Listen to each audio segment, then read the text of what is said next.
Prologue. Satoru Gluck's office was organized, but there were a lot of raw materials, chemicals, and equipment lying around, giving it a cluttered impression.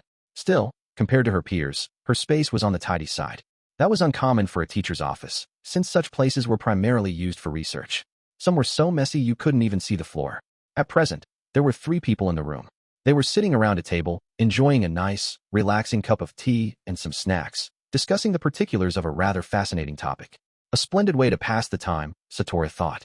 Oh, she said. Quite an interesting turn things have taken. She had heard a little about the matter from her own apprentice, but the details were even juicier, especially since it was happening right here and involved people she knew. Yes, said Professor Soft Cricket with a smile. The second-level class is going through some intriguing changes. Not long ago, Soft had come to Satoru for advice on the situation. The second-level class was becoming a problem, he'd said. Today, he had come to inform her of the latest developments. How had things progressed since then? The more she heard, the better it got. Satoru, who was something of a wily old woman, kept breaking into a grin. She couldn't help it. The subject was just that entertaining. It's considered a challenge the moment 2 of them lock eyes with each other. Students who didn't stand out before are making names for themselves, while those who were at the top of the pack are being kicked down to the bottom. It doesn't matter whether someone is a first-year student or an upperclassman, what family they come from, their social status, even their star ranking. It's just about their ability now. The rebellion worked, in other words. Put like that, the current situation sounded incredibly brutal. But is that okay? Asked Jenny Kors hesitantly. She was Satoru's apprentice and sat with her and Soph at the table. As an associate professor in charge of a first-level class, she knew something about the situation in second level. But the reality seemed a lot more violent than she had imagined. Such a state of affairs would have been unthinkable back when she was a student. She began to imagine what it would have been like for an unremarkable student like her. But the idea was simply too dreadful to consider. Oh, don't start with the soft-hearted drivel, said Satoru. A sense of competition is essential to the growth and progression of one's magic. Good grief, I can't believe my apprentice is so weak-willed. Around someone as strong-willed as you, Jenny thought, I practically have to be. If both apprentice and master were too headstrong, all they would do was fight. As it stood, they had struck a nice balance. Not that she could ever say that to Satoru's face. Things are too peaceful now, the old woman continued. When I was young, there was never a shortage of people looking for a fight. A slew of familiar faces from her youth ran through Satoru's mind. These days the school had a relaxed, calm atmosphere. When Satoru was a student, however, many of her classmates were fierce and ambitious. Some were spurred on by a desire to improve their social status. Others were eager to get back at the powerful or simply anyone they didn't like. Still others were desperate to distinguish themselves from those they considered beneath them. Then there was Satoru herself, who put any upstarts foolish enough to challenge her in their place. And of course, there were the opponents even she hadn't been able to defeat. Decades-old memories washed over her, filling her with nostalgia. But if she was asked about more recent students with this same ethos, the first name she'd give would be Xianli Finral. That boy had been a real troublemaker, but he was strong, even in battle. Plus, he had racked up achievements no one could deny. Well, perhaps that wasn't so recent. A decade had already passed since his time. Is this how magic school was back in the old days? Asked Soph. Satoru smiled wryly. No, things are much more out of control now. In my time, only a portion of the students acted like that, and there was no level-wide ranking system. A hierarchy had emerged among the students. Each of them was assigned a number in descending order of strength. Number 1 was the most powerful, number 2 was second most powerful, and so on. It was a rather ludicrous system. There were many sorcerers who were brilliant regardless of whether they were strong or weak. Truly, Satoru thought, what a fascinating turn of events. Well, being a sorcerer isn't all about fighting, of course, replied Soph. But there are some experiences that can only be gained through combat. We even incorporate it into some of our tests. I don't completely approve of what's going on, but I don't believe it's entirely inappropriate, either. Like Satoru, Soph was intrigued by what was going on in the second-level class. Right now, it was teetering on the edge. The prevailing ideology at present was that magic school should be a meritocracy, where one's ability was all that mattered. The current mood might be a little too radical as far as Soph was concerned, but the thought behind it wasn't wrong. This was a school for learning magic, an institution where students could polish their abilities without worrying about politics and social influence. Indeed, from that perspective, the students' assertions were correct. Kunon, Jenny couldn't believe what that boy had set into motion. There were various factors at play, and no one had expected things to turn out like this, not even Kunon himself. And yet it was undeniable that his actions were the driving force behind the present state of affairs. The small ripple he had caused had spread and grown, ultimately becoming a tidal wave. Now, There's no need to worry so much, Jenny A., Soft said. Kunon was Jenny A.'s student. She wasn't very forthcoming about this fact due to the stark difference in their abilities, but as long as Kunon continued to insist that she was his teacher, that relationship wouldn't change. Soft was aware of Jenny's circumstances and understood her concerns. These kinds of things are like a fire, he said. They start burning strong, but eventually they die down. The fiercer the flames, the quicker they burn out. This will probably be over in 2, maybe 3 months at most. Even if it takes longer than that, it won't be as intense as it is now. I truly hope you're right, but Jenny A. couldn't stop her doubts. So, Professor Soft, who sits at the top of the pecking order at present, unaffected by her apprentice's anxieties, Satori continued to enjoy herself. Apparently, she didn't see this situation as her problem. Considering the uneven matchups between certain attributes, the rankings are constantly changing. Except for the top spot, which remains in the hands of the Inferno Prince. You've heard of him, haven't you, Professor Satori? He's the Imperial Prince, isn't he? Yes. His talent is second to none. In particular, his ability to control and manipulate magic is astounding. He might be better at it than me. Oh, I'd like to see that. Knight? Rumor has it even Grey Ruvo wants to watch the Inferno Prince in battle. Her, too? Impressive. If he stays in the royal family, it'll be a real waste of talent. At his current rate of progression, he could even become a Scarlet Sorcerer. The two teachers carried on their lively conversation, heedless of the troubled associate professor in their midst. Chapter 1. Long-awaited Rendezvous. Master Geo, what's the plan starting tomorrow? Just as Geoelian was getting ready to leave the classroom and go home, his bodyguard Garthries Gadanthus showed up. As an Earth Sorcerer, he attended class in a different room. The second semester of magic school had come to an end. As of the next day, students would have an extended break of about 3 weeks. Or rather, now that classes were over, their vacation had pretty much already started. As Geoelian's friend, bodyguard, and roommate, Garth, as his friends called him, should already have been aware of the prince's plans. Do you even need to ask? Geoelian wondered, though at the same time, he understood the aim behind Garth's question. There's no requirement that I return to the Empire, so I'm just going to stay in Direshik and take it easy, perhaps do some independent studying, he explained. The people who actually wanted an answer to Garth's question were the other students in Geoelian's second-year class, the one for students with the fire attribute, who were currently gathered around them. For some reason, Geoelian was considered a representative for the entire second level. Consequently, many of his fellow students were interested in his every movement. His political authority played a part, too, of course. One's family name and political influence were supposed to hold no sway at magic school, but with so many students from high-ranking backgrounds, such things were impossible to ignore. It wasn't as though Geoelian was concerned about his classmates, but if he revealed just a little about his plans, the rest of them would act accordingly. And in that case, a certain amount of disclosure was necessary to keep things running smoothly. I see, said Garth. Sounds like I'll be able to relax, too, then. Ilhai reporting for duty. I really want to try that orange Letzi dessert I've been hearing about lately. The noisier of Geoelian's 2 bodyguards had arrived. Ilhai Balal's attribute was fire, so she was in the same class as he was. I have no idea what that is, but you can ask the cook to make it for you, Geoelian said, getting up from his seat. The past few days had been extremely enjoyable as far as he was concerned. Between the rebellion and final exams, there hadn't been a dull moment. He had made it through his exams without issue, but the rebellion that had recently taken root in second level, led by the first-year water attribute class, was still going strong, and as a result, the whole second level was in an uproar. As the root cause of the rebellion, students from the Empire were particularly prone to being challenged. Sometimes they managed to turn the tables on their opponents. Other times they were not so lucky. Geoelian, an Imperial Prince, had received more than his fair share of challenges, but he had yet to lose a single one. He defeated each and every opponent, content that this was how things should be at magic school. As long as rebellions and uprisings were fought with magic, Geoelian thought, they should be allowed to happen. He figured the school's leaders agreed, at least in part. That was why the teachers made no move to stop them. Some of them even helped arrange duels.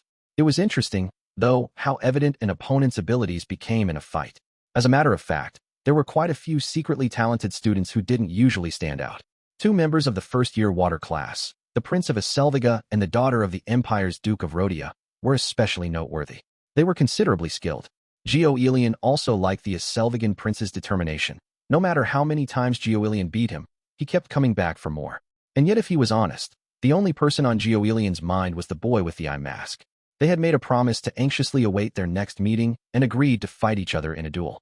In truth, not much time had passed since then. Geoelian had chosen that wording himself, and he had indeed grown quite anxious for the wait to be over. When he realized this, a wry grin rose to his face. Ilhai, he called to one of his guards as they walked along together. It seems my patience has run out. A long break was about to begin, and he would have some free time. Plus, exams were over, and he didn't have to go back to his own country. What reason was there to put things off any longer? Finally ready to be reunited with your special someone? Said Ilhai. Recently, and with increasing frequency, she was able to tell just by looking at Gioelian that he was thinking about Kunon. To her, the prince had taken on the appearance of a lovesick young man, though she kept that thought to herself, afraid it would unnecessarily upset him. My special someone? Well, I suppose you're not entirely wrong. Gioelian knew this behavior was unlike him. He was perfectly aware that he didn't tend to form strong attachments to people or things. Despite that, ever since meeting Kunon, no, even before they met, he had been acutely aware of the younger boy. Time for you and Mr. Kunon to go at it. Yeah, let Kunon decide the date. Can you handle the rest of the arrangements? Yes, sir. Garth, I'll leave Master Gio with you. Breaking off from Gioelian and Garth, who were headed home, Ilhai turned and walked in the opposite direction. She made the rounds and met with all the necessary people to get things set up. Her last stop was Kunon's lab in Building 11. Pardon me, she called out, knocking. When someone called back from inside, she opened the door. It's nice to see you again, Miss Ilhai. There he was, Gioelian's special someone, in the middle of a messy room. He appeared to be sitting at a table, writing something. You should probably tidy up in here a little, said Ilhai. She'd meant to return his greeting, but before she could, the level of disorder in the room had completely distracted her. Though she seemed rough and careless, Ilhai was actually a fairly orderly, methodical person. That was why her attention was stolen by the lab's sorry state. What had likely once been stacks of documents had toppled over and been left to rest on the floor. Some of the papers had clearly been stepped on and bore visible footprints. How could anyone let a room get like this? Ilhai could not fathom it. People tell me that a lot, said Kunon. People tell him that a lot. She thought, dismayed. And he still hasn't done anything? That dismayed her even more. I see, she said. You seem busy, so I'll get straight to the point. Master Gio would like to know what time would be most convenient for you. There was no safe place to step inside the lab, so Ilhai stayed in the doorway. She had already decided to simply finish her errand and go home. Any time works for me, said Kunon immediately. Oh, but the sooner the better. He didn't need to ask. Most convenient for what? Or, are you talking about the agreement we made? Given the speed of his response, he had probably been pining just as much as Gioelian. In that case, tomorrow morning, here at school. We can meet near the cafeteria. Understood. Leaving Kunon's lab, Ilhai retraced her steps. Now that the boy himself had approved of the plan, preparations could proceed. She had to hammer out all the details. It would be a large undertaking, but Ilhai didn't mind. She was a fire user herself, and she, too, was looking forward to the duel between Gioelian and Kunon. Why does it feel like this has become some kind of major event? Asked Kunon the following day. Good question, Gioelian replied, shifting his gaze reproachfully to a certain loudmouth bodyguard. It wasn't me.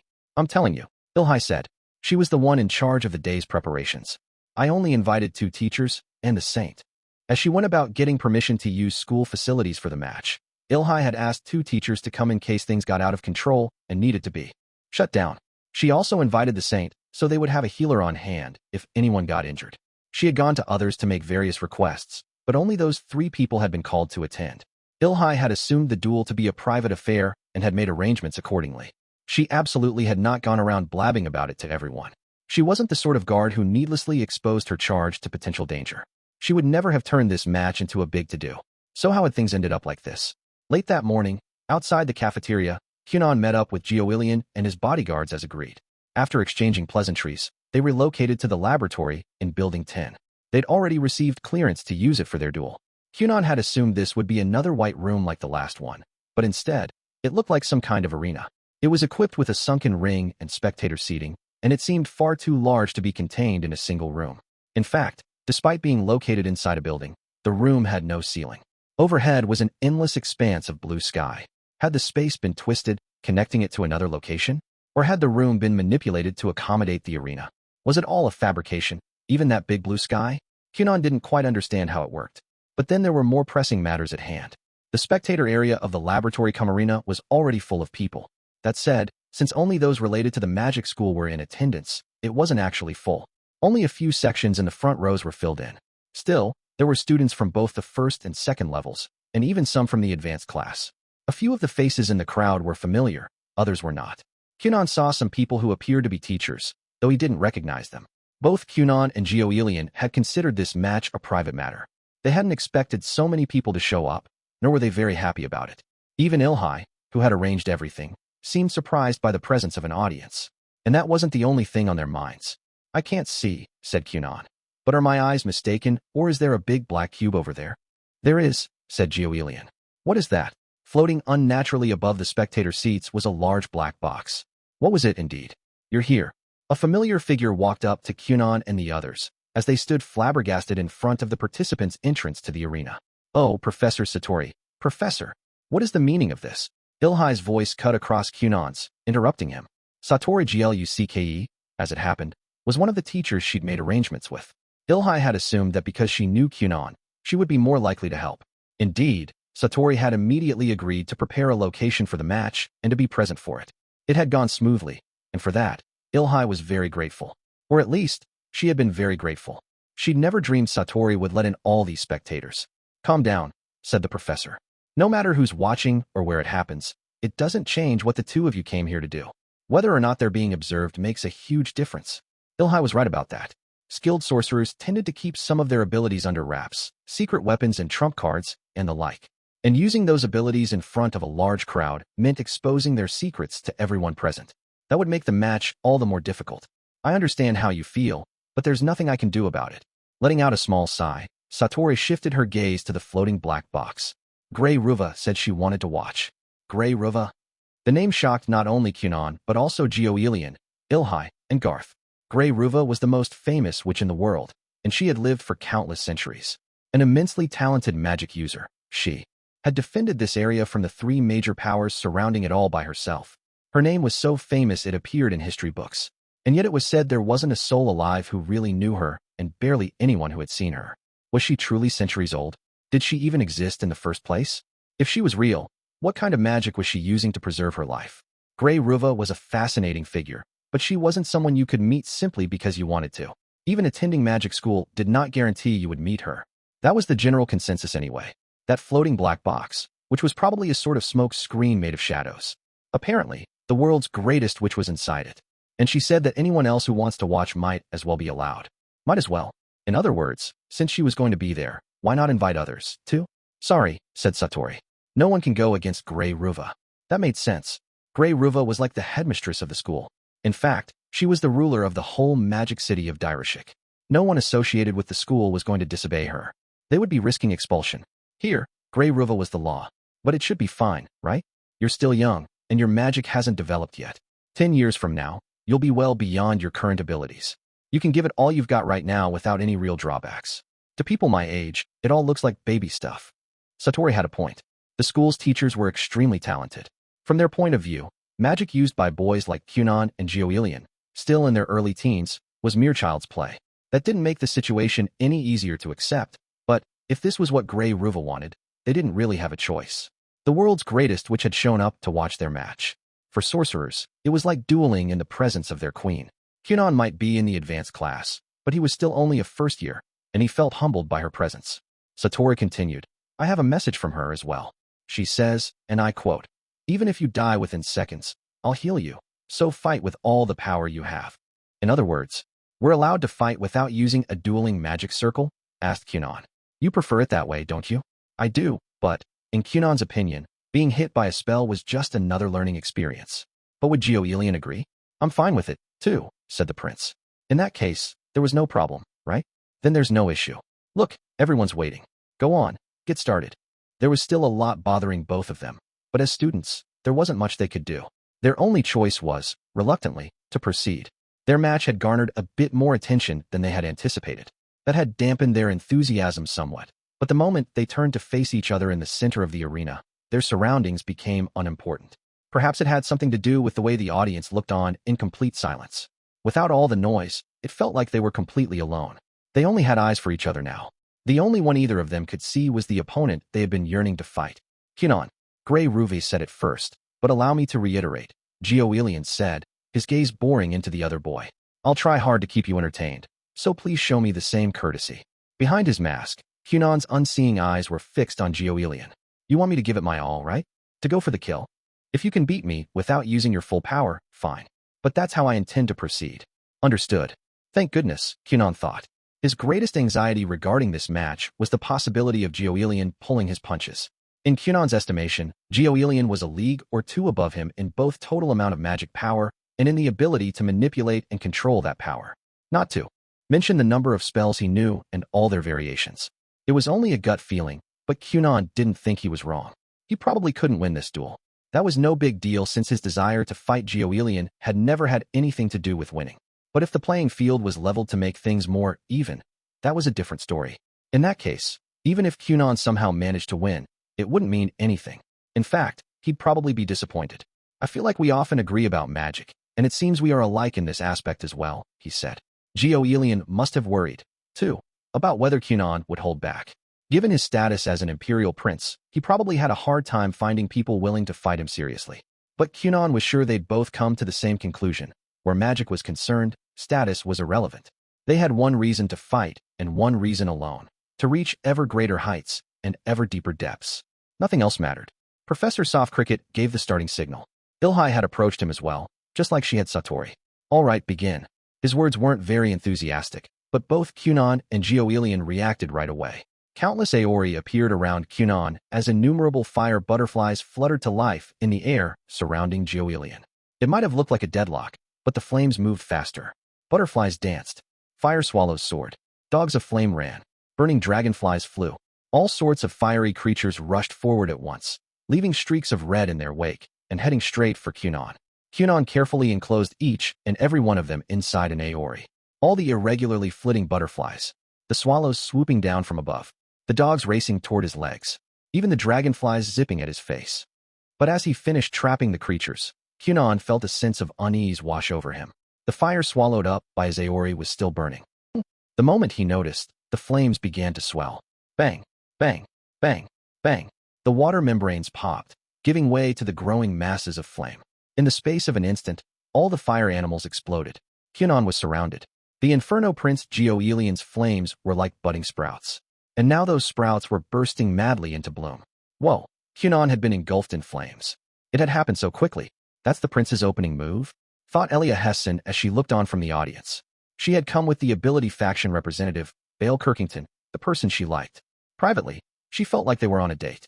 But all of a sudden, her faction junior was on fire, and her joyful mood disappeared in a flash. Her excitement went up in smoke as if she was the one being burned. Incidentally, the other ability students in their vicinity were sitting a short distance away to give the two of them some privacy. Or well, to give Elia some privacy, at least. Judging from his reaction, it seems like Kunon didn't know about the Inferno's special feature. Bale remained calm. He was a serious sort and hadn't been all that excited to begin with. This was one of the things Elia liked about Bale, but sometimes it depressed her a little. She was right here next to him, and he wasn't paying her any attention at all. Not that it really mattered. Bale's watchful gaze was directed at their fire-wreathed junior. I'm assuming Kunon thought he could trap the flames in Aori, starve them of air, and make them go out. Magical fire didn't require a flammable substance. It didn't need fuel. All it needed was air. Without air, the fire couldn't form. From the start, fire had no substance. For that reason, it couldn't exist without a favorable environment. And magical fire, aside from a few exceptions, more or less followed the same principles. Its special feature. You mean, the way it explodes into bigger flames? Yeah, I don't know who said it, but someone described it as sparks that bloom into an inferno. That phrase spread, and that's how he became known as the Inferno Prince. Apparently, the effect is really difficult to recreate. But that prince is a natural. How does it work? Oh, it's just as Bale was about to explain. The flames surrounding Kunon burst into big flowery shapes, like fireworks, and disappeared. A huge bubble swelled up with a sloshing sound. The fire vanished, leaving behind Kunon enclosed in a massive Aori. I see, he said. So that's the inferno. The bubble around Kunon popped, and he laughed, still dripping wet. It had surprised him a bit, but he had figured it out. He knew now why Gioelian was called the Inferno Prince. Consider that a greeting, Gioelian said as countless fire butterflies fluttered around him. Did you like it? Of course. It was quite fun. Most likely, he had used a double-layered kosher, one smaller kosher nested inside a larger one. It was constructed so that as the exterior flames flagged, the interior kosher flared up. In search of air, the interior fire would burst through the weakened areas of the exterior one. That was the truth behind the inferno. Perhaps it would be easier to conceptualize as one fire emerging from a second fire. If someone didn't know the principle behind the effect, it would probably seem like the flames were suddenly bursting out of control. It was so fun, I tried it myself. First, Kunon had created a large Aori to protect his body from the fire. Then inside of that, he made a second colder Aori to balance the temperature. Then he made the exterior sphere burst, extinguishing the flames. Don't copy me right away like that, said the prince. Oh, I've been able to do this sort of thing for a while, so please don't let it get to you. The technique of enclosing magic within magic was commonly applied in the making of magic tools, so it wasn't a new concept to Kunon. During the several months he had holed up in his room developing the glass eye, nesting one spell inside another was among the various ideas he had come up with. In other words, his success was just a matter of his having tried it before. Shall I return your salutations now? Asked Kunon. Be my guest, but don't expect me to sit back and take it. Your water is terrifying. I accepted your sentiments, didn't I? Sorry, but I'm not that brave. I see. That's a shame. However, Kunon raised his cane a few inches. Please accept mine nonetheless. Then he struck the ground with it. Mire. Squelch. Ever so slightly, Geo-Elian's feet began to sink. This is bad, he thought. Immediately predicting what was coming next, he tried to get away. Mire. Again, Kunon jabbed his cane into the earth. Geo-Elian's field of vision dropped with a jerk. Before he knew it, he was ankle-deep in the bog that had formed beneath him. Mire. Another strike of Kunon's cane, and the mud came up to Geo-Elian's knees. The heavy sludge was so thick it was already impossible to pull out his feet. Mire. The cane hit the ground once more. Geo-Elian sank in as far as his thighs. The bog had spread. Everywhere he could reach with his hands was swamp. This is what I meant about water, he muttered. Water was truly bothersome, Geo-Elian thought. Even more so where Kunon was involved. It wasn't the big powerful techniques that scared Geo-Elian, it was the little ones. Big tricks could often be anticipated because the shift in magic power was similarly large, but that wasn't true for small maneuvers. And when you were as skilled at manipulating magic as Kunon was, you could keep anyone from noticing them. People said that delicate moves were for the weak, and that such techniques weren't enough to clinch victory. But Geo-Elian knew. Those were the conclusions of mediocre sorcerers who had no clue how terrifying the subtlest of moves could be. The weakest spell could kill a person. Dealing with someone didn't require a ton of firepower. Once a sorcerer understood that, they could see the danger in small tricks. Geo-Elian had realized that Kunon wasn't simply standing there, letting himself burn. Even as he watched the younger boy go up in flames, he stayed on alert. He paid close attention so as not to miss the shifting of Kunon's magic. His gut told him he had to. Geo-Elian imagined what he would do if he had to face himself in battle. He figured that was a good way to anticipate Kunon, who had a similar way of thinking. And if he was right, that meant Kunon might launch an attack at any time, under any circumstances. But this was truly unexpected. Kunon had sent water seeping into the ground at his feet while he was surrounded by fire. And that water had reached Geo-Elian, whose vigilance had not extended to the dirt, before he realized what was going on. And even if he had been paying attention to the ground, he wasn't sure he would have noticed it. Mire. Again, Kunon's cane struck the earth, and Geo-Elian sank to his waist. And now a slew of Aori were floating in the air just outside the swarm of fire butterflies surrounding him. The bog wasn't an attack. The attack was whatever was coming next. Rain, said Kunon. Geo-Elian wasn't sinking anymore. Instead, the surrounding Aori merged with their neighboring spheres, forming one big dome. And beneath the dome, it started to rain. This wasn't just any rain, but a torrential deluge. Inside the dome, water accumulated steadily. Buried up to his middle, Geo-Elian couldn't move. Rain tore through the fire butterfly's wings, putting them out. And it showed no signs of stopping. I expected as much. In the stands, Yoshida from the Rationality faction was rather impressed with Kunon's magic. When all was said and done, his ability was indisputable. They were both water users, and having conducted an experiment alongside the boy, Yoshida had some understanding of what he could do. It wasn't his spells that were impressive, but rather the way he used them. It was his creativity. That and the control and manipulation required to manifest such results. Humph. That's nothing. He's just using little tricks. Watching at Yoshida's side, Sandra had only disparaging things to say, but her serious profile told a different story. She hadn't once taken her eyes off the match. Creating swampland or a localized rainstorm was something any water sorcerer with some amount of skill could easily accomplish. Sandra herself could produce a mud flow big enough to wash away an entire village. The problem was how much magic power that would consume. Large-scale spells used a lot of it. Typically, if someone was going to do the same thing Kunon had just done, they would need to use a lot more power than he had. Sorcerers did not have access to limitless amounts of magic power. You were lucky if you could fire off a few big maneuvers in a single battle, and once a sorcerer ran out of power, they were just a regular tired person. Kunon was using a frighteningly small amount of power. After all, he was casting the most beginner-level water spells. The bog, the localized storm, They were both likely made from simple Aori. But for those watching, that was nearly impossible to believe. It had to be a sham. And yet there it was, happening right in front of them. Within the confines of the dome, heavy rain continued to fall. Waist deep in mud, Gioelian was no longer visible. A short distance away from Yushida and Sandra, a boy and a girl watched the match. Technically, however, they were both male. Ugh. Oh no. Cassis, of the Rationality faction, was struggling with mixed feelings. Naturally, she had come to support the Imperial Prince in today's duel. So why was she starting to root for Kunon? It had begun the moment the boy was swallowed up in flames. And yet she was still cheering for Gioelian, too. She detested the thought of that dashing prince having to accept defeat. She wanted him to keep being the prince she admired. But that didn't mean she wanted Kunon to lose. Her maiden's heart wavered hither and yon. "You're surprisingly compassionate, aren't you?" said Lulamet, the Rationality faction representative seated next to Cassis. "Huh," she replied, surprised. "Well, it's only natural that you would have stronger feelings about Kunon, who you've actually interacted with, than a prince you've never spoken to." What? No way. I can't stand Kunon. Right, of course. I mean it. Playboys are the worst. Yes. Oh, looks like something's happening. Gioelian's magic power had begun to swell. How pushy of you. Just as Kunon muttered those words, steam spewed up into the air. The water sizzled and turned to vapor, as if it was being poured over hot stones. This was the work of Gioelian's fire. Both the rain and the dome evaporated in an instant. Overwhelming firepower had defeated the downpour. Then there was movement from within the dense plume of steam. At a nice, even pace, Gioelian walked out, his entire body emitting a red-hot glow. It was as if he were made of fire. "I'm surprised," said the prince.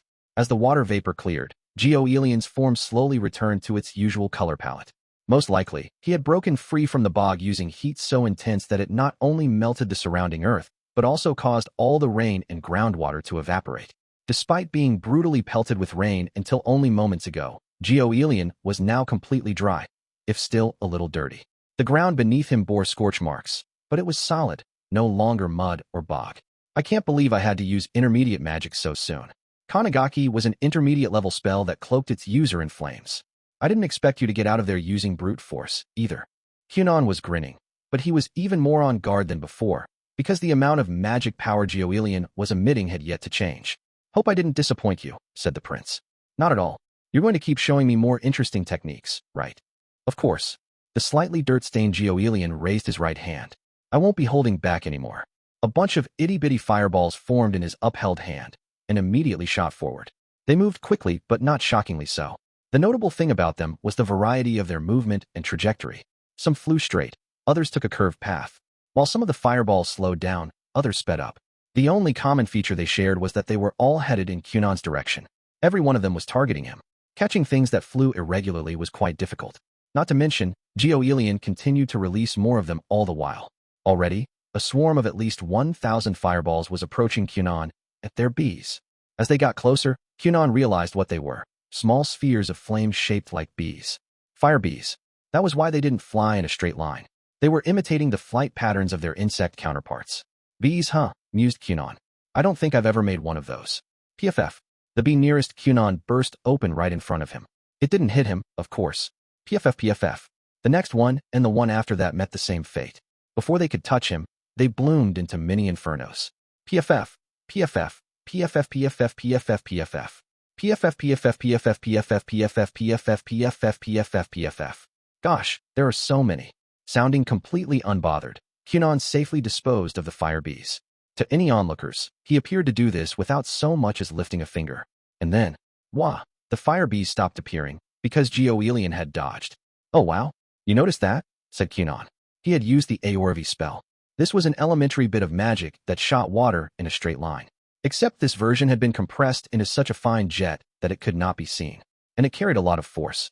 He had used it to eliminate the fire bees one at a time, then managed to let off a single shot toward Gioelian himself.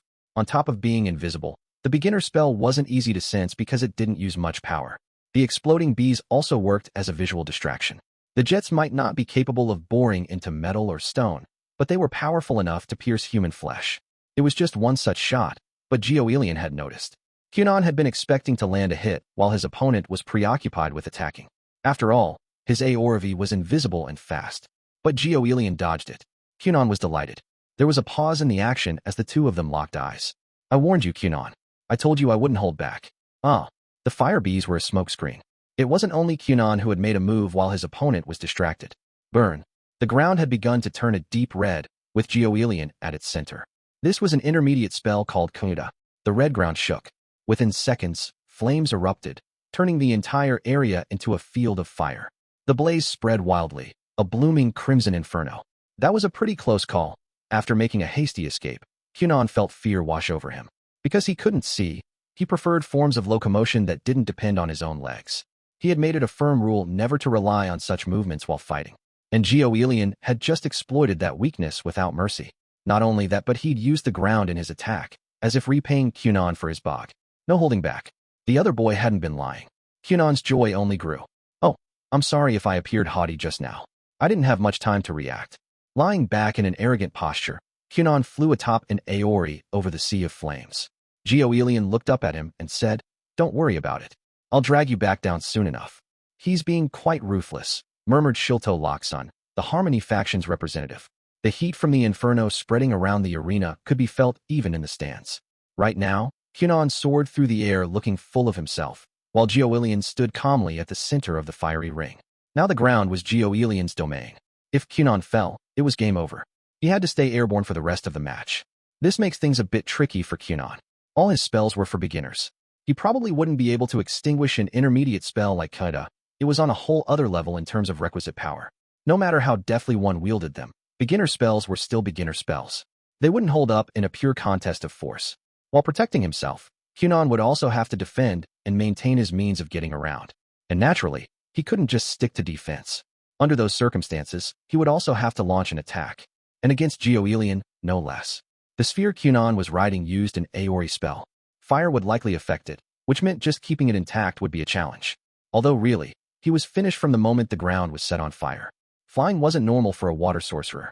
He had escaped one danger, but how would he do against the next? Given the current conditions of the match, it looked like the end was nigh. "My money is on the Inferno Prince," said the person next to Shilto. This was Kunon's classmate, Hank Beat. He was a fire user, too, so he understood. Being a fire sorcerer didn't make one's body resistant to fire.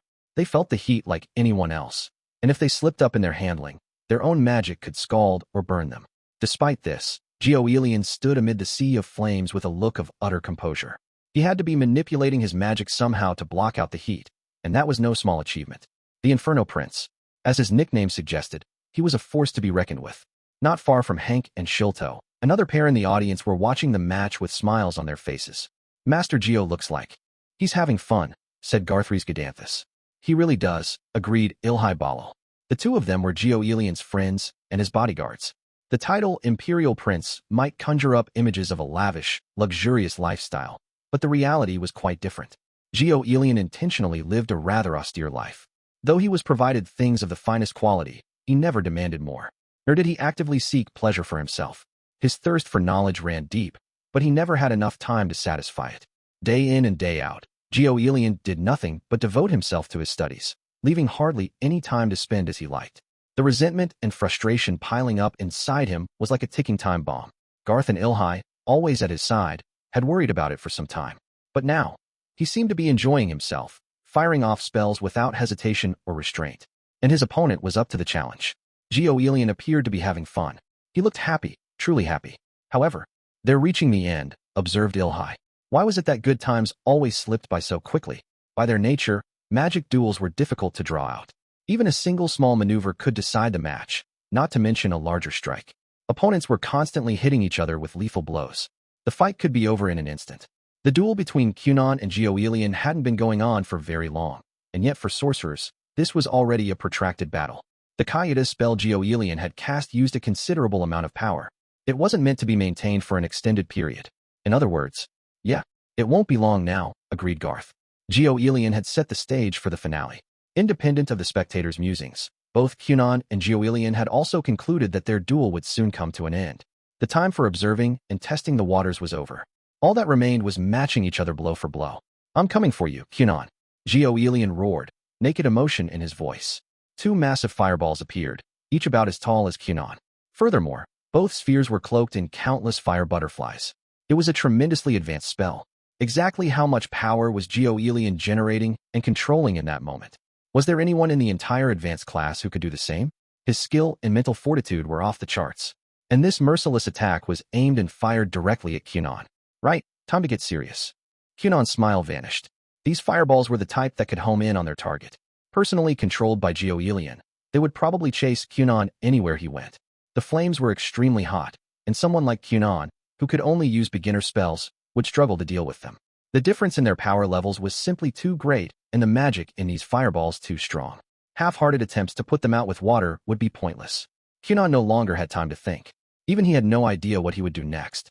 Without the chance to strategize or come up with countermeasures, he ended up moving on pure instinct and intuition. Split-second decisions were his only option. Anything else would be too little, too late. The fireballs were almost on top of him.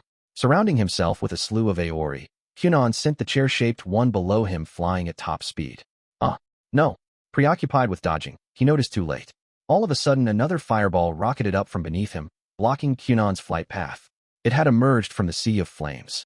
Gurion still had time to release additional attacks? How delightful. Even at such a crucial moment, Kunon couldn't suppress his joy.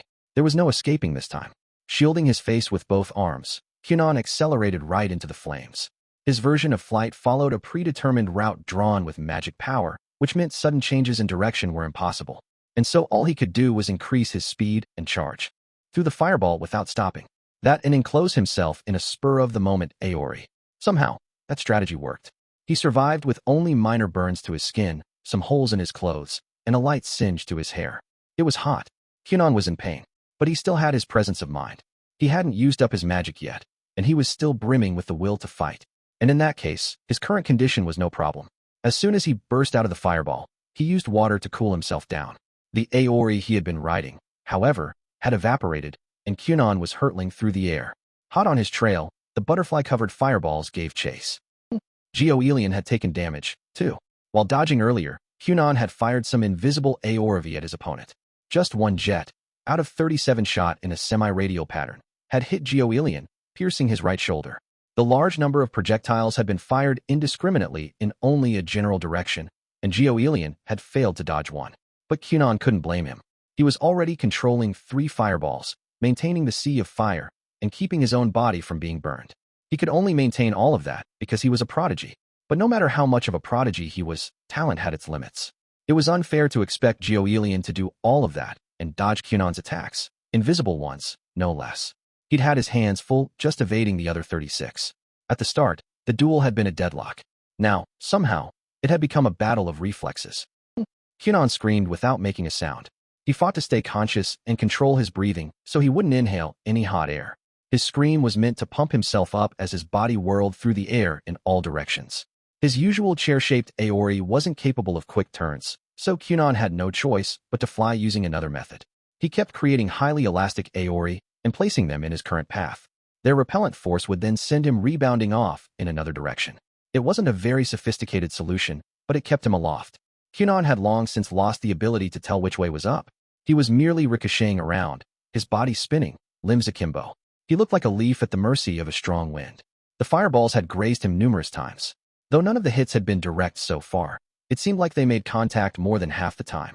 He was managing to avoid the spheres themselves, but the shrouds of butterflies were a different matter. He had cast off his scalding eye mask, his clothes were burnt, and his legs ached terribly. Still, Kunon continued to fly. He kept moving and firing invisible water jets. Gurion, also worn out and battered, let out a voiceless scream of his own. He had lost track of how many of Kunon's projectiles he had been unable to dodge. The pain was intense. He was bleeding, and it was more than a little scratch. And yet he still hadn't given up. Rather than fading, his control seemed to be getting more and more precise. He was nearly at his limit. No, he had probably already surpassed it. Nevertheless, both Kunon and Gurion were thinking the exact same thing. I wish this match could last forever. And then it was over. That was really dangerous, you know. Very dangerous indeed. Those were the words that greeted Kunon when he regained consciousness. He was in a place he knew well, the Saint's classroom. He opened his eyes, and just as he had once before, he found himself lying in a bed there. Professor Soraya, a light magic user, and Reyes, the room's current owner, were seated at a table. When they saw Kunon sit up, they immediately began scolding him. Kunon understood. The duel was over. Sometime in the middle of his fight with Gurion, Kunon had fainted. But he remembered. He had given it everything he had. He had fought seriously, freely, and with the intent to kill. He wanted to believe the same was true for his opponent, and Kunon hoped he had lived up to the prince's expectations, that the other boy had never once found their match tedious, that he had commanded his attention throughout, leaving no room for superfluous thoughts. He could still feel the fatigue from using too much magic power, though his body was free from pain and injury. He almost certainly had the two light sorcerers in front of him, and their healing magic, to thank for that. He was truly grateful, and according to them, he'd been in real danger. He must have been in quite bad shape. That sent a spike of concern through him. How is he? Is Gioelian okay? Why don't you worry about yourself first? Reyes said, and then it hit him. Sure enough, he was naked. This time, it was because his clothes had been completely burned away. Slowly, with dignity, Kunon covered his chest and asked again, what happened to Gioelian? There's only one bed here, so he was treated in another room. That boy was in bad shape too. The two ladies gave Kunon a rough summary. Apparently, he and his opponent had been in much worse shape than he'd imagined. Toward the end, Kunon had been hit by one of Gioelian's fireballs. The second and third followed, along with the remaining butterflies, sending him plummeting into the sea of flames while already on fire. On the other side, Gioelian suffered massive blood loss from being hit by too many Eoravi. In addition, the very last water jet ran straight through his right eye, mortally wounding him. But even then, it seemed, Gioelian hadn't lost control of his magic. His force of will was extraordinary. What? Mortally wounded? Kunon was shocked by what he learned. He had been utterly immersed in their duel. As he tried to avoid the fireballs, Kunon had shot off jet after jet, just in case. There hadn't been time to check if any of his attacks had hit. If his opponent was shot down, the fire spells would stop. If they didn't stop, then, following that logic, he had continued to shoot. And Gioelian's magic hadn't deviated at all, so Kunon had been under the impression that his attacks had missed. After all, the impact and ensuing pain should have interfered with Gioelian's control. But as it turned out, Kunon had actually landed quite a lot of hits. Your injuries were also plenty fatal. You were both in a lot of danger. His body was completely healed now, but right after the duel, almost every inch of Kunon had been covered in burns. Without help, he would have died. And that went for Gioelian, too, of course. His and Kunon's wounds had been severe. The outcome of the match, no matter how one looked at it, was a tie. Enough about me. How is he? Right now, Kunon was alive and speaking. He was safe. So what about his opponent? He's been healed, so don't worry. Just a short while ago, his friend came by to say the prince was conscious and they would be taking him home. Relief washed over Kunon. It was true that he had fought with the intent to kill, but he couldn't possibly afford to let Gioelian die. Sure, his opponent was a powerful and important prince, but even on an individual level, the idea was unthinkable. He and Gioelian were like peas in a pod. Such a person was a rare find, and Kunon never wanted to lose him. Your change of clothes will arrive soon, so please wait a bit longer. This was just like his match with Soft Cricket not long ago. He'd run into the same circumstances and followed the same course of events. Why don't you come over here instead of sitting there, hiding your chest? I'll make you some herbal tea. Are you sure? I'm indecent. I'm accustomed to seeing children's bodies, and I've seen yours once before already. It's not an issue. Well then, Kunon thought, I suppose it's fine. Are you all right with that, Professor Soraya? Huh? Oh yes, I prefer big brawny types, so I don't think of you that way. Then I suppose it's fine. He thought again and headed toward the table. Interlude 1 letter. To my beloved fiancé, the first signs of spring have begun to appear. How do they find you? The cold days persist, but I'm sure they will soon fade. I miss your warm, kind smile. Do you have any news to share? I, quite fortunately, have had the opportunity to participate in magic duels with 2 different men. The first was a teacher. Apparently, magic school professors don't usually duel with students. It was truly a rare and valuable experience. I'll save the details for now, as it would take dozens of pages to summarize the events, my thoughts, and the strategies used, even in brief. My professor was amazing. He was so strong. He left me in tatters, unclothed, and sent me to bed. The second was another student, 1 year my senior. I can't write about him in detail because he is a person of very high status, but I was surprised by how well we get along. It was hard to believe we had never met before. Is it our values that align? Our ways of thinking? He's such an incredible, fascinating person. He was unbelievably intense. Typically, he comes across as calm and level-headed, but his magic was all passion. It set my heart ablaze. I'm sure he felt the same. Yet again, I was run completely ragged, stripped bare, and sent to bed. It's nice to lose, don't you think? You learn so much that way. Once more I was reminded of the profound depths of magic. All sorts of ideas came to me as a result of these 2 duels. I have not developed many spells for the sake of combat. I have those which can be used in a fight, but none which were designed for the purpose. Fighting techniques were a discipline I had left almost entirely unexplored. My parents forbade my learning it. so I put off studying the subject. But knowing how to attack means understanding how to fight in a way that doesn't cause more harm than necessary. Being strong means having the ability to keep one's power in check. When I think about it like that, I feel that combat is another essential area of knowledge. I think I'd like to start studying it in earnest. There are so many more things I still want to discuss with my senior. How is your knighthood training going, Your Highness? You haven't been hurt, have you? I was injured in the matches I mentioned, but there are healing sorcerers here who have helped me a great deal. Truthfully, I would prefer that you never have to suffer, but I believe injuries are part of the occupational hazard of being a knight. The magic tool I wrote about in my last letter looks like it will come to fruition not too long from now. As soon as it's done, I'll send it to you, with every last bit of my affection poured into it. Please accept it as a charm for your protection. Spring is on its way. I'll look around for your favorite seasonal flowers.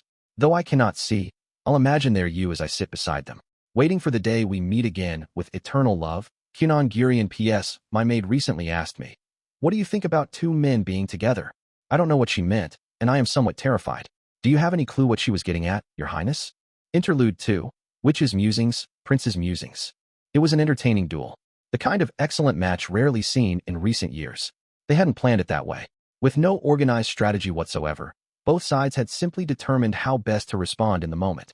That sort of thing was interesting, because sometimes a spur-of-the-moment idea was better than carefully laid plans. The combatants were close in ability, too, which only helped, as did their unpolished skills. That meant they both had fewer trump cards to play. Duels between sorcerers tended to be decided by big, bold moves, the kind of powerful maneuvers that could force an opponent into submission. Matches like that made for a good show, but they weren't that noteworthy. This match had been different. Another interesting aspect was the water sorcerer's flight. He soared freely through the air as he escaped his opponent's fireballs, and even as he fled, every so often, he would fire off a glistening jet of water. This attack was probably similar to a light sorcerer's Vera. As water flew through the sky, fire dominated the ground. The fire sorcerer's ability to control his magic could put a teacher to shame. Despite being pelted with water jets, he had the mental fortitude to continue controlling his spells, even while injured. It was extraordinary. The water jets weren't flashy, but they dealt a lot of damage. They fell down on him like rain. Avoiding all of them while handling his own magic was impossible. He was dodging anything aimed at his vital areas, but the volume of injuries was steadily increasing. About now, I think, murmured the witch from within her mysterious shadow box. Not long afterward, one of the water sorcerer's attacks pierced the fire user's right eye. The witch let out a low hum. That attack had almost hit him right between the eyebrows, but he moved just in time. That was excellent. It showed his unwillingness to give up the fight, even under extreme circumstances. She could feel his royal pride, the tenacity of a prince for whom defeat was not an option. That was a fatal injury, however. He'd probably die if the duel wasn't stopped soon. As she thought that, a fireball caught up to the airborne water sorcerer. His burning form fell from the sky. That one was a goner, too. This would be the end. Both sides needed more time. Grinning, she waved a finger. Suddenly, the young magic users below her were ensconced in black boxes. Then the battered, beaten boys appeared right in front of the witch. She had created a link between the shadow boxes and warped the boys to her. Oh, they're already dead. Both of their vital signs had just faded away. Apparently, she hadn't been quick enough with her intervention. The water sorcerer's burns were severe, but he seemed to have broken his neck as well when he fell. The fire user had been done in by that jet of water to his right eye. What's more, his entire body was riddled with holes, and he was bleeding profusely. Even if his eye hadn't been hit, he might not have made it. BW. The witch cackled gleefully. Countless times, she'd said, even if they die, I'll heal them. But it had been a long time since she'd had to deliver on that promise. She was having a lot of fun. In recent years, youngsters so obsessed with magic that they dared to fight this hard were few and far between. This should do it. The witch cast a spell, and both boys' heartbeats returned. As if time had been reversed, the two young sorcerers started to breathe once more. She cast a calm over both of their minds, placed them back in black boxes, and this time, sent them off to the sick ward. The fun was over. She had come to watch on a whim and ended up enjoying herself more than anticipated. At the moment, she was satisfied. She had high hopes for these boys and their future growth. Then the witch, Grey Ruva, vanished into thin air. As soon as Gioelian awoke, he checked his right eye. It was healed. He could see without issue and had no discomfort. That's a relief, he thought. He hadn't cared what happened to him. He had consented even to the possibility of death. But his relatives hadn't, and there was a chance they would have made a huge fuss. Being an imperial prince came with a lot of trouble.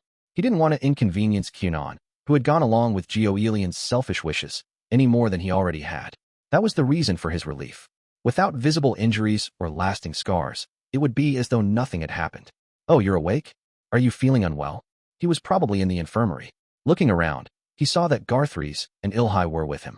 They were sitting around a table with a middle-aged woman, most likely a teacher capable of healing magic. Yeah, I feel fine.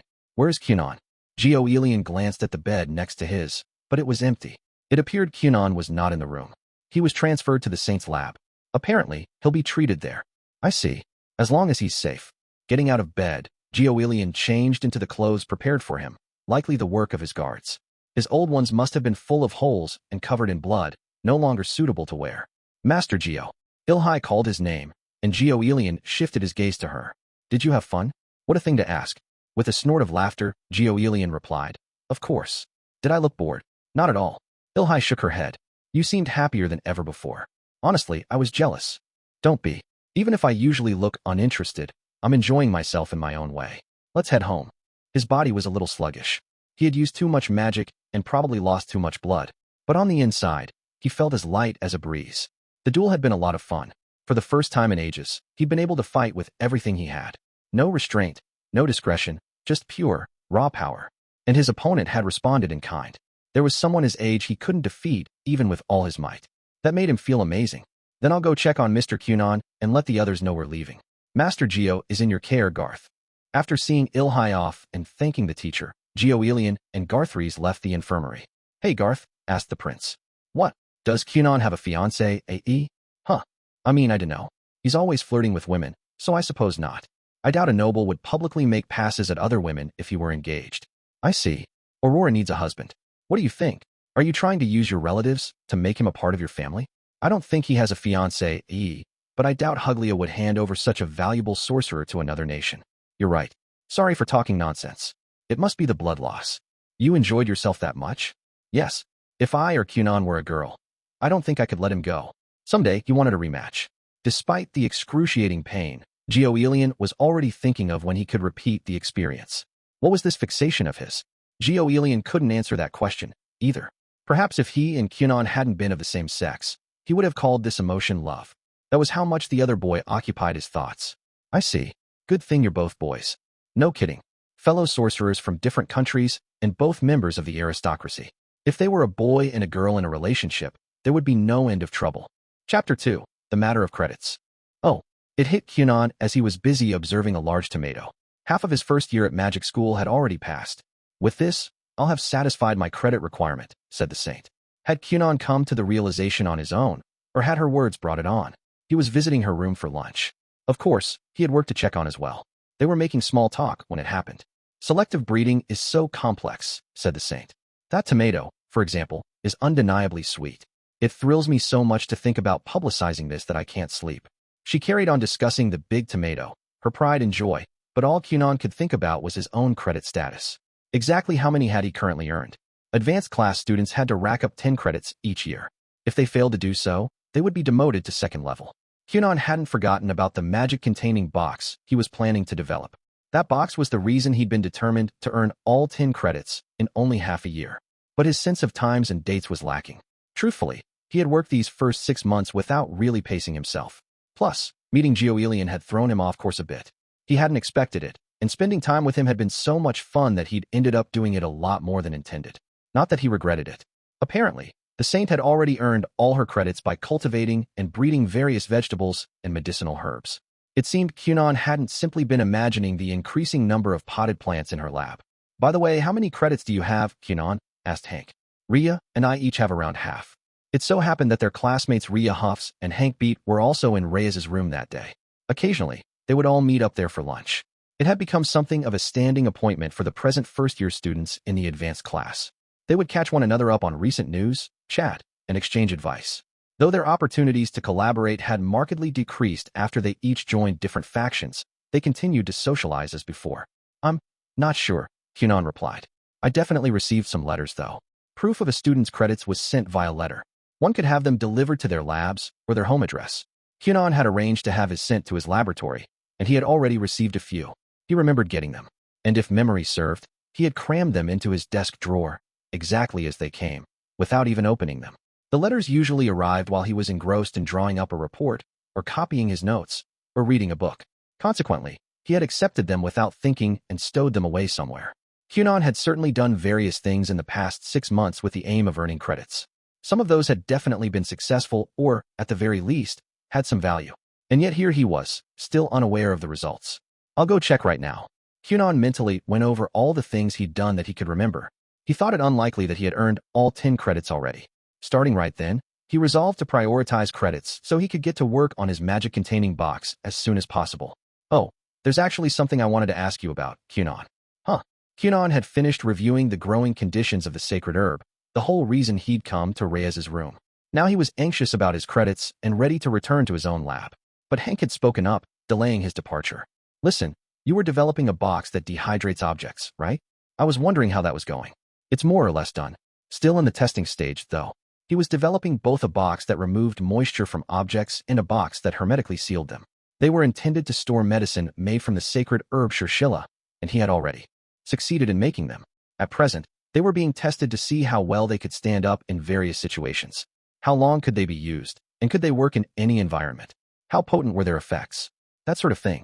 Once improvements and reinforcements were made, the boxes would finally be complete. They were based on magical storage boxes, but could their contents be sufficiently preserved? Time was needed to investigate. In short, they were currently observing deterioration over time. They needed to investigate both the condition of the boxes and that of their contents. After our bacon experiments, said Hank, I got into making dried meat. Do you think I could use one of those boxes to store jerky? Oh, you're still making bacon just for me. I am, but it's not just for you. It's pretty popular. People keep telling me I could turn it into a business, and that they'd be happy to invest. I'll invest too. Don't. I'm a sorcerer in the advanced class. I can't just become a processed meat seller. Kunon didn't agree, but he understood Hank's point. Sorcerers were a valuable resource. Graduates of the advanced class were considered especially brilliant. It was unheard of for a sorcerer of that level to specialize in something like processed meat. Many would undoubtedly consider it a waste. Couldn't you just do it on the side? Kunon asked. You could just run a business on the side. I don't see a problem with that. Oh, got it. So that's something people do, huh?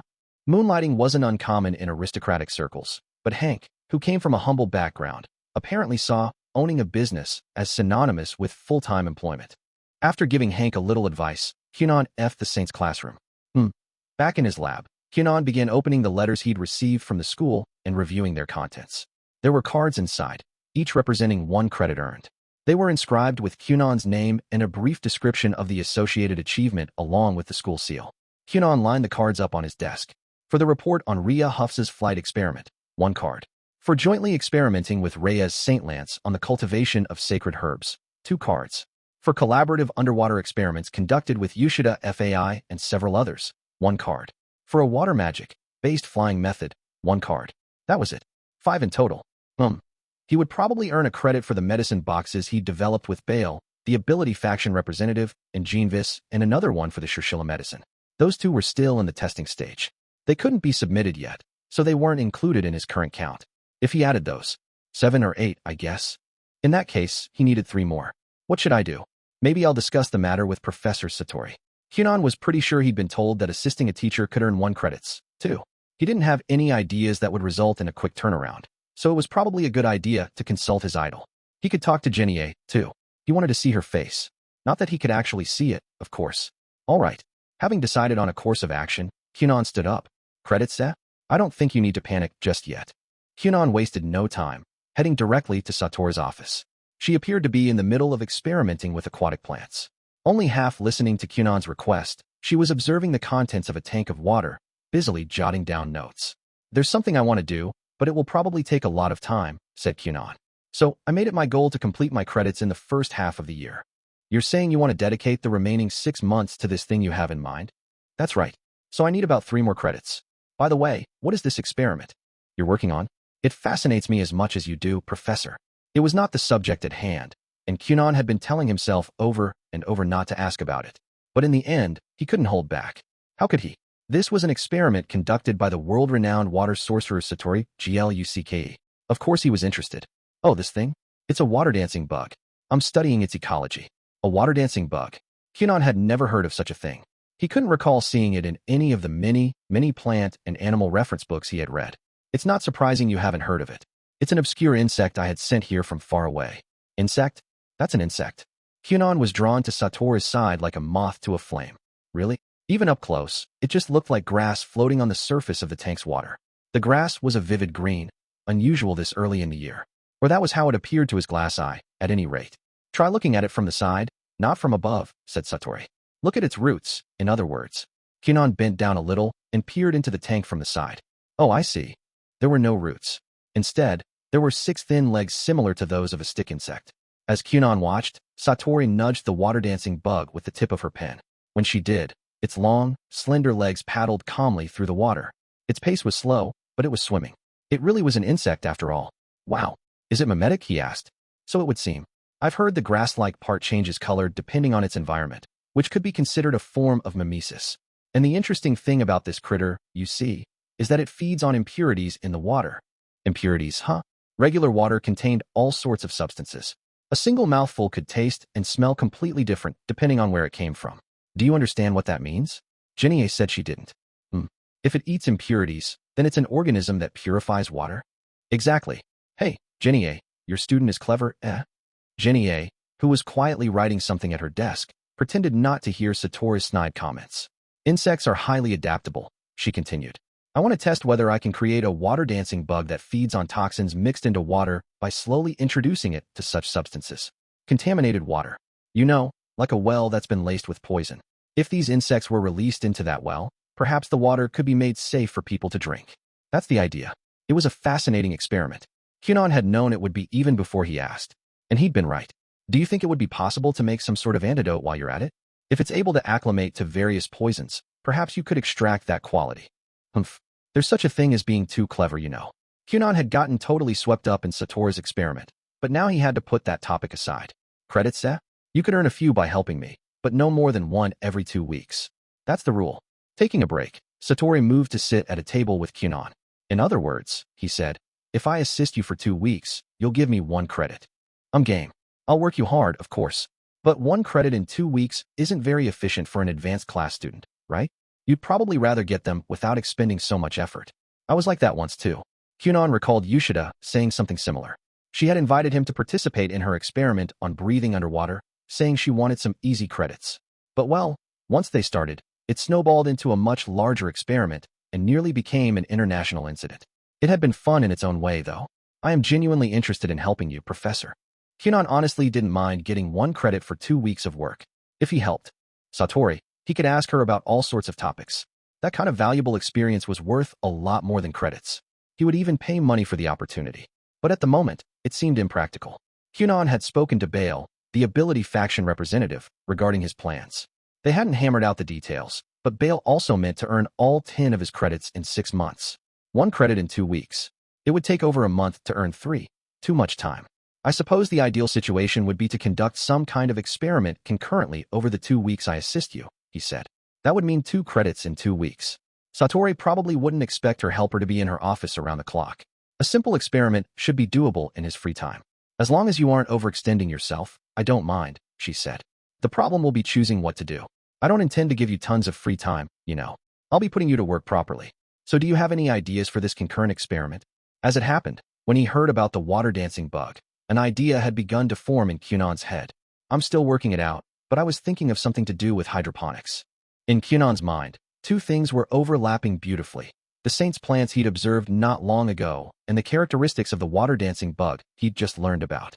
According to Reyes, it was relatively easy to earn credits for projects related to plant cultivation and breeding. If so, surely the same would hold true for hydroponics. Putting things that way was a bit misleading, however. It wasn't that earning credits was easy, but that Reyes was unusually talented at those subjects. The key was that they were things she was suited to, that she was good at. Growing crops or cultivating a field wouldn't require me to be there all the time. And if it goes well, it would benefit society, too. Kunon didn't think Reyes had tried her hand at hydroponics yet. Having her assistance would be reassuring, considering her recent agricultural achievements. And he suspected she was likely to say yes to such a proposition. Hydroponics was a type of agriculture, after all. She was bound to be interested in it. The day after Kunon spoke to Satori, he went to the Saint's lab to discuss conducting a joint experiment involving hydroponic cultivation. He'd rushed through his flirtatious greetings, such as, the silver hair on your left temple is especially beautiful today, and cut right to the point. As expected, you see things differently, Kunon, Reyes replied. You think so? Well, I can't actually see, of course. I'm also interested in hydroponics. However, since I have already completed my credits, I was thinking of trying that after advancing to the next year. I have other experiments I want to do at the moment, and I think it might be premature to expand my efforts that far. Oh right, the Saint had already met the requirements for advancement. In other words, she had come out ahead in the race to earn credits. She was the winner. She was free to do as she liked now. Kunon had never envied someone so much. I want credits too, he said. And I don't have time for an experiment that calls for constant supervision. So that's why you set your sights on agriculture. All he'd have to do was prepare a growing environment and plant the seeds. Then he'd simply observe carefully and wait for the plants to grow. He wouldn't have to monitor things every second of the day. He'd only need to make note of the most important stages. Oh, by the way, Miss Reyes, I had the wrong image of hydroponics in my head, but you know what it is, don't you? The day before, Kunon had done some research on the subject. Much to his surprise, it turned out to be vastly different from how he had imagined it. Yes, I do. People tend to think of things like paddy fields, but that's something else entirely. Indeed, hydroponics and paddy fields were distinct subjects. Kunon had investigated the matter in order to negotiate with the Saint, and he'd been shocked by how totally incorrect his initial assumptions were. Simply put, hydroponics was a type of cultivation method that did not involve soil. Instead, plants were grown solely from the nutrients in water, without being rooted in the earth. Kunon had indeed assumed that hydroponics meant things like paddy fields, where seedlings were planted in soil filled with water, as long as he could earn some credits. However, he didn't really care which it was. Are you sure you don't want to participate? He asked. I won't pester you about it if you truly aren't interested. Allow me to be frank, Reyes said, puffing out her chest. I've been highly interested and eager from the start. Thus began their joint experiment in hydroponic cultivation. This is Professor Kunon. He specializes in researching agricultural subjects. Before the experiment got underway, Reyes brought Kunon to a particular teacher's office to discuss hydroponics with someone knowledgeable in the subject. That someone was Kunon. He was a large, solidly built man of 35 with a long, unkempt beard. He wore plain clothes suited for manual labor, and his disheveled dress, wild hair, and beard made him seem like a farmer at first glance. However, his intelligent auburn eyes made it clear he was no country bumpkin. Just like Reyes's classroom, his office was home to a great number of potted plants. The faint scent of flowers mingled in the air with the strong aroma of greenery. The room smelled like life. How do you do? I'm Kunon. Oh, I know who you are. The professor answered in a calm, deep voice. I'm Kunon. Nice to meet you. If the man tidied up his appearance, Kunon was sure he would make quite the gentleman. Reyes explained briefly that fellow light magic user Professor Soraya Galan had introduced them, and that these days Kunon was the teacher she consulted with most often. To Reyes, Kunon was probably what Jenny A or Satori was to Kunon. Now then, what is it today, Reyes? Do you want more vegetable seeds? Or are you in need of advice? I wanted to ask you about hydroponic cultivation. Has it struck your fancy? Actually, I haven't had much success with applying my magic in that area. There's still a lot I don't understand. Kunon was an earth sorcerer, and since hydroponics didn't involve soil, it seemed he couldn't use earth magic to manage it or make adjustments. If you're planning to look into it, that'd be a big help to me, he said. Having spread himself too thin already, Kunon apparently didn't have the time to grow any additional plants. Silly me, he said with a hearty laugh. He didn't appear bothered at all by this predicament, however. He was probably quite fulfilled as it was. Are there any plants that can be grown in approximately 2 weeks? Asked Kunon. Oh yes, certain herbs will grow in that time. But it's not the season for them now, and I'm not sure they can be grown hydroponically. Understood. I'd like to request the seeds for those plants. Also, please instruct me in the basics of hydroponic cultivation. The Saint's Sanctum spell had the effect of warding off evil, and although it wasn't yet well understood, it also provided some amount of fertility to crops. Reyes herself had only recognized this aspect recently. Though the scriptures passed down in the Holy Kingdom mentioned past saints having such an ability, not all saints were said to possess it. And so Reyes had been operating under the misconception that it was not part of her skill set. But when she began interacting with various flora, starting with the Shirshilla herb, she came to realize that it was. As the scope of the Sanctum spell was narrowed, the fertility effect seemed to increase. And before coming to magic school, the Sanctums Reyes had created were all roughly the size of a house. What's more, she never kept the spell in effect for more than half a day. That was why she hadn't noticed before. Perhaps if she hadn't taken up gardening, she would have gone her whole life without realizing she had a special aptitude for cultivation. At any rate, this meant that even if it wasn't the season for a particular plant, Reyes could make it grow. That reminds me, your financial troubles were resolved, right? Asked Kunon. Yes, I get by every month without issue, Reyes replied. That matter had been the start of her friendship with Kunon. Ever since, Reyes had kept afloat just fine. That's so? Herbs can make you some good money, too. You know? Well, not as much as sacred ones. That's good. One can never have too much money, after all. Kunon thought the saint was being rather sensible. Leaving Kievan to her, Kunon stood back and watched the two of them negotiate. Reyes seemed somehow solid and dependable. He couldn't put his finger on it, but it was like the girl in front of him now was more level-headed than the one he'd met 6 months ago. She was growing up, just as Kunon was. Hank and Rhea probably were as well. And Marika, whom Kunon hadn't seen in half a year. Surely, she was growing up, too. Kunon and Reyes began their experiments, and the results came with a few surprises and unexpected discoveries. Kunon couldn't speak for others, but he often wound up acquiring more than he'd bargained for from experiments. Then he'd decide to take things just a little further and continue his trials, or else get derailed and start on something else. In that way, one experiment would lead to another and so on, ultimately using up quite a lot of time. It was a trap Kunon fell into frequently. This is so interesting. He felt like he was catching a glimpse of a whole new realm of water magic. Until that point, Kunon had assumed he'd attempted anything and everything there was to try involving water. That was naive of him. His element went much, much deeper. When it came down to it, maybe he wasn't even a novice sorcerer yet, but merely a little dandy with some good sense. It happened the day after their hydroponics experiment began. It's fascinating, isn't it? Said Reyes. What could it mean? I don't know, but I'm fascinated, too. 3 brand-new potted plants had been set up in the saint's room. Actually, the vessels weren't pots but clear cups, each enclosed in its own little sanctum. The cups floated in midair in front of Kunon and Reyes, who stood shoulder to shoulder, closely observing the sprouts that had emerged. All 3 had sprouted. In other words, they had chosen a viable cultivation method. The problem was, it looked like they were growing 3 entirely different herbs. Can the nutrients in water alone result in such variability? There was no soil involved in hydroponics. The plants got all their nutrients from water and light. The seeds were inserted into an appropriate amount of cotton, which was set afloat in a cup of water, and that was it. Water absorbed by the cotton provided nutrients for the seeds. That was how the system worked. They were using aguilin seeds. Like peppers, aguilin fruit bore many seeds, which were used as a sweet spice. Like many spices, its distinctive flavor made it quite divisive. Apparently, some people liked it, while others did not. Kunon had never tried it before. He knew the name, but this was his first time seeing the plant in person. Supposedly, it was a species of fragrant grass, which just like a common grass would take about a week to grow. Then the fruit would start to appear, and the seeds could be harvested. The fruit, as it happened, did not taste very good. That was how Professor Kievan Brid had described it to them anyway. This is a success, right? Said Kunon. It's sprouting, replied Reyes. So theoretically, yes. But it wasn't quite that simple. They'd prepared the experiment just as Kievan advised, and it had yielded the following results. The sprout on the left seemed to be doing fine and had a standard bud. The center cup sprout was as black as tar for some reason and had a lustrous hue. And the cup on the right was growing much quicker than the others. Already a number of long, spindly roots were growing through the cotton. In hydroponics, the source of nutrients was water. That was where Kunon would have come into play, if not for a long-accepted theory that water produced by sorcerers wasn't suitable for growing plants. According to this theory, the problem was that magically produced water lacked the minerals and other material found in natural water. Since that information came from research conducted long ago by well-respected scholars, it had a lot of credibility. So what should they do? If nutrients were needed, couldn't they just add some? Kunon had proposed mixing nutrients into magically produced water and giving that to the plants. His suggestions ranged from commonly known substances to unique ones used in magic potions.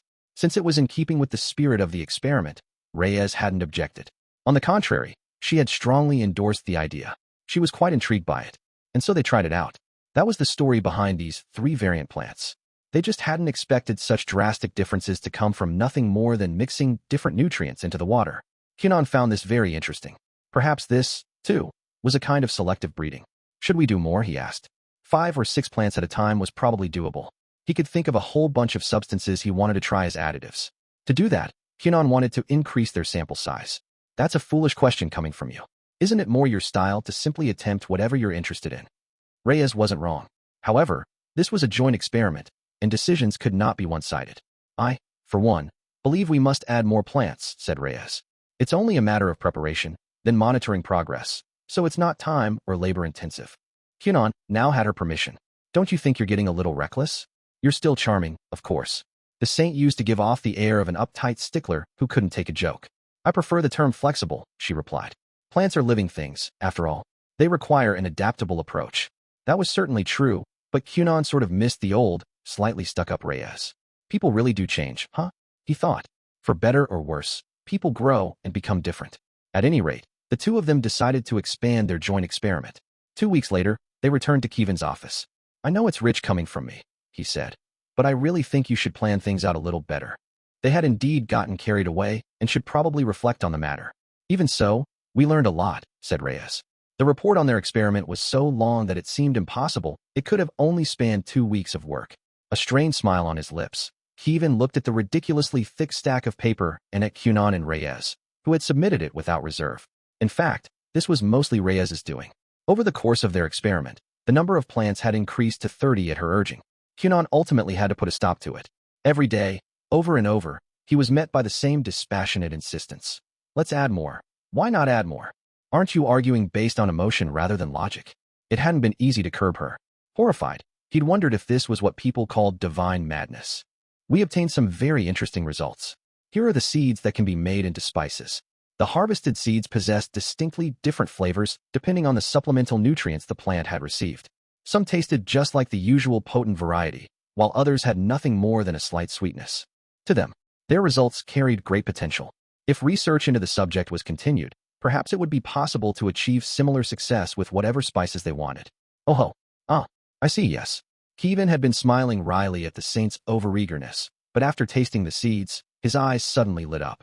I can't believe they taste so different. This is fascinating. I believe the differences are more extreme in the ones that were given magic potions as opposed to those that received common nutritional additives, explained Reyes. Their appearances varied quite a bit, too. They were all alike in shape, but the variations in color, growth rate, and stem length made them seem like entirely different species. Magic potions? Isn't that a bit drastic? There's no such thing as a cheap potion. We used ones Kunon made himself. Kunon looked on as Reyes and Kevin got increasingly excited. Not that he could see, of course. The saint had taken the reins partway through their experiment, and Kunon had left almost all of it up to her. He figured that even though he was after credits and she was participating merely out of interest, her passion for the research was greater. One could also say Kunon had merely been exercising restraint to keep things from going overboard. Though he was often swept up in a subject and went from one experiment to the next, the saint's desire to keep expanding the scale of their work had been particularly problematic. That was the kind of behavior pattern that would quickly become unmanageable. Kunon knew this well, because he'd done it himself more than once. It tended to make one forget about the experiment's main subject and why it mattered. Without a designated start and finish, experiments never ended, so he had guided theirs in the direction of being completed on time. And they'd managed to get some interesting results, as well, so Kunon was satisfied. But that didn't mean he had fully moved on. The hydroponic cultivation of Aguilin was still in its infancy. Figuratively speaking, it was like they had done a little preparatory digging in a mine and come back with a small amount of iron. If they kept digging further down, what would they find? A tremendous amount of time and effort would doubtless be required. Kunon's interest had far from run out, but he couldn't devote all his time to it, either. He was sure Reyes would go on with the project, but Kunon would not be joining her. He wanted to help, but he couldn't put his all into it the way she would. Besides, it had been quite difficult to keep her in check. Although I suppose there's no harm in keeping an eye on her work, in the end, he was still interested, so Kunon decided he would continue observing the saint's forays into hydroponic cultivation. Looking back, that was where it began, the precise moment the seeds were laid that would lead to the Building 11 forestation incident. Chapter 3. Assembling the magic-containing box development team. Here you go. Thank you for your hard work. Kunon was at Satoru's office. She held out a card, and he accepted it. This was one of the credits he'd so dearly wished for. While he and the saint had carried out their joint experiment, Kunon had also worked as Satoru's assistant. He'd just finished 2 weeks in that role. You really did run me ragged. He'd worked for her from noon until evening every day. He spent his mornings doing business and researching with Reyes, so he'd arranged to start helping Satoru in the afternoons. The volume of work had been considerable and mainly involved taking notes while Satoru dictated and producing clean copies of her memos and such. The notes she dictated to him consisted of hypotheses and deductions made while observing the water dancing bug, as well as records of various data. She would read them off, and Kunon would take down whatever she said. Afterward, they would talk about classes. Satoru taught second level now and then and would ask for his thoughts. Kunon had a lot of fun. It was like getting to take a private class with Satoru herself. He also really enjoyed seeing Satoru and Jinie discuss teaching matters together. As a sorcerer, Jinie may not have been impressive, but once again, Kunon was struck by her talent as an educator. The consideration she had for her students could be felt in the way she chose simple words to explain difficult concepts, as she had with Kunon. Just as an excellent sorcerer did not necessarily make a good teacher, the opposite could also be true. Gazing upon his wonderful first tutor made Kunon's heart swell. Not that he could actually see her. Any complaints? Satori asked him. None at all. If I had the freedom and energy, I would have liked to spend even more time assisting you. After all, Satori Gluck was incredible. And despite visiting her office many times, this was Kunon's first experience helping her with an experiment. It was no wonder she was a world-renowned water sorcerer. A novice like Kunon couldn't hold a candle to her when it came to knowledge and ingenuity, a fact that had become evident over and over during the last 2 weeks. If he had the time, he would have liked to stay at Satori's side and continue to learn from her. But unfortunately, I have a curfew. Nearly 13 years old, Kunon was still only a child. After discussing things with his maid, a curfew had been set for him. He had to be home at night. I feel the same.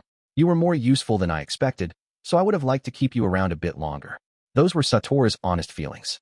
She knew she was an eccentric old woman, and she struggled to give straightforward compliments. But her temporary assistant really had exceeded her expectations. She was in a good mood, so she told him so. Having a capable assistant made experiments and research more consistent and less time-consuming. The water dancing bug experiment was progressing smoothly, and it seemed nearly time to move on to the next stage. The fact that the project had arrived at this point ahead of schedule was a testament to her assistant's good work. Satori had also enjoyed his occasional discerning comments and questions. A few times, he had even startled her by noticing some careless oversight she had made. She'd been annoyed whenever it happened and hidden her surprise, pretending she'd been aware of whatever it was the whole time. After all, she was an eccentric old woman. Come back anytime you want more credits, she said. You're more than welcome. Kunon left Satori's office and headed home. In the daytime, it felt just like spring, but the evenings were still a little chilly. Now then, his credits were mostly completed. He might need one more, or he might not. And if that was all, he could pretty much do anything to make up the difference. He could even help Satori out again, a tempting proposal. He had approximately half the school year remaining, just as he'd planned. Preparations were complete. Starting tomorrow, he would begin his attempt to develop a magic-containing box. First, he would go to see Bale, the ability faction representative.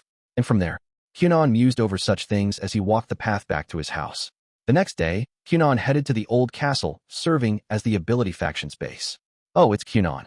There, he ran into Elia Hessen, who was in the dining hall chatting with 3 of her friends. Hello, Miss Elia. What's this? Is it possible you've grown even more beautiful in only a day's time? You didn't see me a day ago. In fact, it's been a while since we met.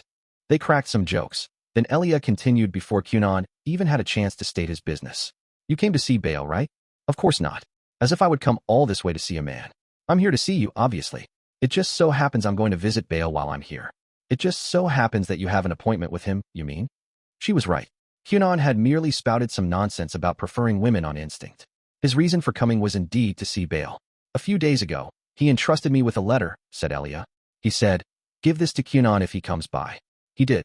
Elia nodded and held out the letter. I wonder what it could be. If he's asking me on a date, I'll obviously have to decline. With this offhand comment, Kunon opened the plainly sealed letter then and there. It wasn't a formal missive, so he didn't think it would be a problem. But didn't you go on a date with the Inferno Prince? That question came from one of the girls Elia had been chatting with. A date? Well, they had gone shopping together. Kunon supposed you could call that a date.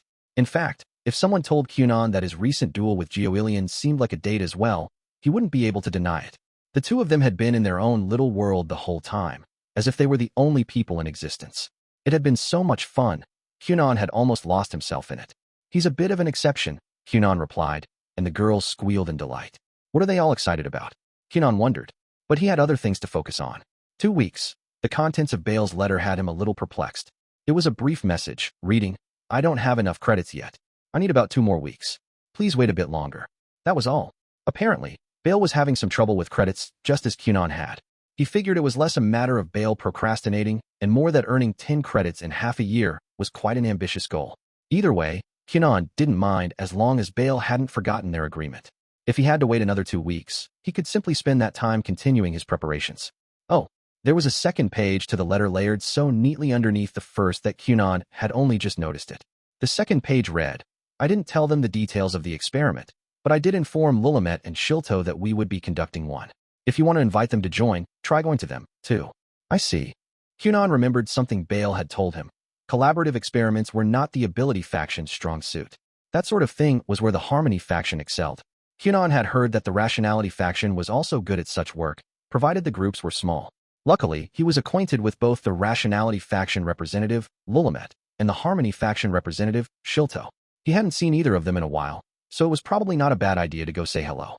And technically, he was a member of all three factions, even if he had totally forgotten about that. I am intrigued by the subject matter, said Shilto. But wind magic isn't useful in magic tool production, is it? Kunon had first stopped by the short tower the Harmony faction called home, figuring that if he was paying people visits, he might as well start with a woman. He was called to a dining hall that doubled as a reception room, where Shilto was waiting. Faction leaders were always busy. He had arrived unannounced, so it was fortunate he was able to see her at all. Nevertheless, successfully getting an audience with her did not guarantee a favorable response. You might be right, he replied. Shilto's question was reasonable. In the past, Bale and Kunon had denied Elia Hessen a spot on the team for the exact same reason. When it came to making things, the most suitable attribute was earth. Technically, water wasn't a great option either. It was only the unique nature of Kunon's magic that allowed him to adjust his attribute to make it useful in a development context.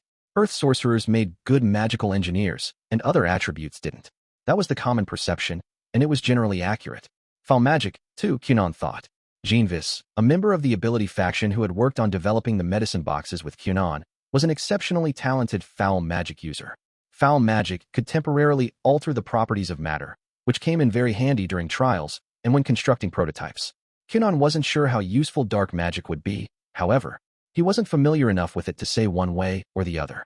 As for light, from what he'd learned about the attribute from Reyes, it didn't seem that useful when making tools. It was great for plants, but didn't seem to have much material processing capability. But a box that contains magic, huh? That really is a fascinating idea. So this is what Bale was talking about, Shilto thought. Around half a year ago, Bale had come to her and said, "There's an interesting research project coming up, so finish your credits by the 6-month mark." Shilto was a serious student and would have earned her credits early either way. But if the project involved developing a magic tool, it would be difficult for her to contribute. No matter how intriguing she found the subject, it was in poor form to throw her hat into the ring for something she wasn't suited to. She would only be a hindrance. And so, if you'd like, I can speak with Harmony's Earth users. I'm sure a few of them would gladly participate. Shilto offered to help in a slightly different capacity. It was an interesting idea, and she was curious about it, so she wanted to support the project. I should probably consult with Bale before we decide anything. Though Kunon was planning on taking the lead role in development, he didn't intend to make all the decisions unilaterally. Instead, he wanted to align his thoughts and actions with the rest of the team to keep them all moving in the same direction. That was what collaboration was all about, and the reason group projects often progressed more quickly than solo endeavors. Even his second magic teacher, the self-absorbed Xianli, considered Kunon's input to some extent. Depending on others might carry a certain stigma, but in Kunon's opinion, it was a critical skill. I see, said Shilto. You may be right. If it comes to it, please introduce me to a female earth magic user. Got it. Harmony faction has a brilliant earth sorcerer. I'll reach out to him. Slightly dejected, Kunon left the Harmony faction base. What an interesting experiment. A box that contains magic, you say? After parting ways with Shilto, Kunon headed straight for the underground facility where the Rationality faction was stationed. The faction representative, Lulamet, was conveniently in his office. Kunon paid the boys' orderly room a visit and made his proposal. Unfortunately, however, I've already made plans. As Bale had suggested, Lulamet had completed his credits in the first half of the year. But regrettably, he was no longer free to collaborate with them. Plans? Yes, there's an experiment I want to do. I've estimated that it will take at least 3 months. Kunon certainly didn't want to stand in the way of Lulamet's experiment. May I ask what you'll be doing? I'm thinking of summoning a dark spirit. What really? That's amazing. Spirits were mysterious entities said to exist in nature. There were records of people who could see spirits in the past. Inevitably, though, since people who couldn't see them couldn't confirm their existence, the credibility of those claims was a matter of debate. There were various theories about them. Some said they fed on people's magic power and released spells in return. Others said sorcerers were able to use magic because spirits resided within their bodies. There also existed the theory that spirits weren't real and never had been. The prevailing belief within the magic community was that spirits were masses of magic power that possessed a life force. At any rate, spirits weren't usually visible. Sometimes, a strange magic power could be felt even though nothing appeared to be present. That unidentified power was said to be a spirit. I found some old documents in the back of the library that describe how to summon spirits. I checked with the school, and was given permission to attempt the summoning ritual if accompanied by a teacher. Wow, what a fascinating experiment. How compelling. What were spirits? Such an experiment prodded at the very mysteries of the universe. What was magic? This work might bring them closer to the answer. Kunon couldn't restrain his enthusiasm. Isn't it? Said Willamette. I'm interested in what you're doing, too, but I'm not sure I would be of any use in creating magic tools to begin with. Is dark magic not suited for it? I have no experience with such things, so I can't really say. In other words, even if dark magic was useful for magic tools, Willamette was a total novice. Nothing resembling a magic-containing box existed at present, so they would be starting from scratch. Honestly speaking, Kunon thought the project would be quite difficult. Understood, he said. If I need anything, may I ask for your assistance? If possible, Kunon wanted people with at least some magical engineering experience on the team, so he gave up on recruiting Willamette. Of course, if you deem my abilities necessary, please do not hesitate to reach out to me. I'd like to be involved, even if only a little. While he had Willamette's ear, Kunon also brought up the possibility of scouting a talented Earth sorcerer from the Rationality faction.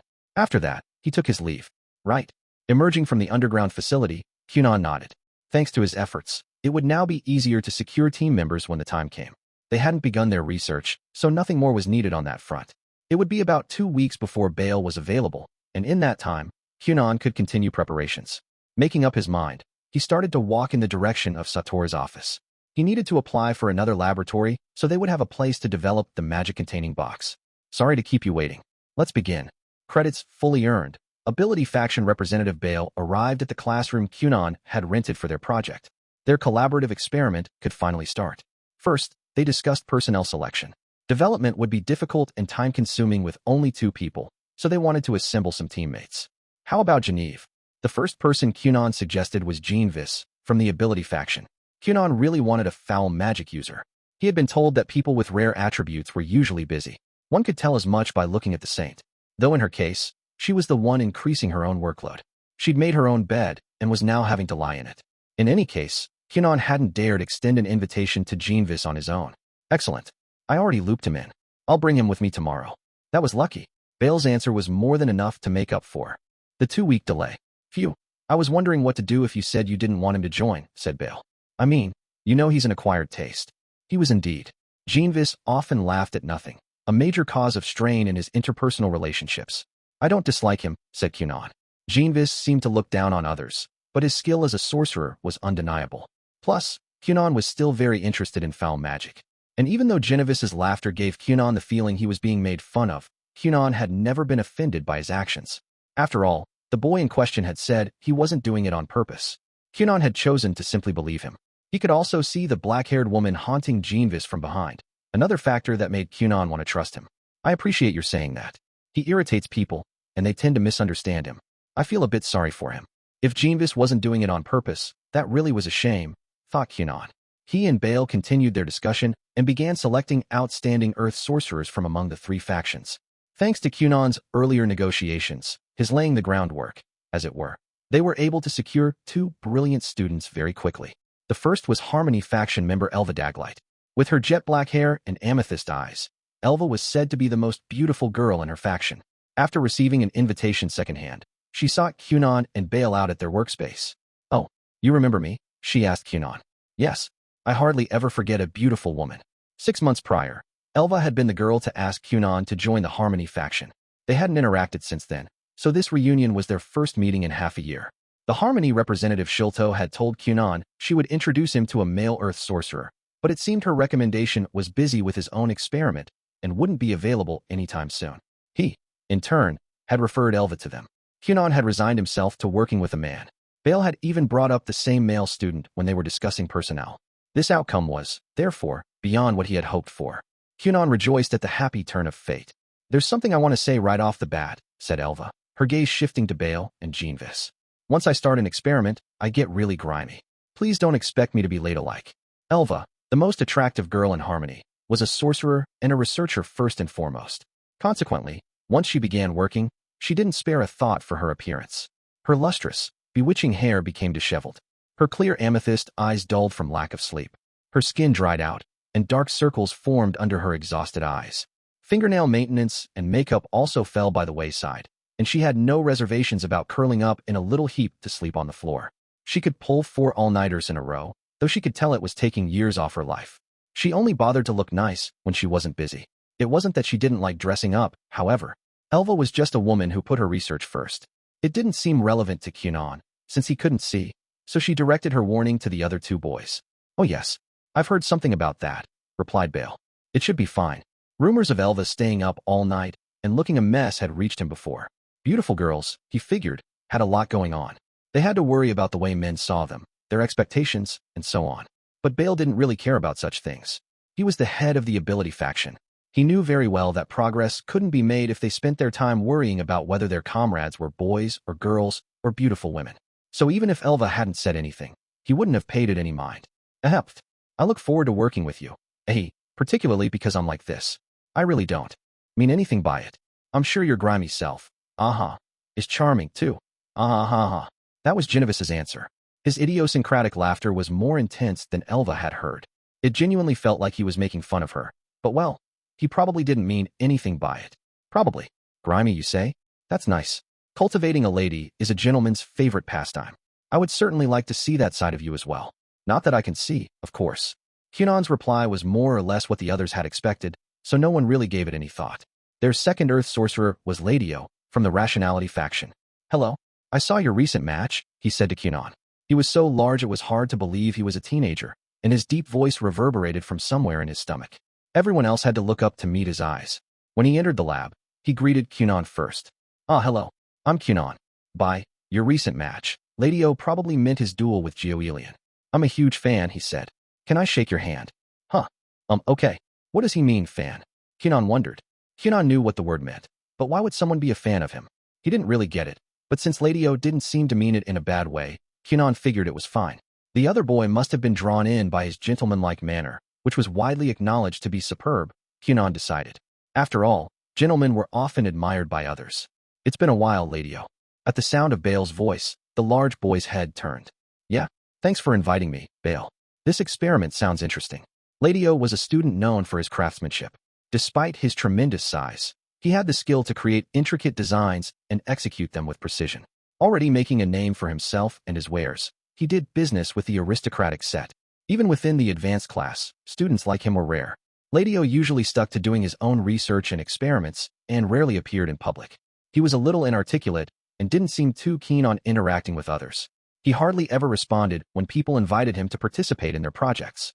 But this time, like Bale and the others, he must have been lured in by the subject matter. "I should be thanking you," replied Bale. "We appreciate your taking part.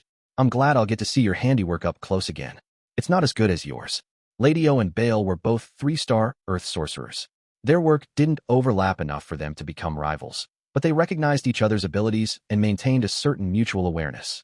With that, the development team for the magic-containing box was established. Kunon was the leader, and his collaborators were Bale, Genovis, Elva, and Ladio. They might have to add more people later on, or they might go the whole project with their current lineup. Either way, they would start with this group of 5.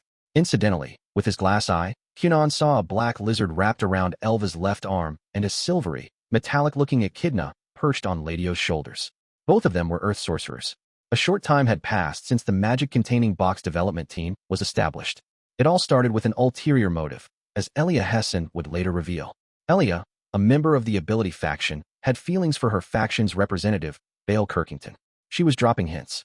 In fact, she had been doing her best to make her intentions obvious, but she didn't know if Bale was getting the message.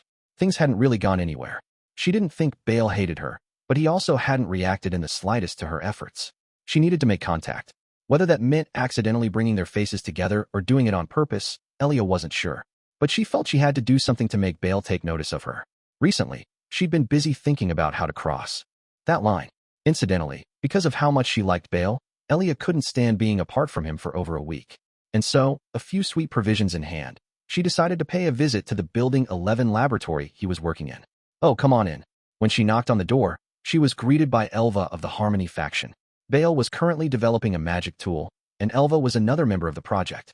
Elva was so gorgeous it made Elia's head spin, even though they were both girls. Truthfully, she didn't like seeing women that pretty near Bale, but there was nothing she could do about it. Now should be fine. Elva already knew who Elia was there to see. To be honest, the majority of the advanced class knew. Her feelings were obvious. There were even people who had bet on whether Elia and Bale would become a couple. Some people were just rude, thought Elia. but she preferred that to anyone interfering. Elva, as it happened, had no interest in Bale aside from his skill as a sorcerer. She could forgive a guy for being thick-headed, but not to that degree. A man so obtuse that he didn't even notice when he heard a girl was out of the question. That you, Elia? Here was the object of Elia's affection. He and the others had shoved a group of desks together and were sitting around them, poring over a mountain of books and documents. They were probably in the middle of surveying the relevant information. The development team had formed only a week ago. At present, they were still preparing to start their project. Hello, Bale, said Elia. I brought you some refreshments. Really? Thank you. Hey, let's take a quick break. Kunon, Gurion, and Ladio looked up from their work. Glancing around casually, Elia thought about how amazing the team's lineup was.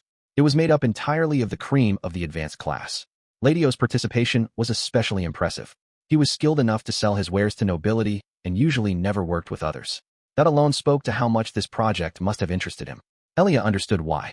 Even without taking her love interest into account, the project fascinated her. As a sorcerer, or rather, because she was a sorcerer, she was drawn to the subject. How about some tea? The team took a break and drank the tea Elva made for them and ate the honey toast Elia had brought. A month after the development team was established, Elia once again made her way to Building 11, snacks in hand. Do you have a moment, my lady? A voice called out to her, and Elia turned around. For a moment, she thought the voice belonged to Kunon. After all, he was the only person she knew that would call her my lady. But she was mistaken. Sorry, but have we met?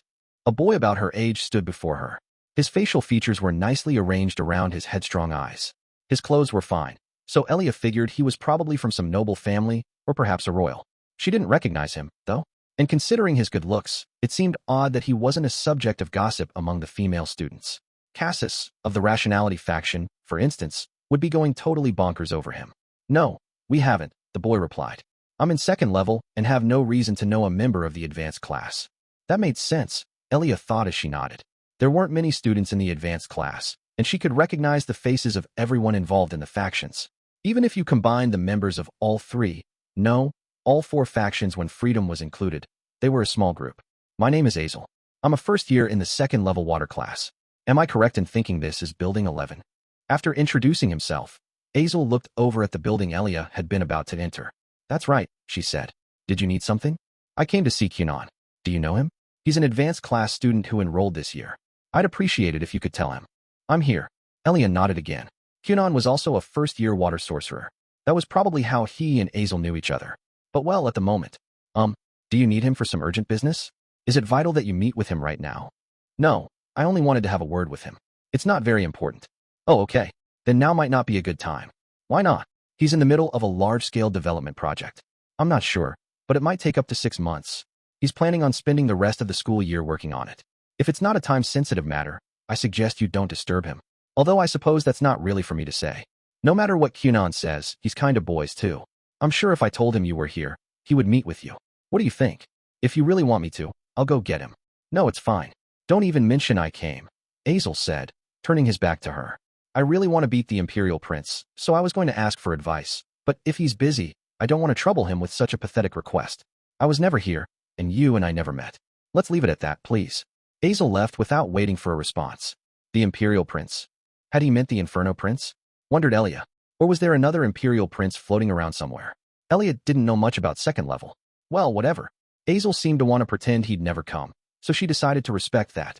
Once more making for the door to Building 11, Elia headed toward the team's lab. Oh, welcome. She was ushered in once again by a tired-looking Elva. Starting a week ago, Elia had begun to notice dark circles forming under the other girl's eyes. Now they were obvious to anyone who looked.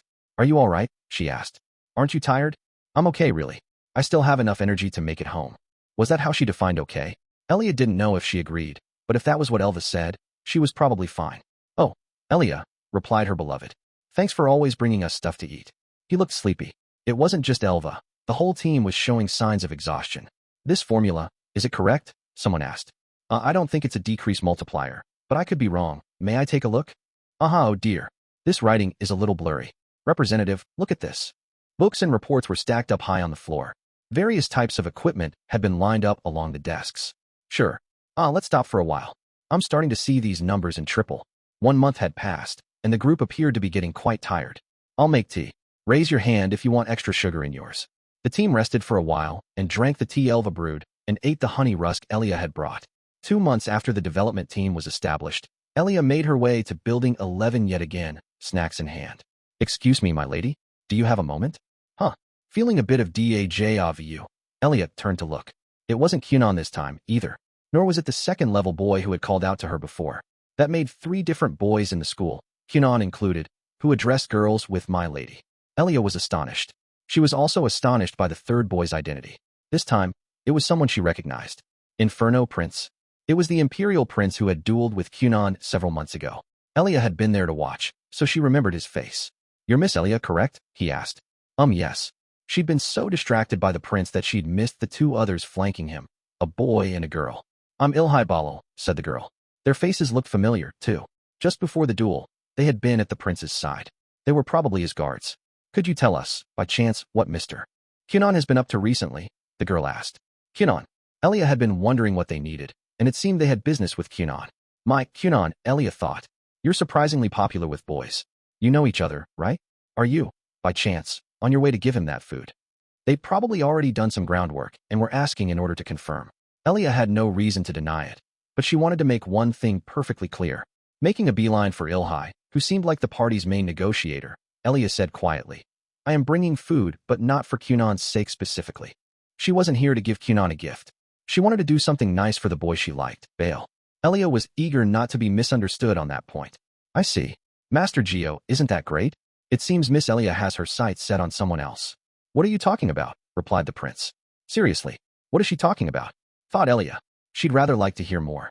Kunon is in the middle of a large-scale experiment right now," she said, "so, that much we are aware of. He told us so himself. It's just that we haven't heard from Mr. Kunon for the past 2 weeks, so he's a bit worried. Master Gio, that is." Apparently, Kunon and the Inferno Prince spent time together. Quite often, it seemed. Elia wasn't opposed to hearing about boys in close relationships. She was a girl, after all. How should I put it?" she began. "Don't worry, he's definitely alive. He just isn't all that lively." Recently, Kunon had been looking particularly fatigued, even to an outsider like her. Elia would have described him as barely hanging on. But should she really say that to someone who was so concerned he'd come to check on him? Was barely hanging on an acceptable reply? Would that provide any peace of mind at all? No way. On the contrary, it would only cause more worry. Well, all I can say is that lately it seems like the work has gotten a little challenging, so it would seem. Nothing wrong otherwise, then? I don't think so. It's just that he's so tired and has so much to do that he hasn't been able to focus on anything else. Oh, that's right. Elia was also concerned about the development team's well-being, but she was wary of visiting too often and becoming a nuisance. She'd been trying to show restraint. However, if she wasn't the one dropping in on them every time, she wouldn't become an eyesore. That gave her an idea. "Why don't you 3 try bringing him food sometime, if you'd like? I would be really grateful since there are days when I can't make it." "Oh, seeing how Mr. Kunon is doing would make us happy, too, but is it okay for us to enter an advanced class facility?" "I don't think there are any rules against it. You should check with a teacher just to be safe, though." "That's an excellent idea. Master Gio, I think Miss Elia's plan sounds wonderful. Let's bring Kunon some provisions next time." "Yes." It seemed the Inferno Prince was satisfied with her suggestion, too. Elia told them how often she brought snacks to the lab, and they parted ways. "Thank you, my lady." The address sounded more dignified when the prince said it. Elia thought as she watched him walk away with his friends. Now then, slightly delayed, Elia turned back toward Building 11 and headed inside. "Hello, I brought snacks." There was no need to knock at this point. The room's occupants didn't want to bother answering the door and had told her to simply come and go as she pleased. Without waiting for permission, Elia stepped into the familiar laboratory. "Oh, it's you, Elia. Sorry to make you come all this way so often. You really don't have to worry about us so much." She could hear the voice of the boy she liked, but she couldn't see him. It seemed he'd dozed off on the floor again, hidden by a plethora of books and documents. Not an inch of Bale was in sight. Jeanvis, Ladio, and Elva were probably lost in the sea of research materials as well. "Oh, Miss Elia, welcome." Kunon greeted her as he entered the room. Since he had a curfew, Kunon always went home at a regular time and was more energetic than the others. That, however, was a low bar to clear. Only half of his face was visible beneath his eye mask, but he was tired enough that his pale complexion was obvious. Even after returning home, Kunon's to-do list was endless. There were materials to search for, preliminary calculations to make, rough estimates regarding the magic tool's construction to put together. He claimed he was cutting into his sleep to keep working. That probably wasn't a lie. After all, he was managing to keep pace with his immensely talented teammates. He really was an incredible first-year student. The others are busy sleeping. so I'll take that off your hands. Oh, unless you'd like for me to wake them up. Gosh, no. It's okay. Let them rest. Elia couldn't bear the thought of waking everyone up just to give them snacks when they were in such a state. Bale hadn't spoken again, and she suspected he'd already fallen back asleep. Are you sure? Asked Kunon. I still eat breakfast and dinner at home, but for the others, the food you bring has been a lifeline. They'll be happy to see you. Huh? What had he just said? No. Somehow she understood. Even Elia tended to forget to sleep and eat when she was absorbed in research or an experiment. Don't tell me they're all starving themselves. It's hard to say, but I've never seen them eating anything outside of what you bring, said Kunon, before adding, not that I can see. But Elia wasn't listening. What? They're forgetting to eat and sleep? All of them. It certainly looked that way. But wasn't that a little odd? People ate when they were hungry and slept when they were tired. That was only natural. There were times, however, when someone became so engrossed in an activity that it simply didn't occur to them to eat or sleep. Elia had found that the more talented a sorcerer was, the less they tended to their own health.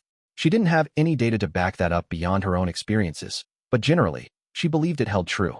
Researchers, I swear. Elia had gotten caught up in work and forgotten to eat and sleep before, but there was a limit to how far you could take it. She'd certainly never gotten this bad. Should I bring food more often? She asked. Typically, Elia visited once or twice per week. At first, she had worried that was too much. Then she started to feel concerned, because every time she showed up, the team's members looked increasingly ragged. Now the group was in such bad shape that she was afraid to take her eyes off them. And today, she'd learned her concern was more than warranted. She would have to meet with the Inferno Prince again and discuss how often they brought food. She felt that running into him and his friends earlier had been destiny. Not even magic could have intervened. I'm always happy to see more of you, Miss Elia. But won't that be a burden on you?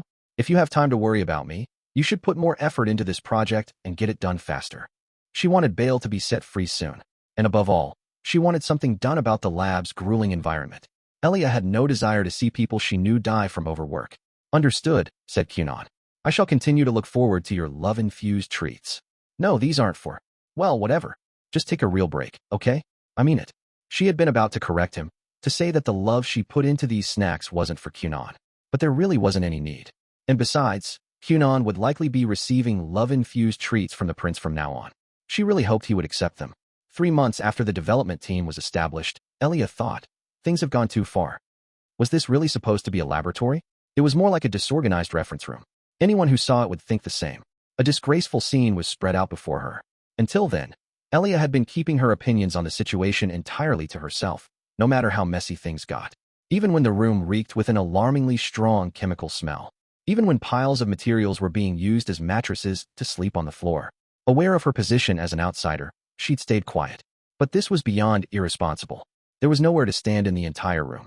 Not one of the people inside could form a coherent response. Shockingly not asleep for once, the team members were sitting around their desks. One glance was enough to cause alarm. They looked like they were already dead. Bale's complexion had progressed beyond pale blue into a greenish tone. Jeanvis was earnestly trying to write something down using a pen that was clearly out of ink. He was grinning as he mumbled to himself. How strange. I can't write. Is this a dream? Ah, I see. Elva and Ladio were carrying on an incomprehensible conversation.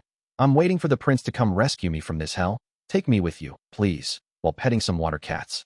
Okay, so their conversation wasn't entirely incomprehensible. Apparently, the Imperial Prince had been checking in on the group every so often. Kunon, the only one who still had any of his wits about him, had nevertheless failed to notice Elia's appearance. He was moving between the piles of materials, those which had yet to collapse, toppling them one after another in search of something. Huh, he said to himself as he broadened the scope of the disaster. Where did that document get to? Perhaps he wasn't quite as together as he looked. It was too much. This wasn't research. That's enough. Elia shouted. Get some actual rest. And clean up this room a little. If I don't stop them now, she thought, someone really will work themselves into an early grave. Elia declared a compulsory rest period, effective immediately. She was serious. She intended to make the 5 of them take a break even if she had to get a teacher involved. Yet to her surprise, no one objected. Later, after waking up from a deep sleep that lasted the entire day, Bale told her, that knocked me out completely. When Elia asked, the 5 of them said they had been thinking about the project non-stop, whether awake or asleep. No matter what the team was doing, their minds were running, even while they slept. As soon as an idea hit them, they woke up to jot it down. Sorcerers often entered such a state after starting an experiment and narrowing their focus. Frankly, even though they wanted to rest, they couldn't. Never knowing when a flash of insight would come, Their minds remained in a constant state of tension. Spellbound was a good word for it. Driven by a single goal, they found the difference between consciousness and subconsciousness no longer mattered. Elia's declaration, however, had shattered that tension. Kunon reacted first, exclaiming, "Let's sleep today? I'm tired, too," and creating waterbeds for everyone. All 5 of them jumped into their waterbeds without saying a word. So quickly it surprised even Elia, who had just shouted at them. They were asleep within seconds. Their exhausted, corpse-like faces looked extraordinarily peaceful as they slept, enough to make Elia worry that they might never wake up. And once they'd fallen asleep, Elia was left behind, the sole conscious person in a room that may as well have been a war zone. I can't leave it like this, right? Though she wavered a little, Elia thought enough was enough. The state of the lab was truly shocking. The whereabouts of any given item were a mystery, and there were dozens upon dozens of unreturned library books all over the room. It would probably be fine to tidy up a little bit, right? The team's research results seemed to be concentrated around the desks, so it was probably safe to organize the documents and notes outside of that area. After all, if she left things as they were, she was sure the others wouldn't clean it up. And in that case, this might be too much for one person, though. The sea of chaos spreading throughout the classroom was too vast to overcome alone. Honestly assessing the situation, Elia decided to call for help. One day had passed since Elia's rest order. A sleepy-looking Kunon had gone home to comply with his curfew, but the other 4 team members remained dead to the world. This is quite the shameful sight. While the team slept, Elia and her helper set about cleaning and organizing the lab. She had called on Shilto, the Harmony faction representative. Considering the subject of the research, she hadn't thought it a good idea to ask for just anyone's help. This idea for a magic-containing box, a container that could store a specific spell, could be the invention of the century. It would allow magic to be used even without a sorcerer present, and had the potential to change not just magical society, but the world at large. Kunon's team was developing a very important magic tool, and if someone were to run off with the results, it would be a disaster. Thus, Elia had decided to call on a person in a position of authority. Serious and honest, Shilto was the perfect choice. Take care of anything relevant to your research by yourselves. Understand? I won't let you get back to your project until this is cleaned up. The team had slept for almost an entire day, and Shilto hit them with that decree the moment they opened their eyes. Start cleaning. No experimenting. She was very reliable in times like these. And so the 5 team members, technically still taking a break from their work, joined Elia and Shilto in a roughly 2-day effort to clean their lab. 3, 2, 1, thank you very much. Bale led the count. The team thanked Elia and Shilto, who felt a bit like adults on the receiving end of forced politeness from children. Well, none of them looked like they were on death's doorstep anymore, so that was a relief. They even appeared to have gone home and changed their clothes for the first time in a while. Though she had worried she was overstepping, Elia was fairly sure. No, she was certain this had been for the best. She was able to prevent the 5 of them from dying of overwork. If they had died, it would have been too late. I'd rather not meddle. However, said Shilto, looking at Elia and the others, what do you think about adding her to the team officially? In my opinion, this group absolutely needs someone to do chores and manage its members' health. She was referring to Elia. Even if you can't make her a part of the team, at least compensate her a little or something. She's already done more for you than anyone should expect from a free service. Frankly, you've taken her for granted. Just before leaving, Shilto added, and you had better get me something as a thank you too. She had spent 3 days with them despite already being short on time. They needed to thank her with something more than just words. So will you join us, Miss Elia? Elia had been staring at the door as Shilto left, but she turned at the sound of Kunon's voice. There were 5 people with awfully sincere expressions looking at her. Despite Kunon's eye mask, she could tell his gaze was directed her way, too. They looked so pleading, especially Bale. Elia couldn't believe the amount of hope and desperation on his face. She had never seen him look that way before. If possible, she would have preferred he turn that gaze on her because of his own private feelings, not because he wanted to recruit her for a project. But well, whatever. I'm not particularly against the idea, she said. But I haven't finished earning my credits yet, so I would only be able to come and go as much as I have been up until now. The team's goal was rather advanced. Plus, having never been involved in magic tool making, Elia didn't understand a lot of what they were doing, so she couldn't participate in the tool's development. The only thing she could do was look out for them, such as by helping with chores. If that was okay with them. Yes, thank you very much. The group erupted in cheers, taking her hands in theirs to celebrate. Well, if they were this welcoming, then Elia had no regrets. You know what? It's already like this again. Let's be more careful this time, they'd said. Let's not let things get out of hand again. Were they simply not willing to put in the effort? A few days later, their newly appointed team member Elia arrived at the lab. Despite all the organization they'd done, There were already research materials strewn all over the floor, and the other 5 team members looked exhausted. Once more absorbed in their experiment, none of them had even noticed her come in. Maybe I shouldn't have agreed so quickly, Elia muttered. She heaved a long sigh and began picking up documents. Around the same time, 2 teachers stood in the saint's room. Professors, please take good care of these children, said the room's current occupant. One of the teachers was Suraya Galan, a light magic user. The other was Earth sorcerer, Kevin Britt. They just need to be watered, right? Said Suraya. Yes. Please harvest and eat the fruits and vegetables if you'd like. They should be ripe in about a week. Reyes St. Lance was leaving her plants in the 2 teachers' care. How long until you come back? Kevin asked, looking at a pot containing an unripe raspberry plant. The plan is to return in 2 weeks, but I'm sure all sorts of business will pop up. I suspect I may be away for a month. I see. That's a bit long. I apologize. I can't entrust my plants to just anyone. Oh no, it's not your fault. I'm just worried about your research being delayed for a month. It cannot be helped. Quite honestly, Reyes would also have preferred not to leave school. Indeed, despite her lack of emotions, the saint could identify the exact feeling making a home in her chest. It was reluctance. She didn't want to go. After all, I'm a saint. The Holy Kingdom of St. Lance required her to attend a sacred festival. In other words, this was an official duty. She performed such duties every year, so this had been expected. It was a part of her work even before she came to magic school. It was neither a sudden request nor an unreasonable adjustment in her schedule. It was something she had always planned to do. Except, Reyes didn't want to leave. She wanted to stay at school, but she couldn't be so selfish. At school, she was allowed to be a sorcerer before she was a saint. But to her country, she was a saint first and foremost. I'll be counting on you starting tomorrow, she said. The next morning, Reyes would travel to the Holy Kingdom, where she would stay, unable to return to school, for some time. Her classmates had already been informed, though she hadn't been able to see Kunon. He was always busy working on his magic tool lately, and she hadn't wanted to bother him. And so, with about 3 months left in her first year at school, Reyes headed home.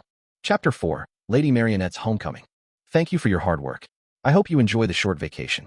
With that, Reyes walked off toward the great temple with the priest who had come to greet her. Philia and Journey, who served as her maids and bodyguards, saw her off. Phew, that's a weight off the shoulders, isn't it? Yeah. When Reyes was no longer in sight, Journey's shoulders sagged and Philia breathed a small sigh. For the time being, their work guarding the saint was done. Short on emotion, Reyes wasn't very independent either. She did as she was told, never did anything uncalled for, and never went anywhere unplanned. As far as taking care of someone went, they could not have asked for an easier charge. But just because Reyes didn't cause trouble didn't mean they could take it easy. As her bodyguards, they had to keep watch over Reyes's movements and be mindful of external threats. Vigilance was essential. The job paid extremely well, but it required a lot of care and consideration. The 3 of them had come to the holy city of Libella, where the great temple was, in the Holy Kingdom of St. Lance. Libella was what other countries would have called a capital city. The trip back had been short. Thanks to Philia, who was also a wind sorcerer, using her flight magic, it had only taken a few days for the 3 of them to arrive in the city and to escort Reyes to the great temple, where she would be staying for the time being. While she was there, Reyes would be watched over and cared for by the temple's priests, so Philia and Journey would get some time off. That didn't mean they had no duties whatsoever, though. One of the higher-ups would surely call on them at some point and ask them to report on how Reyes was spending her time in Direshik. And of course, when it came time to return to the Magic City, they would be accompanying her again, which meant they weren't allowed to leave Libella in the meantime. Nevertheless, time off was still time off. There were a few restrictions, but this was their first significant break in quite a while. Starting that evening, Journey planned to drink enough alcohol to fill a bathtub, and Philia wanted to take care of some errands of her own. Okay, I'm off. Contact me if anything comes up. Yep, later. Shoulders light, an eager Journey disappeared into the hustle and bustle of the holy city in search of liquor.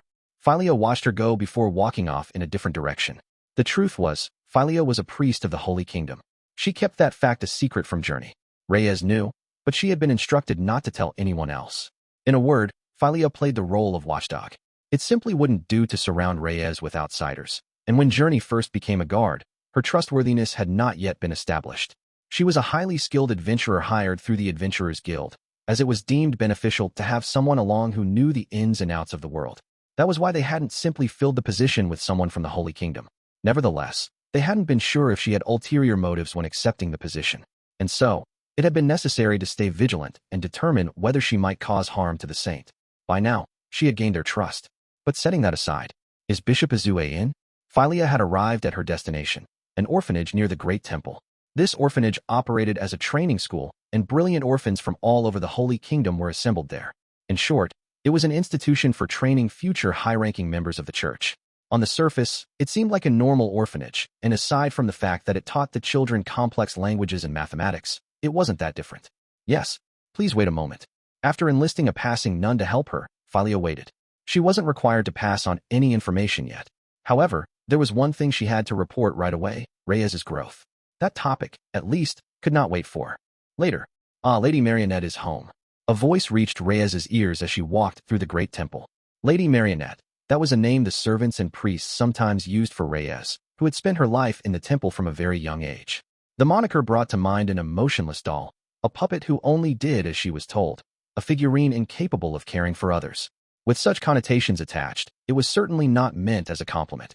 Nonetheless, Reyes, who was indeed lacking in emotion, had thought nothing of the name when she was made aware of it. It didn't upset her, and she had never expressly told anyone not to say it. She didn't care if they called her Lady Marionette. She didn't pay attention to things like that in the first place. After you.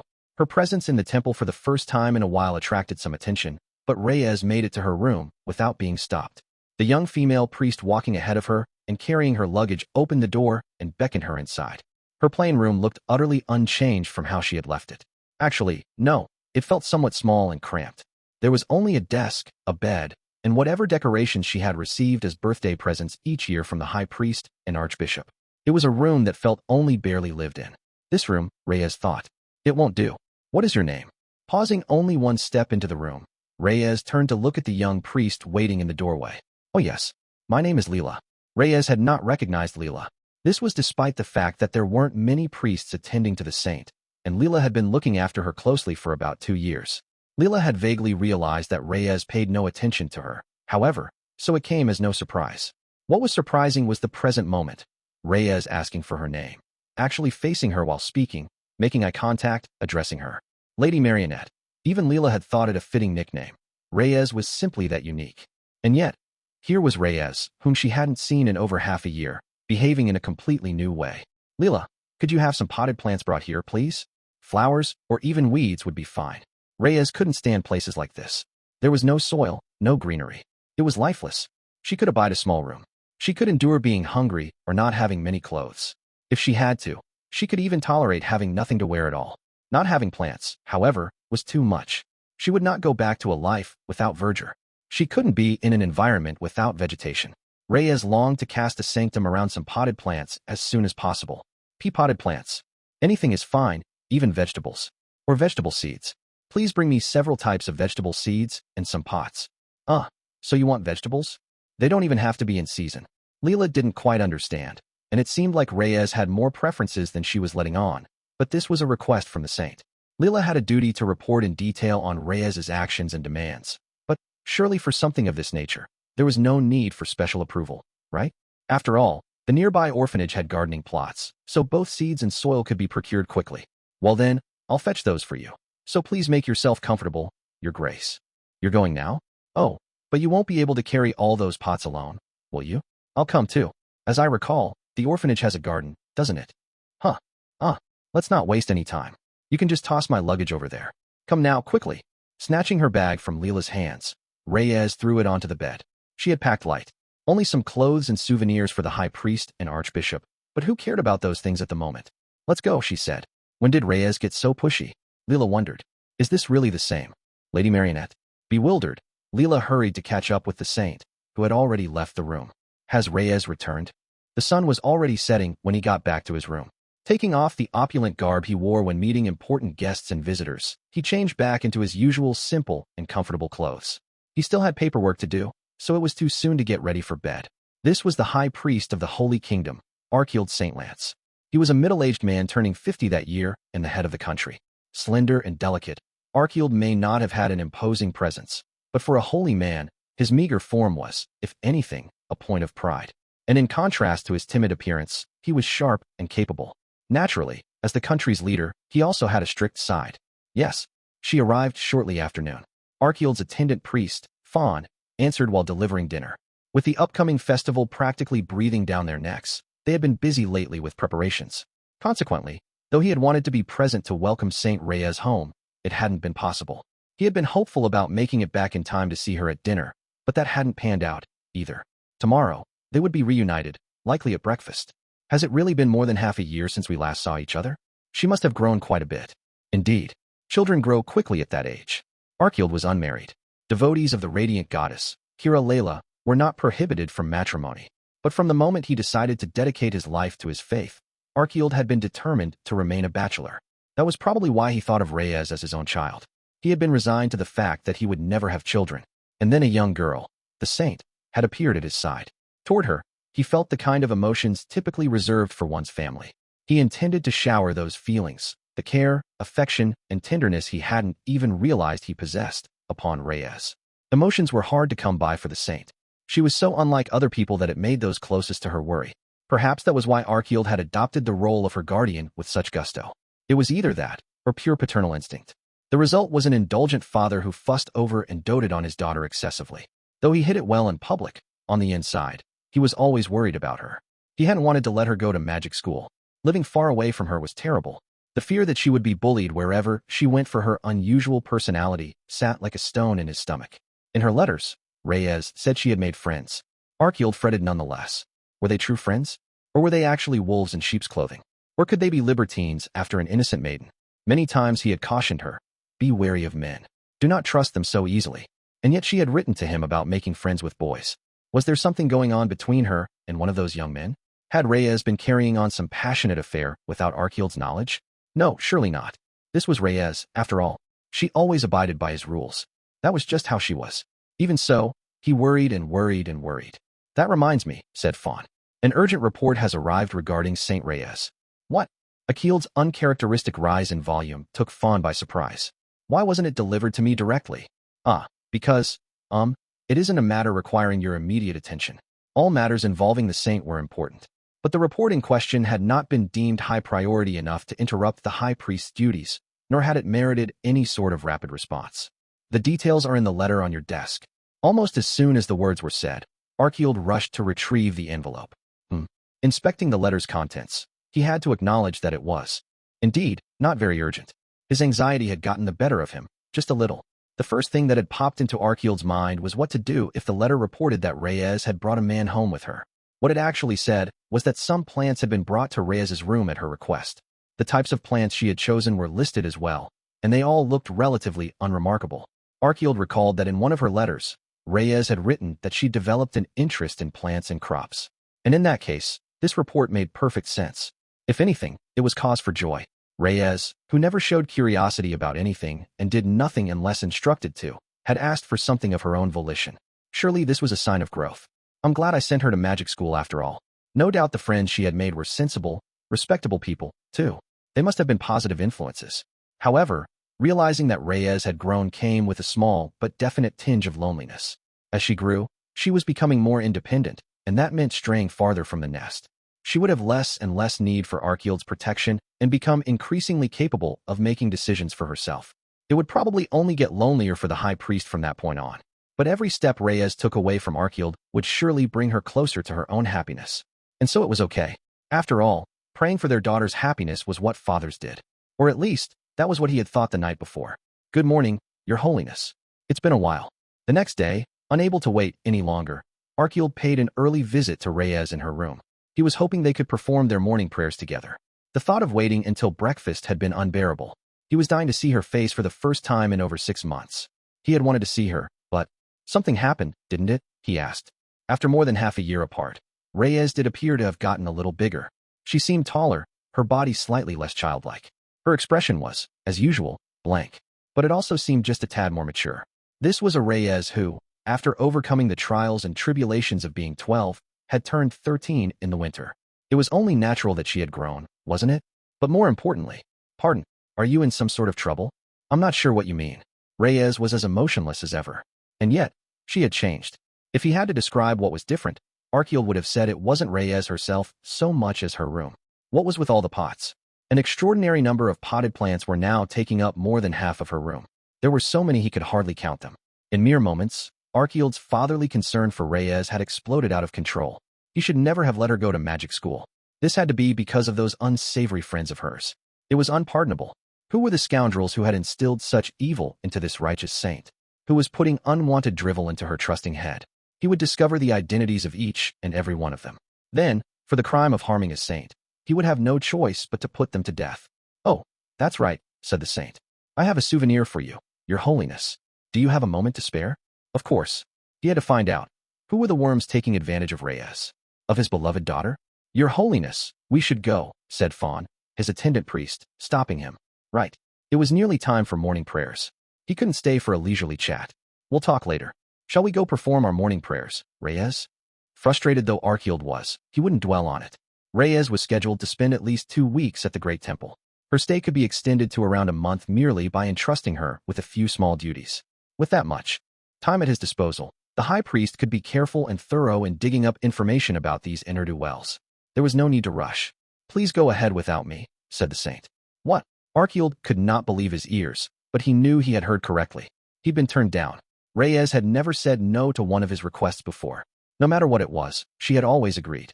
"I have to water these little deers, so please leave without me." What? Little deers? Since when did the saint use sentimental words like those? Where had she even learned them? No. Arkhild steadied himself. Such words were used all the time by all sorts of people. "By little deers, you mean these potted plants?" "Yes. They're all precious to me. They're like my children." What? Like her children? Did girls of 12 or 13 develop motherly instincts? Wasn't it a bit early? And wasn't this a few too many children? Wait. Arkhild steadied himself again. There was a significant difference between "they are my children" and "they are like my children." "So you like flowers?" "Yes, I like flowers too. But I've discovered that growing fruits and vegetables is more enjoyable." Wah. Oh, I see.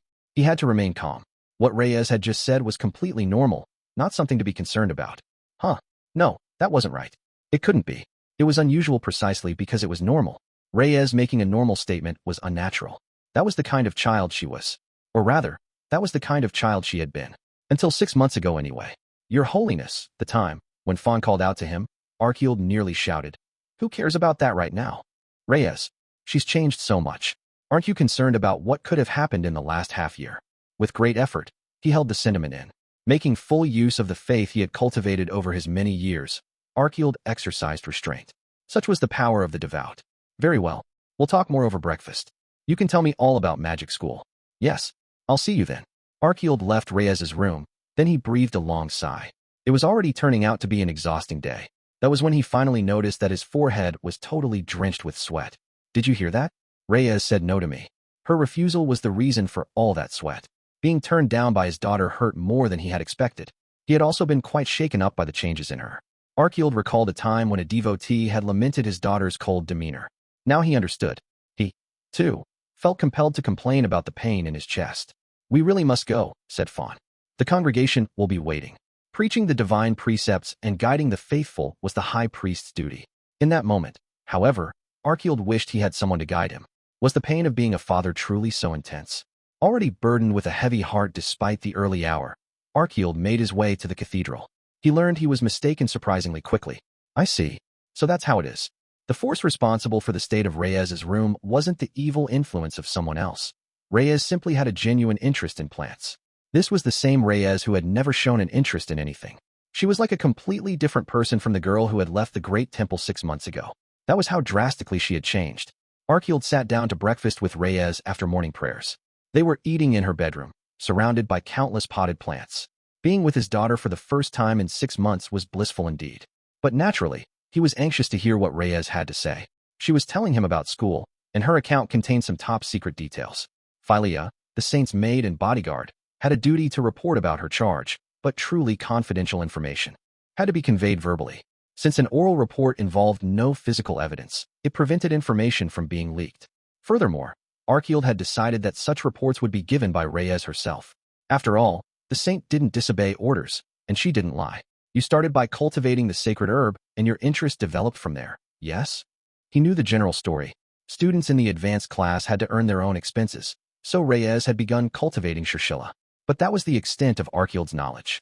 The particulars had been kept secret because Philia had judged them top secret. Her judgment had been correct, though it seemed some fragmented information was circulating around parts of the magic city of Direshik. Something about a successful cultivation involving a saint and an herb. Regardless, the cultivation of Shirshila was an achievement that would go down in history. All the more so because a saint was behind it. This feat was likely to become a page in Reyes Saint Lance's life story. No, it definitely would be. His daughter's efforts would be preserved for future generations.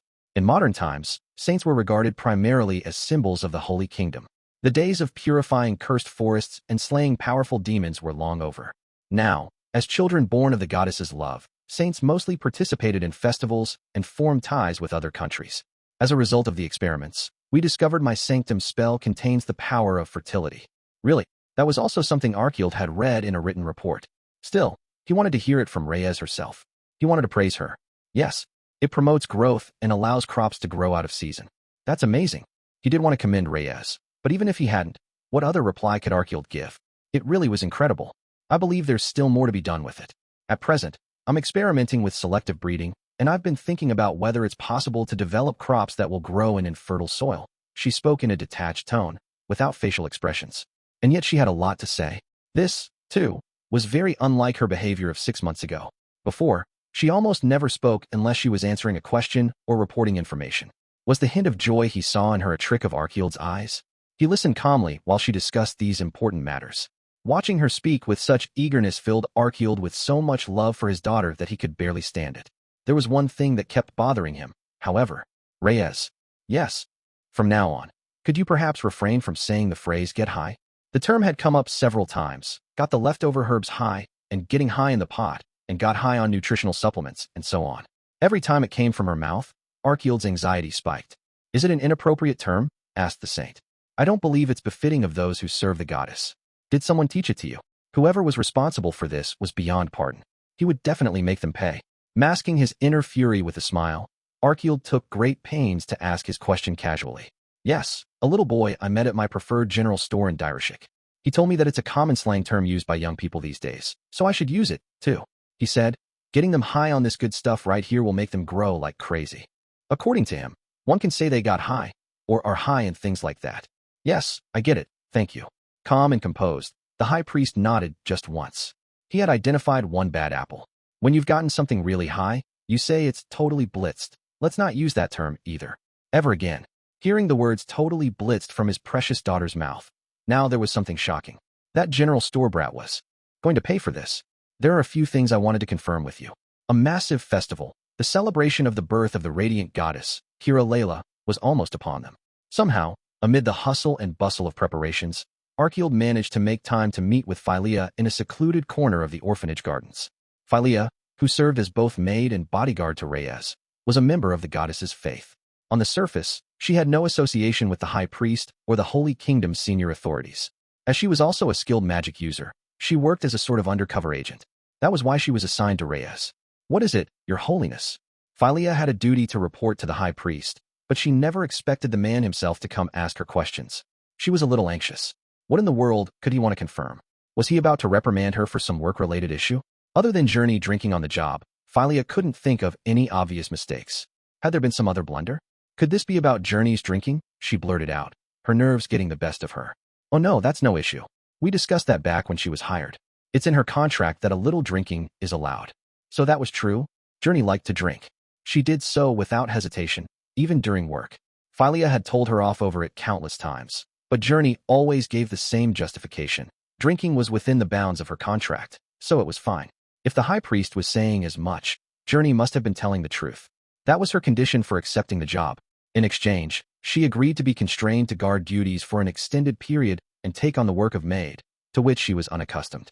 I couldn't hire just anyone to be at our precious saint's side, after all. Journey appeared a bit lax, but her abilities were solid. Journey is a skilled adventurer with a reputation within the guild for her excellent conduct and serious approach to her job. The fact that she isn't religious was a plus, too. She was the perfect candidate, and she would only accept the job on the condition that she be allowed to drink. Correct. She said drinking was the only thing she couldn't give up. She insisted that she wouldn't work if she couldn't drink, no matter how good the compensation was. Journey was bold beyond belief. She demanded to the high priest's face that he let her drink. So anyway, I don't care about her drinking. You know, she can actually hold her liquor quite well. Give her 10 bottles of wine, and she can still stand up straight. Philea found some of this rather hard to accept. But if it was all settled in the eyes of her superiors, then there was nothing for her to say about it. Anyway, about Reyes. Archield's gaze turned serious. It seemed the real topic of discussion was about to begin. Is it true that Reyes has a lot of male friends? Philia had been wondering what the high priest was about to say with such a somber expression when he'd suddenly asked about Reyes's friendships. Momentarily caught off guard, Philia had to remind herself that this was an important issue. Reyes was so lacking in emotion that she was called Lady Marionette. For her to have made friends was, truthfully, it was difficult to imagine her forming any relationships at all. She hadn't even been able to do so within the Great Temple, where she had lived for many years. It was no wonder the high priest was worried. They seemed to be no more than ordinary friends. Kunon, Hank, and Rhea, those were the names Philia had heard Reyes mention. The saint seemed to feel particularly obligated to Kunon. Indeed, from an objective point of view, Reyes did have a lot of male friends, though that could be considered inevitable, since the 3 boys were her classmates. Philia, yes, I want Reyes to be able to love as she chooses. That's why I'm not searching for marriage candidates, and why I turned down proposals made for her hand. Is that so? Perhaps unexpected wasn't the right word. Philia had never thought of this man as someone who would use the saint's marriage as a political tool. Archieald St. Lance was a kind, virtuous man of spotless integrity who loathed injustice. Honest, fair, and impartial, Archieald treated everyone the same despite his high-ranking position. He didn't seem capable of pushing a political union for Reyes. So I'd like for us to speak frankly. Because she's a saint, we can't let Reyes move out of the country. That means we'll have to take in her husband as our own. Ideally, he would be a devotee of the radiant goddess or willing to convert, even if that has to come after the marriage. So, do you see what I mean? No, I'm afraid I don't quite follow. Archieald's face was unbelievably serious. She could feel the pressure coming off it in waves. He was, by all appearances, a completely ordinary middle-aged man. And yet he had risen to the position of high priest. He was made of more substantial stuff than his looks let on. I want to preemptively investigate any man Reyes seems likely to choose. That's all. I have no ulterior motives. Really, none at all. Not yet anyway. Understand, his insistence was powerful, too. His thoroughly calm voice only served to add an edge to his words. Yes, I see. She seems to get along well with the other students in her same year in class. Kunon. Yes. Did her grace tell you about him? She also does business with Master Kunon, so I believe they're on rather good terms. So it is Kunon, then? Your Holiness? Your Holiness. Archieald's face had turned incredibly grim, but Philia had no idea why. And he asked, Pardon, what sort of child is this Kunon? I heard he's an extremely frivolous boy who asked Reyes out for tea and parfaits and such the moment they met. Is that true? Yes, probably. Kunon thought being polite meant sweet-talking women, though it became clear right away that he never meant anything by it. His pretty words were devoid of feeling, so it seemed unlikely that any girls took them at face value. For one thing, he was preposterously more enthusiastic when he was talking about magic than when he was flirting. I see. Thank you. Your Holiness? A gentle smile had replaced his stern scowl. Philia wasn't really following, but it seemed Archieald had understood something and was satisfied for the moment. That reminds me. After briefly discussing Reyes's friendships, a priest called for Archieald, and their conversation came to an end. However, after making to leave, the high priest turned back. Philia, to what extent is Reyes interested in plants, in your estimation? To what extent? Philia wasn't sure how to reply. She didn't know why the question was being asked, but she thought for a moment and gave an answer anyway. I believe she would probably try her hand at growing any plant or seed she came across. Both the garden and the interior of the house they'd rented in Direshik were full to bursting with plants. Expression blank, Reyes would talk happily about finding rare seeds at the neighborhood general store, then plant and raise them as if it were the only thing to do. Some of the plants were kinds that Philia had never seen before. She had recently been surprised to learn that Reyes was even attempting to grow carnivorous varieties. Of course, now that her crops and herbs were coming in nicely, their meals had become more luxurious. I see. Her room at the Great Temple is quite a sight at the moment. I have a feeling I know what you mean. Recalling their house in Direshik, Philia assumed the saint's room here must have developed a similar look. So, you see, I'm considering entrusting Reyes with Kira Vera seeds. Kira Vera? Kira Vera was the sacred tree said to be the true form of the radiant goddess, Kira. Layla. When the goddess descended to their world, her body was in the shape of an enormous tree. The sacred tree, Kira Vera. That was what had been recorded in the scriptures. Of course, that was a legend, and no one had ever seen the tree. There are Kira Vera seeds? Yes, quite a lot of them, in fact. What? The sacred tree, which was believed to be the radiant goddess herself and which Philia had thought existed only in myth, not only had seeds, it had a lot of them. But apparently, they don't sprout without a saint's fertility power. Kira Vera was a very valuable tree. The Holy Kingdom's high-ranking figures, Archieald included, knew that very well, because there remained detailed records of it from years gone by. Other ancient countries probably had similar records. It was a tree of great fertility, a true sacred tree. Where Vera grew, the surrounding earth was revitalized. Archeol didn't know how it worked exactly, but it was likely similar to sacred herbs, which contained some magic elements. Considering its effects, it made sense why such a tree would be enshrined in myth. It was said that long ago, the sacred tree was planted in land shrouded in a powerful, thick miasma. The tree then purified that land. There were no records of its cultivation in the last 200 years, so there probably weren't many people in modern times who knew of it. I'll give it to her before you return to Direshik. I'll instruct Reyes not to tell anyone about the seeds, and I'd like you to quietly keep watch. Naturally, I want detailed reports too. You understood. Do you think it will grow? Absolutely. Reyes can do it. After all, she's my she's a saint. His what? Whatever Archeol had almost said gave Philia a pause, but the high priest was gone in an instant. It probably wasn't that important anyway. Vera seeds. The astounding plan that the high priest had just casually revealed to her was much more of a shock. Someday, she might even touch the stuff of sacred legends. As a believer in the radiant goddess's faith, that idea brought joy, pride, and humility. I have to make sure it doesn't show on my face. She would be entrusted with the seeds of the sacred tree. How could she forget? Of course, no matter where the seeds came from, Reyes would probably go about cultivating them, simply and quietly. Given the circumstances, it seemed like the person who would feel the greatest burden was Philia.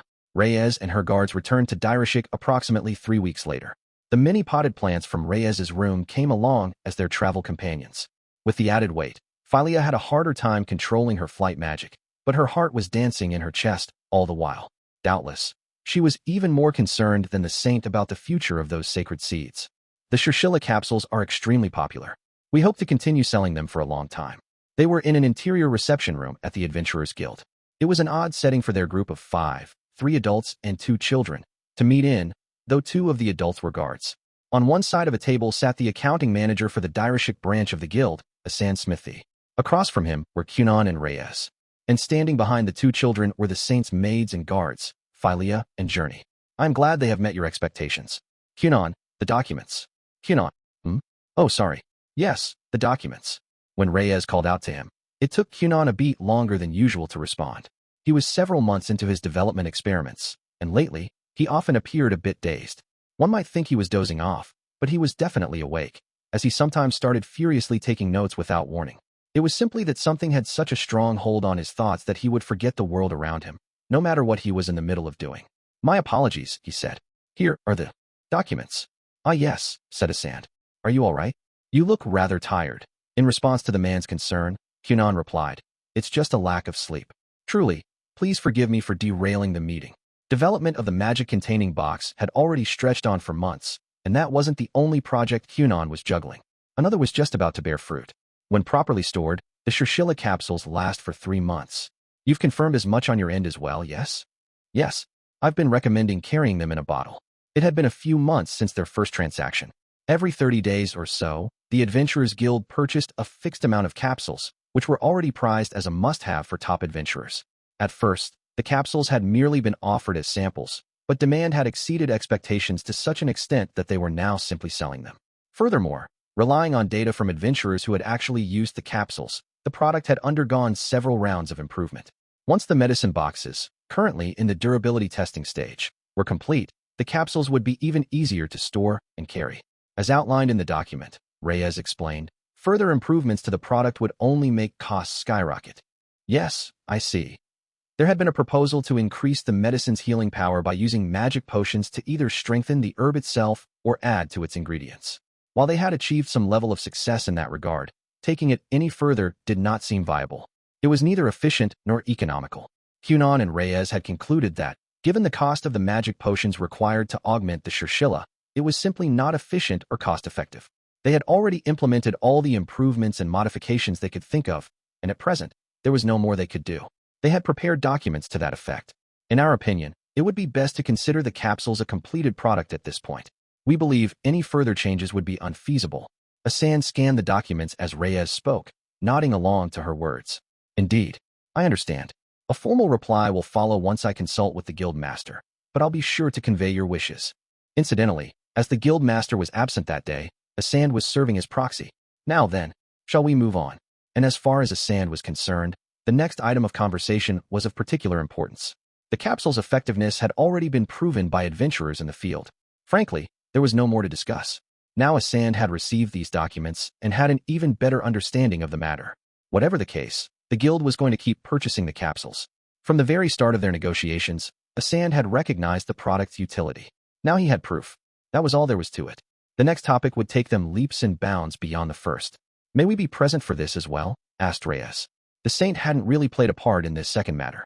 It was something Kunon had forged ahead with on his own.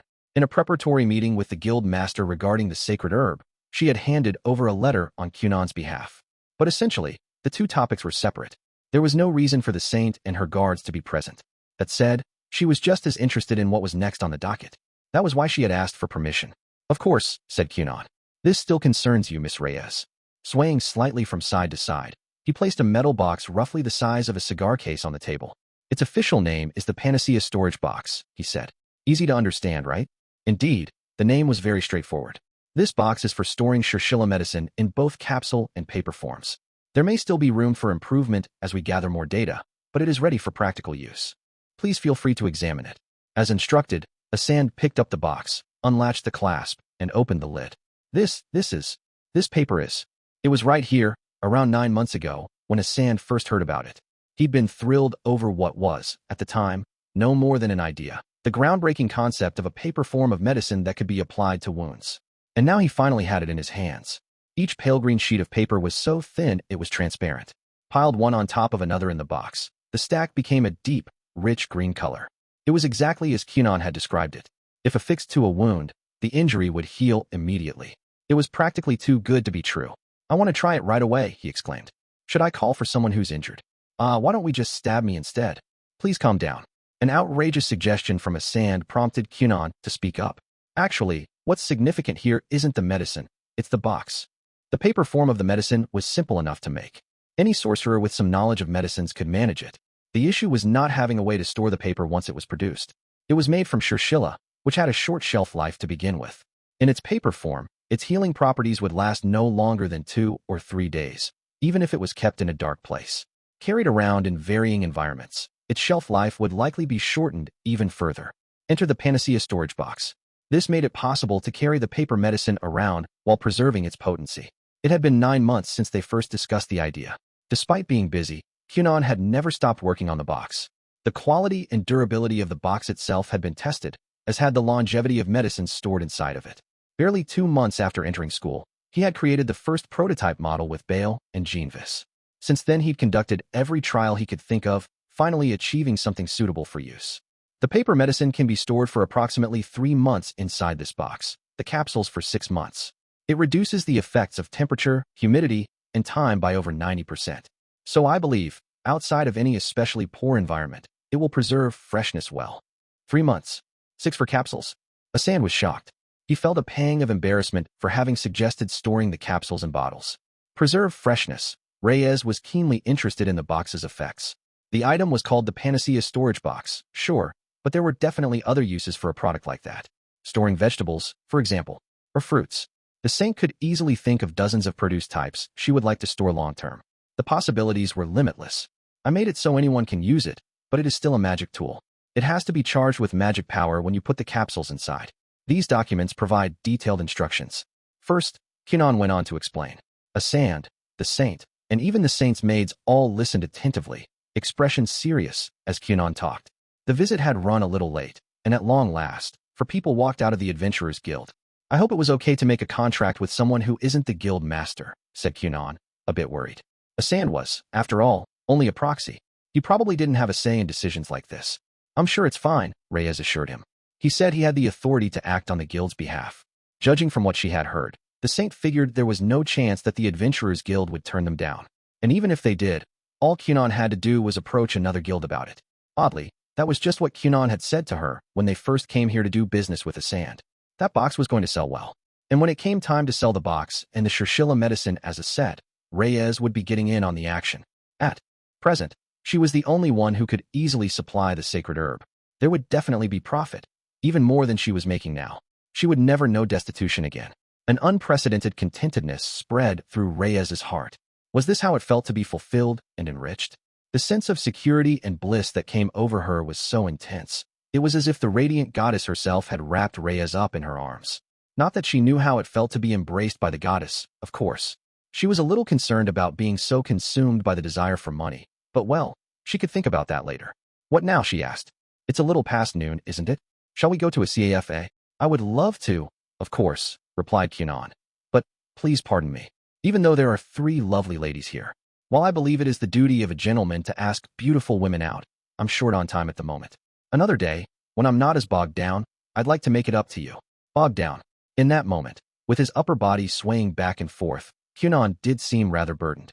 Plus, he was asking to postpone rather than turning them down, a very Kunon-like move. I see. That sounds nice. Please go home and rest. I'd like to, but I have another errand. I can't rest just yet. Is it the project you mentioned before? Reyes didn't know what Kunon was working on, but he had been involved in some sort of development experiment for months. She met with him frequently for business reasons, but their classmates Hank and Rhea seemed to miss his company, lamenting how they hadn't seen Kunon of late. There's that, too, but I have to commission a craftsperson to decorate the box soon. Decorate the box? Yeah. Nodding, Kunon took a box out of his pocket. It was the Panacea storage box he had shown them at the Adventurers Guild. I made this magic tool to give to someone important to me, you see. It's a precious gift, so it has to look the part. Refilling the paper medicine might be a challenge, but it would be fine to store other magic potions in the box. His fiancée, AE's goal was to become a knight. She was surely spending her days in rigorous training, suffering endless injuries. And so, Kunon had decided to send the box to her as a present along with his next letter. He'd actually wanted to give her a magic-containing box, but that was still a long way from completion. Someday, he'd give her one. But for now, this was the best that Kunon could do. Chapter 5, The Spell Vault. The end was near. Only 1 month remained in the school year. Graduating students were getting ready to say goodbye, leaving behind those advancing to the next grade or repeating the year. The end of the term was close, and the days were becoming ever more summer-like, full of strong sunshine and warmth. It's done. At long last, Kunon and his team had reached a critical stage in their development of the magic-containing box, newly named the Spell Vault. After months and months, they had a finished prototype. Yes, it was still only a prototype, not yet fit for practical use. Nevertheless, its completion was a big deal.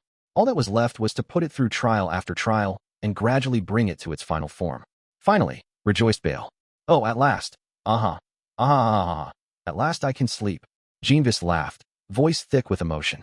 It took a really long time, said Elva, tears in her eyes. Oh, I'm crying. I can pass out now, right? Said Ladio, already closing his eyes. They all looked exhausted, but even so, there was cheer in their faces. Some of them seemed more excited to be free from their suffering than satisfied by their accomplishment. But if they had been less fatigued and sleep-deprived, they would probably be appropriately pleased. Phew. Finally, Elia, who had joined the team partway through to do chores and such, was also granted some peace of mind.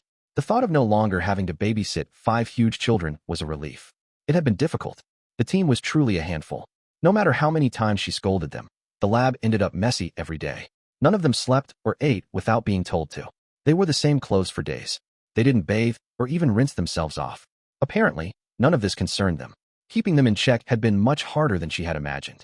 Particularly because even though they listened when Elia talked, they tended not to follow through. It was always, let me finish this bit. Or just a little more. Once, they delayed and delayed until sunup, and she'd finally worked out that there was no limit to their ability to stall. Her head had swum with the realization. After that, it was clear to her that she could not leave them to their own devices. Wrapped up in something they enjoyed, they were totally unaware of everything else, just like a bunch of kids. But if development was over, that meant Elia's duties were, too. What a chore this turned out to be. After finishing the prototype, the team decided to take the night off. They met again the following day. So this is the Spell Vault. It was a metal box, though the shape was a bit unconventional. To be precise, it was a flat, round vessel, like a frying pan with a second pan overturned on top of it. This was Elia's first time seeing it. She hadn't been involved in the development, so she had tried not to look at it as much as possible. She had told herself she was only in the lab to clean. That was her way of maintaining an appropriate distance. It was able to preserve a beginner-level spell for 3 days, Bale said. After a day of proper rest, he was back to looking like the spirited older boy Elia liked. There was no hint of impending death on his face, either. Wow, 3 days might sound unimpressive to some, but Elia was also a sorcerer and a researcher. She understood well the significance of their achievement. They had done the impossible. Open it. There's a 4-day-old Aori inside. Huh, Elia replied. You want me to open it? You're the only person here who hasn't gotten a good look inside yet. The rest of them had helped develop the box. They were all staring at her as if to say, "Come on, it's time to be amazed." "Okay, here goes." Heart pounding, Elia reached out a hand. Other than its creators, she was going to be the first person to experience what was probably the invention of the century. Even more nerve-wracking, however, was her excitement at getting to touch such an incredible magic tool. Fingertips trembling slightly, Elia opened the box and, oh, the moment she did, water came oozing out through the gap. "Ah, the spell is dissipating," Kunon said. Elia figured he probably meant that the water wasn't an Aori. It was water that used to be magical. In other words, this was a failed storage attempt. Day 4 is still out of reach, huh? Looks like 3 days is still the limit. Ahahaha. Ahaha. Huh. Practical use is still a long ways off, it seems. While Bale, Kunon, and Jeanvis were talking, Elva placed another box in front of Elia. "This one is on its 3rd day," she said. There was more than one prototype, apparently. That made sense. Durability testing was difficult with only one model. "Ah, okay. Then I guess I'll give it a try." The first time had been a letdown. Elia's nerves and excitement had been washed away by the viscous water. She extended her hand again, popping open the lid of the second box without fanfare. And, oh success. There, right in front of her eyes, was a small, furry version of Kunon's giant hairless rats, made palm-sized to fit inside the box. "That's amazing. This has been in here for 3 days." Elia immediately wrapped up the extremely cute creature in her arms, or rather, her hands, since it was so small. It was simply precious. The texture and temperature were the same as its larger counterparts. It felt nothing like water, but that was a good thing at the moment. She couldn't believe it was a spell that had been cast 3 days ago. Intricate magic circles had been drawn on both the bottom and top of the box. It seemed some rather advanced techniques were involved in its creation. So 3 days is fine, huh? I had some ideas for improvement, but as for time, apparently, Kunon and Bale still had some motivation left. Despite that, they must have both realized that they were at the end of the road. Time aside, puffed. My physical endurance is already. Am I the only one who thought I had died several times? I would be awake, but seeing one memory after the other. Almost like my life was flashing before my eyes. But I suppose if I had to go, there are worse ways. Jeanvis stared blankly ahead as he muttered. Your life was flashing before your eyes, Elia thought. It was quite the journey. I've never done a project that lasted so long before. It was, about 5 months? That long? I probably have a pile of work waiting for me. There were improvements to be made. That was true, but everyone had lives to get back to. All sorts of things had likely been put on the back burner while they devoted 5 months to this project. Taking up any more of their time would be a bad idea. It was already ill-advised to continue for as long as they had. Everyone, thank you for your hard work. For the time being, development of the spell vault is over, Kunon declared, understanding the reality of the situation as well as the rest of them. They all felt the same way. It didn't need to be said. There was a significance in the project leaders stating it out loud, however. Bale, thank you. Genevieve, thank you. Lady O, thank you. Miss Elva and Miss Elia, too. I'm grateful to have spent so much time with such wonderful ladies. Thank you. I'm sure you all still have ideas and suggestions for improvement in your heads, just like I do. I expect several are popping up in your minds as we speak. Please, as much as you can, make note of those ideas. Someday, some other time, let's team back up and work to bring this prototype closer to completion. Next time, we'll set a fixed development period, okay? Working without a destination in sight, never knowing when it would end. Even I found that a bit dreadful. Not that I can ever see my destination or, for that matter, where I'm currently standing. Thus ended the 5-month project. The development of the spell vault, formerly known as the magic-containing box, had reached its first milestone.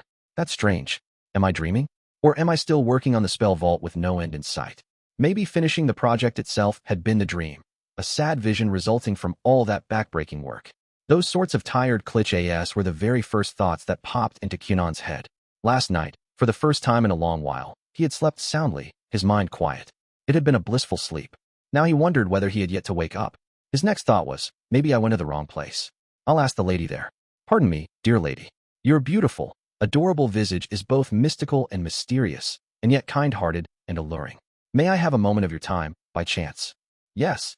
More than one person replied, but that wasn't an issue for Kunon.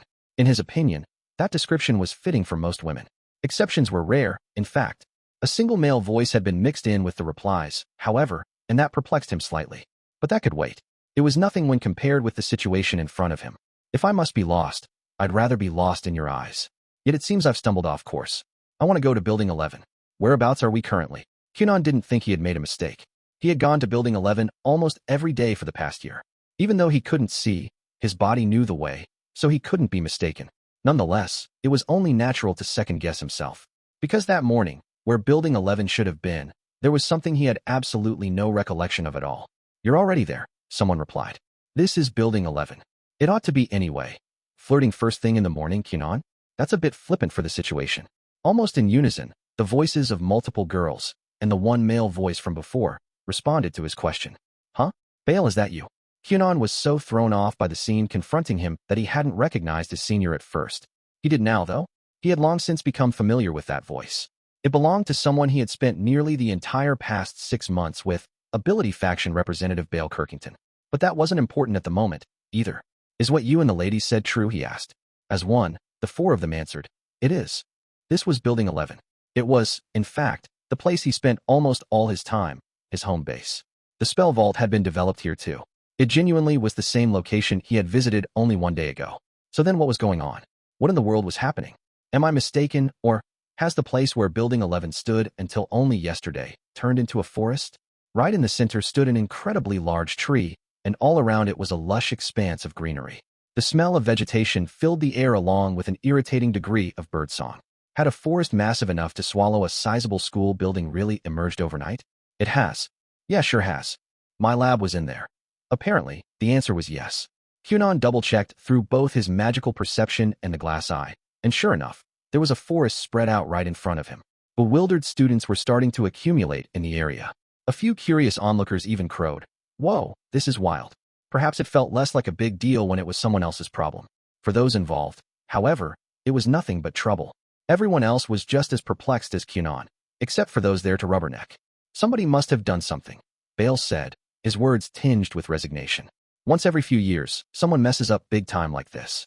Perhaps Bale, owing to his position, was accustomed to dealing with other people's large-scale blunders. Being a leader was hard. Kunon had experienced that himself a number of times over the course of developing the spell vault. He hadn't realized how much of an undertaking it was to be in a leadership role. But more importantly, a mistake. Greenery. A big tree. To Kunon, these keywords brought to mind a certain person, a particular female student whose lab seemed to contain more potted plants every time he visited. "This is pretty bad, isn't it?" he asked. "Yes," replied Bale. "Even given the school's long history, I would say this constitutes a major incident." "By the way, what did you come here for, Bale?" "Cleanup. We have to finalize our report for that thing, right?" That thing was how Kunon and the team referred to the spell vault. "Oh, you were going to help me with that?" Development was over, but there were still tasks to be done. I mean, yeah, that much work would be hard for one person, wouldn't it?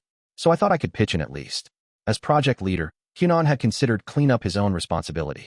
They had run every test and experiment they could think of, repeatedly, for 5 months. The messy notes from all those trials were left just as they'd been jotted down, and they needed to make clean copies. Essentially, it was file sorting time. That had to be done while the information was still fresh in their minds. The notes were so sloppy that if the task was left for too long, not even the team member responsible for writing a given note would be able to decipher it. And they needed to be consolidated where possible, with any superfluous sections cut to create as compact a document as possible. It was 5 months of work by 5 different people, after all. Just reading it would be a challenge. Of course, they also needed to write up a report for the purpose of submitting a copy to the school.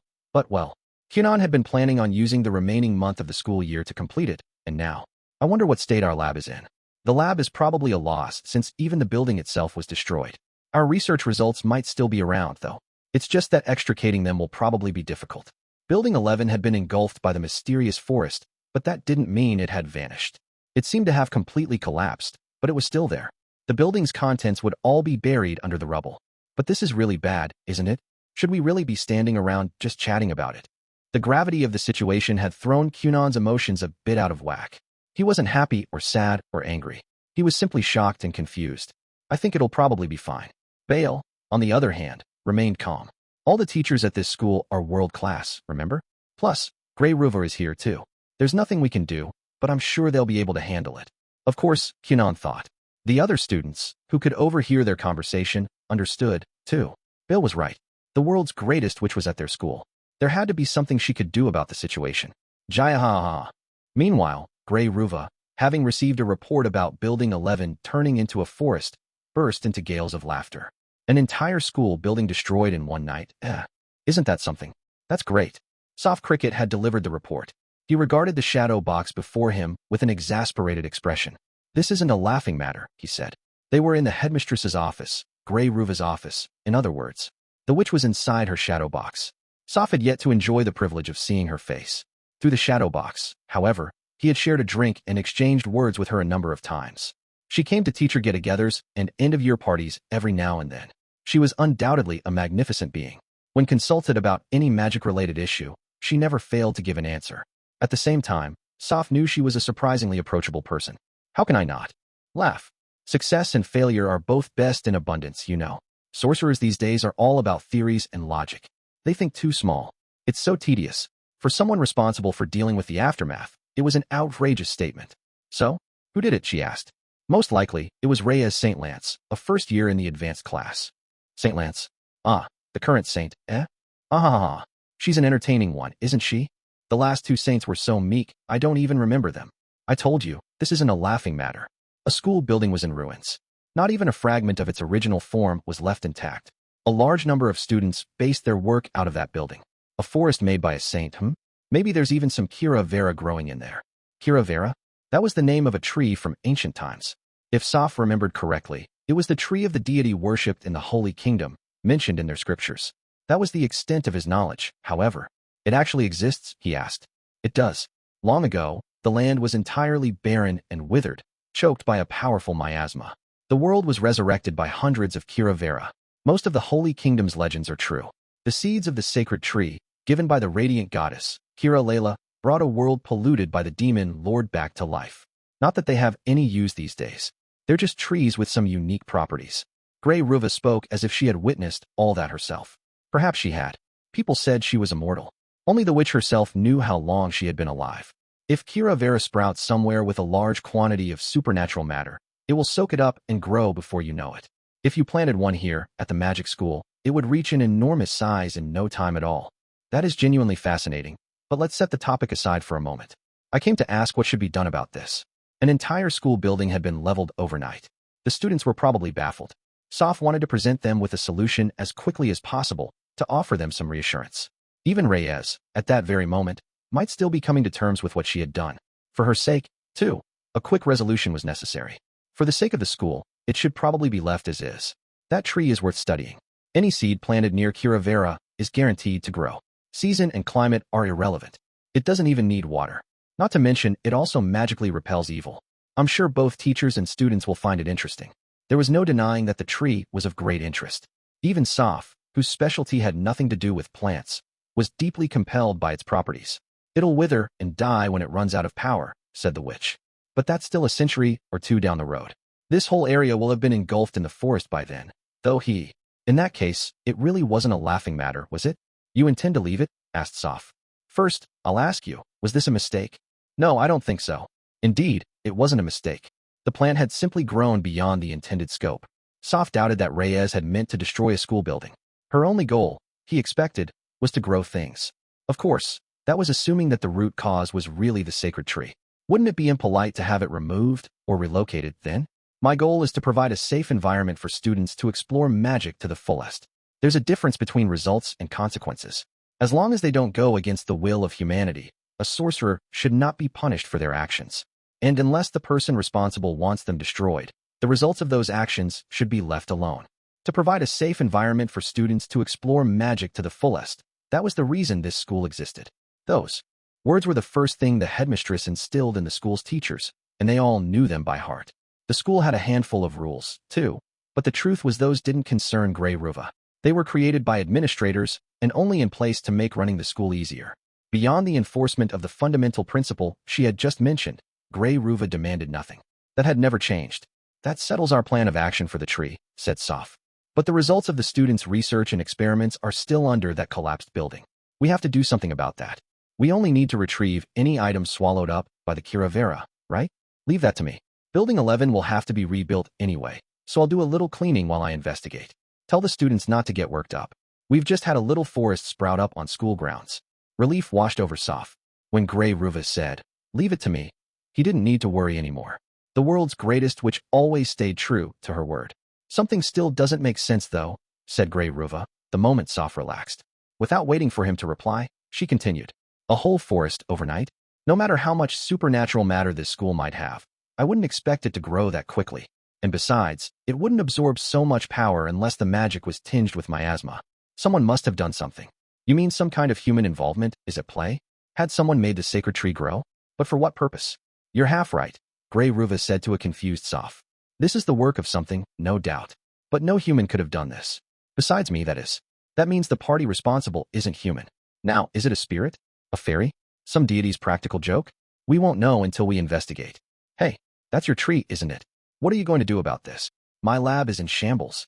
The meat I stocked up on was in there. So were my class credit cards.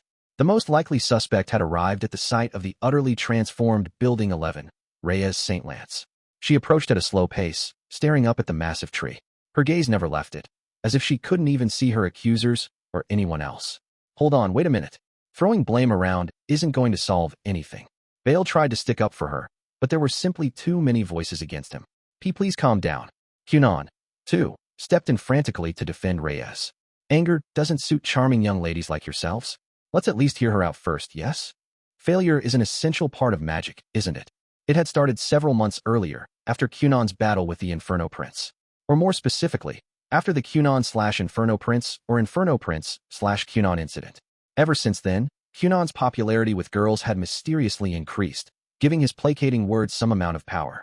The girls' voices settled down somewhat. As if to follow suit, the male voices did, too. It would be easier to hear the saint speak like this.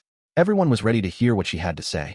If she apologized then and there, things would probably be okay for the time being. Even Kunon, who had little experience with social graces or friendships, could see as much. But whether or not Reyes, who had even less experience with those things than Kunon did, and who lacked emotion on top of that, would understand, that was the scary part. Even avoiding the issue entirely would be acceptable. All that mattered was that she didn't add any fuel to the fire. Kunon and Bale, the students who didn't think it was Reyes's fault, the rubberneckers who thought it was madness to blame such a cute girl, and even those who thought everyone should be kicking up more of a fuss. They all waited on tenterhooks for the saint to make a statement. She didn't spare any of them a glance. She stood, utterly still in front of the forest as tears streamed quietly down her cheeks. And then she opened her mouth. My child has grown so big. There was no apology in her words. She was crying for reasons no one else could understand. Whether she deserved blame was a difficult judgment to make, and what exactly her tears meant was up for debate. But one thing was certain. They were not shed in apology nor from any feelings of remorse. They were much too pure. Tears like that had no trace of negative emotion in them. Some girls cried as if to say, "Oh, I'm but a poor maiden. Perhaps if I cry some brave man will come to my rescue." But these tears were nothing like those. Regardless, some might say it was in poor taste to shed beautiful tears in such a situation. That wasn't what the rest of the students were hoping for, after all. You don't even think this is a bad thing, do you? After a few long moments, someone realized Reyes wasn't crying because she felt sorry or guilty. Yes, her words made that clear enough. But they probably should have said so a little sooner. Where do you think you're going? Wait 1 minute. Hey, Saint. Kunon was wondering the same thing. After shedding her quiet tears, the saint began walking toward the forest as if totally unaware of anyone calling out to her. Then, all of a sudden, she looked back. I'm going to where I am supposed to be. After a beat of silence, the crowd erupted. Didn't you hear us? We're in the middle of discussing how you destroyed the place we should be. What are you going to do about my lab reports? And my meat? The air exploded with angry shouts. The place where one belonged. One side was headed for it. The other had just had theirs destroyed. Reyes probably hadn't meant anything cruel by her words. Still, they'd come off as pretty sarcastic. Hey, apologize. Don't act all high and mighty just because you're a saint. Stop hanging out with Kunon. Think of the poor prince. Some of the voices were shouting things Kunon didn't quite understand, but even he thought Reyes should at least stop to make a quick apology. But the saint didn't turn around again. Instead, she disappeared into the forest. The forest was small but dense. They had no idea what was in it and needed to approach it with caution. To be specific, since the forest had sprouted primarily because of magical factors, they had to assume it wouldn't be anything like a normal forest. There was no telling what lived in there. No one was going to follow the saint into that mysterious jungle. Dumbstruck, the students merely watched as the source of all their troubles walked away. Please calm down, everyone. Let's not get excited, said Soft Cricket, appearing on the scene. I'm sure you all have a lot to say, but please listen first. I'll answer your questions afterward. Silencing the students before they could start airing their grievances, Soft began to explain. There's still a lot about the situation that we aren't sure of, so an investigation of the forest will begin shortly. That's why, for now, I'm only going to tell you the essentials. First, while it is highly likely that Reyes St. Lance is partially responsible, this was not solely her doing. No matter how powerful a saint may be, they don't have the ability to create a forest in a single day. Try to think logically. If Reyes was that powerful, don't you think everyone would be targeting her? The Holy Kingdom would never have let her pass their borders. In other words, she could not have made this happen single-handedly. His explanation made sense. Few people had a concrete, accurate understanding of what a saint's power entailed. However, no anecdotes of their past exploits were on the level of creating a forest in a single day. Even if someone combed through the history of all prior saints, they would never find something like that. In other words, it was beyond their powers. If a forest had appeared overnight, the saint could not be solely at fault. She was only part of the problem. Next, regarding the personal belongings and schoolwork left inside the building, you don't have to worry. The faculty promises to recover them for you. That was what they'd all been waiting for. With a guaranteed solution to the most important issue at hand, a number of the students sighed in relief. Kunon and Bale were among them. Building 11 had contained the spell vault's prototypes, piles and piles of notes, and a mountain of books borrowed from the library. All of these were valuable and needed to be collected no matter what. Not to mention, although he had forgotten about it until just then, Kunon had to get back the money he'd stowed away in his lab. He hadn't withdrawn any funds since development began on the spell vault, simply shoving the money sloppily into his desk. There had probably been quite a large sum in there. If he didn't get it back, he would be in a fix when it came time to pay his maid, especially since some of her wages were already overdue. Also, for the time being, the forest is off limits. Soph had been ordered to conceal the fact that the massive tree at the forest center was a sacred tree, at least for a little while. Its special characteristics, in particular, had to remain secret. Critical information like any seed planted near the forest will grow wasn't to be carelessly spread around. Somebody was bound to carelessly start testing it out, probably more than one of them. So many that Soph would start cursing youthful inquisitiveness. If the greenery spread as a result, resolving the incident would only get harder. Thus, for the moment, Soph could not talk about that. He'd keep those details under wraps, at least until they knew why the Kira Vera had grown so large so fast. That was Grey Ruva's plan, anyway. It wasn't something they could keep secret indefinitely, but for now, at least, they'd try. Building 11 will be rebuilt in another location soon, and this forest will remain as is. The school would have to make a report to the Holy Kingdom, which would probably have demands of its own. If Kira Vera had been grown, the Holy Kingdom would surely want it. Soph had been concerned that the other country might even ask that the forest be transplanted, but Grey Ruva's response was very blunt. It exists here, which means it's mine. There's no reason to hand over sorcerer's research materials. To the Holy Kingdom, the tree was the genuine body and representation of the radiant goddess, Kira Layla. Its existence was extremely sacred. To Grey Ruva, however, it was just a tree worthy of study. That was it. In addition, Soph then noticed Kunon's raised hand and turned toward him. What is it? You said just now that the forest is off limits, right? Yeah? And, well, Miss Reyes, earlier, she went in there? Got it. Well, that should be fine. Professor Kievan is already inside checking out the situation. The Earth Sorcerer had been all too pleased to do so. When he heard that a mysterious forest had sprouted out of nowhere, he was tremendously excited and practically flew headlong into the trees. Kievan poking around in the forest was probably why the birds had been so noisy. They must have been sending up warning signals to one another. Anyway, don't go in there, okay? Once Reyes comes out, I'll make sure to let her know too. And now, I have a message for all of you from Grey Ruva. All the students stood up a little bit straighter the moment they heard that name. It belonged to their school's headmistress and the world's greatest witch, someone more entrenched in the depths of magic than any of them. They couldn't help but respect her. She says, don't make a fuss just because a little forest appeared. She was the world's greatest witch, after all. A school building reduced to rubble, a whole forest growing overnight. Those were mere trifles to her. Soft Cricket also talked about the faculty's plans going forward. First, he confirmed that papers and books, as well as metal items, could be recovered. The recovery would be finished by the next day, but since everything would be mixed together, the students would have to sort through it all themselves. Sorting was expected to take up to 1 month. In that time, Building 11 would be rebuilt, and any loose ends that needed seeing to would be dealt with. It was assumed that the investigation into the mysterious forest phenomenon, which would later be dubbed the Building 11 Forestation Incident, would continue until the end of the school year. Furthermore, if anyone was still short on credits, they would be awarded 1 or 2 once the sorting process was done. That was likely to be time-consuming, so special consideration was being given. Then there was the matter of any private property students had kept in their labs. The students would be compensated with either money or items of value for any damage, destruction, loss, and so on of goods, chemicals, and magic materials. Those involved with the incident would shoulder the cost. Once fault was established, the offender would be held responsible. Essentially, the culprit was liable for all damages. At present, all they knew was that some percentage of the burden might land in the saint's lap. We're fortunate that it was only an academic hall that was destroyed. A dormitory would have been much more troublesome. Whether the students found that comforting or not, Soft's point made sense. Those students occasionally stayed overnight in their labs. No one actually lived in Building 11. Therefore, no one had been injured in the incident, and everyone still had a place to stay sheltered from the elements. If a dorm had been destroyed, the total amount of damage would have ballooned, too. Compensation would have included the living expenses of anyone who lost their residence. The cost of constructing a new school building was, incidentally, being taken on by the school. Repairing school facilities was part of a school's burden, even if they were leaving the cost of each student's personal belongings to whoever had caused the incident. That was a close call. It really was. The Spell Vault development team, including Kunon and Bale, had been active until just the other day. They had spent many nights sleeping in their lab. Well, Kunon had been obligated to go home every night because of his curfew. His heart had stayed with his team, however. His body was in his own bed, but he always left his thoughts behind. That was how he felt anyway, though it wasn't particularly sensible. At any rate, they were lucky this incident hadn't happened on one of the nights the team had slept in the lab. If the building had come down around them, they'd have suffered more than a few injuries.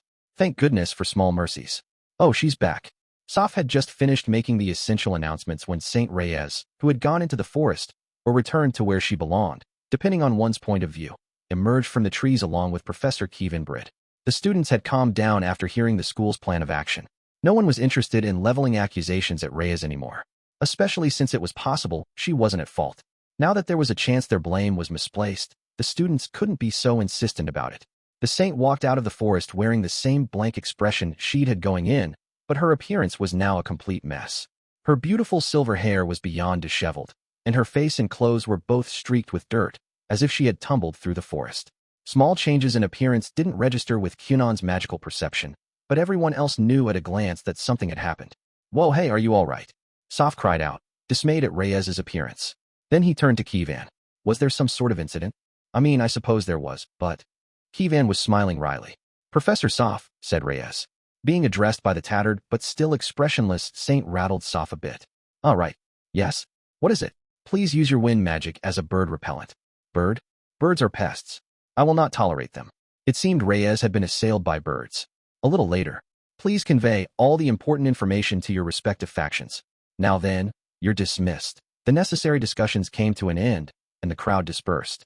Students who had been based out of Building 11 aside, the rest of them, the rubberneckers, broke off to wherever they needed to be. An investigation into why the forest had appeared would commence presently. Students were not to set foot inside until the results were released. Building 11 would be rebuilt over the next month. Those were the only 3 points the students needed to remember for the time being. "Kunon," said Bale. "I'm going back to the base for now.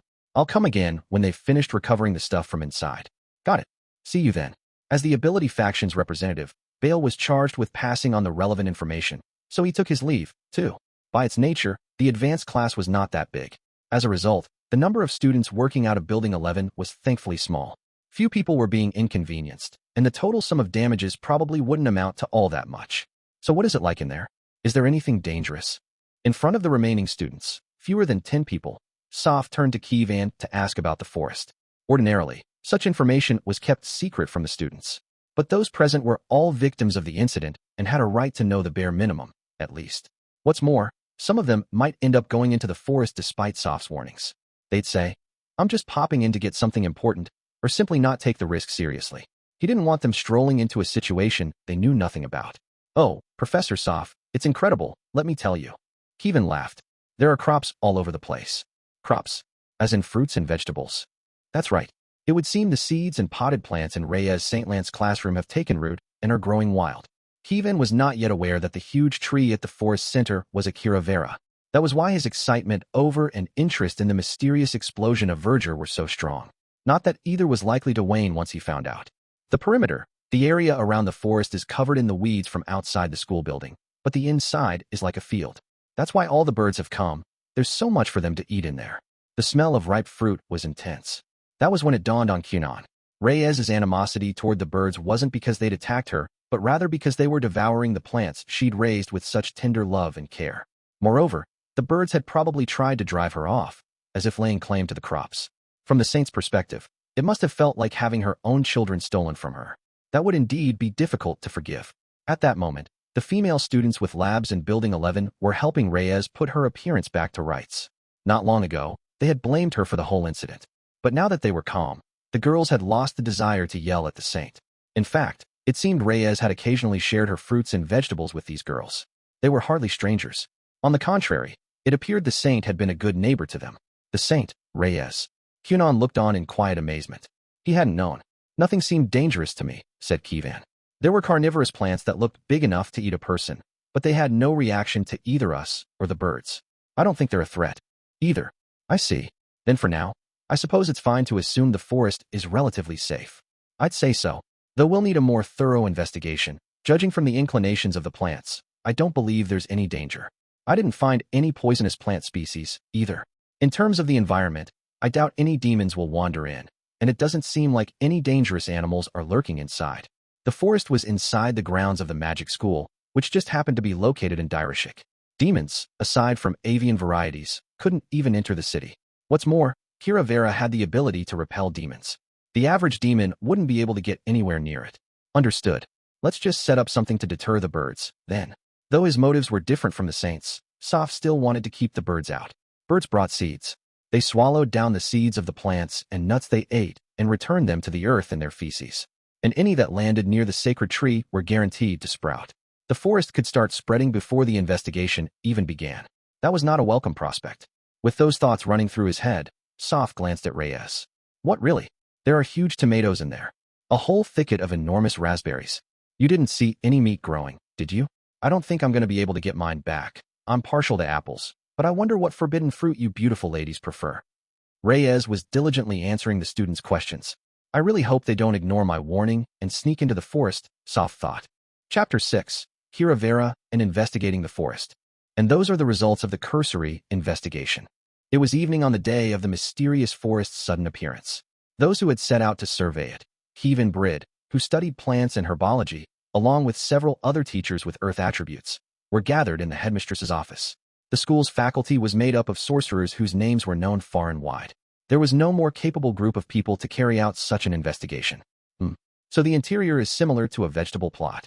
Grey Ruva sat hidden in her shadow box, listening to the investigation's findings. Evidence suggests that the seeds are not the result of repeat harvests. They aren't growing fast enough to wither overnight. We believe that most likely, they sprouted from the seeds Reyes St. Lance had stored in her lab. In addition, it's possible the potted plants she was raising broke free and took root in the ground, becoming wild crops. The vegetables, fruits, and herbs resulting from these liberated plants had spread farther than expected. They were impressive, too. Though irregular in shape, the size and quality were excellent. Some samples had been collected for inspection, and once it was confirmed there were no abnormalities present, a taste test was performed. The flavor was strong, the fragrance pleasant, and most importantly, they were huge. Those who liked fruit were especially happy. They unanimously agreed that if sold, the forest's products would certainly turn a profit. No doubt they were high in nutrition, too. It was no wonder that the wild birds had tried to defend the place. Food was plentiful in the forest and external predators non-existent. It was an ideal place to build nests and breed, though the birds had already been driven away with wind magic. They put up quite a show of resistance, however. It was tough out there, and one had to fight for one's survival. What about the students' belongings? Their reports and books? They were there. They appeared to have been scattered all around, along with rubble from the school building. A huge tree, Vera, had sprouted from inside Building 11. Because the structure was destroyed from within, objects had been sent flying in all directions. Some were in the field, some hidden in the grasses. Some were even caught in the branches of the sacred tree. With debris from the building spread everywhere and the greenery as dense as it was, recovering everything manually seemed nearly impossible. Understood. You may leave the rest to me. But Grey Ruva had agreed to take on this task. And as soon as she said, "Leave the rest to me," the impossible became possible. What is it? One of the teachers had raised a hand. We would like to observe as you work. Though their positions were different, the teachers were magical researchers, just like their students. They were bound to be interested in Grey Ruva's magic. I won't be doing anything special. I'll just make another world, integrate it with this one, and then grant limited permission for entry. Wreckage, paper, books, and such will be allowed through and everything else excluded. Then I can collect it all. This world and another. The existence of other worlds wasn't anything new. But even the teachers had never heard of magic which would allow them to create one themselves. The depths of magic are profound, much more so than you can imagine. Even I haven't reached its limits. Let your ideas fly more freely. Don't let common sense tie you down. Try doing things irresponsibly now, and then instead of using trial and error, you'd be surprised what you can find out. With that advice from Grey Ruva, the conversation ended. Even the world's most distinguished sorcerers couldn't hope to hold a candle to Grey Ruva's abilities. For the faculty, even just being made aware of this fact was its own reward. It was night, and moonlight fell over the deserted school. Two figures stood in front of the mysterious forest. One was merely a humanoid shadow. That was Grey Ruva. Whether one looked at her from a distance or got up close, her form resembled only darkness more profound than the moonlit night sky. Nonetheless, one could see the outline of her undeveloped body, like that of a 12 or 13-year-old boy or girl. The other figure was a silver-haired man. His beauty could put even the twinkling of the stars to shame, and his features were so refined that he seemed otherworldly. His name was Clavis St. Lance. He was the biological son of the first saint, who long ago had played an active role in the Great War of the 17 Kings. He was also the most beloved child of the Demon Lord. At present, though, he was just Clavis, passing the time peacefully as a teacher at the school. I'll accompany you, Grey. Do as you please. The two exchanged brief words before walking into the forest. The moment they did, Saint Blood is interesting, isn't it, Clavis? Glowing spheres of white light floated all around them. They varied widely in size. The big ones were as large as people. The little ones could fit on the tip of a finger. There were hundreds, maybe even thousands of them. From far off, the forest may even have shone with a faint light. Being too popular is a problem of its own, he replied. The glowing spheres were, in fact, light spirits. The kind that could generate a forest. If they were doing mischief like this, they were probably just children, freshly born. The fact that none of them spoke back to the two human figures was proof of that. Language and even free will were still hazy to them. They may not even have a sense of self. Light spirits were drawn to the blood of saints. As the child of the first saint, Clavis's saintly heritage was quite pronounced. The spirit's current response was distinct to him. They must have come from somewhere else along with the current saint and settled down here. Seems so. From the sound of things, Rhea's St. Lance had been making very frequent use of her sanctum spell recently. The interior of a sanctum spell was a very hospitable environment for light spirits. It wasn't odd for them to slip inside the spell, and if sanctums were plentiful, the chances of the spirits settling in were high. They must have been hanging around in the saint's lab. The sheer number of them proved as much. If there were only 10 or 20 of them, they wouldn't have had much of an effect. I was able to predict this much, said the witch. If the spirits were merely settling in, that was fine. They would, at most, cause plants to grow faster and crops to produce better yields. However, if they were doing more, given the appearance of light spirits, it's quite likely they are related to this incident. The question is what spurred them to action. Clavis, do you have any guesses? Well, speaking of spirits, a short time ago a student conducted an experiment to summon dark spirits, I believe. Perhaps they remained on the premises after being summoned. I see. They must have made some friends. Light and dark were the basis of every world's creation. They were so well matched they forgot themselves, and so they resisted one another in a desperate attempt to retain their own identity. Such was their relationship. If the spirits had yet to develop a sense of self, they may have acted on instinct, on their very reason for being, and come into contact with one another. The result was creation, or a miniature version of it. In this case, the rapid growth of the sacred tree, along with its surrounding forest. But this place isn't suitable for dark spirits, is it? As their name suggested, dark spirits disliked bright spaces. They rarely ventured above ground, where around half of each day was spent in light. If they were to exist somewhere at the school, it would probably be in the deepest floors of the artificial underground labyrinth that served as the Rationality faction's base. That was a bit far away, though. The two groups of spirits should not have been able to communicate over such a distance. We can't learn anything more here, Grey. Let's go farther in. Yeah. And so the two of them walked deeper into the forest of frolicking lights. They were headed for the heart of the woods. Oops. A fruit. In the forest at night, it was very difficult to see where one was walking, and Clavis had stepped on something. It was round. For an instant, he wondered if someone's freshly severed head was just rolling around in the grass, but it turned out to be something much less exciting. It was only a fruit. Looking closely, he could see they were all over the place. Watermelon. These were delicious. The melon was yellow with dark stripes. The teachers had brought back a sample earlier, so Grey Ruva had already tasted one. It was extremely juicy, fresh, and sweet. Some of the teachers had suggested sprinkling it with salt, which made Grey Ruva think they were crazy. What kind of person puts salt on something sweet? Your distant descendant has been growing plants and vegetables lately, I hear. And now they're growing wild thanks to the power of Vera. So it would seem. I'm surprised at just how many. The quantity and variety are impressive. Grey River agreed. The patch of verdure did resemble a forest around the edges, but inside, tall trees were few and far between. Instead, there were various vegetables, fruits, and herbs growing as far as the eye could see. They grew in total chaos, without any regularity or regard for season. Some might even call it a paradise. This was a place where all crops flourished. It was like a dream, but one glance was all it took to see that here, it was reality. You're right, said Clavis. This is delicious. What are you eating? Asked the witch. A raspberry. Do you want to try it? I don't like them. Aren't they sour? No, this one is sweet. It has just the perfect amount of sourness, but the dominant flavor is sweet. The perfect amount. Really? Give me one. The pair continued into the center of the woods, picking at edible-looking plants as they went. Their pace was quite slow. I just had a great idea, Clavis. Yes, it's about alcohol, isn't it? I'll listen to that later, so can we keep investigating now? Grey Ruva decided to prioritize the investigation. Just as Clavis had suggested, she had been about to bring up alcohol. She was thinking of getting the saint to grow grapes to use for wine. The crops were unexpectedly good. Not just one or two of them. Everything was excellent. How much wine could be made from grapes grown by Reyes's hand? It didn't have to be wine. Any alcohol would do. Grey Ruva was eager to make that happen. The desire was bubbling up in her chest, but, at the moment, it was time to investigate. There are a few things I'm curious about, she said. For now, I'll try collecting anything that has magic power. The shadow that was Grey Ruva started to spread. It covered the crops and swallowed up Clavis and the light spirits, but left them completely unaffected. Though engulfed in blackness, Clavis's vision wasn't impaired at all, and the balls of light made no moves to avoid the shadow. How's this?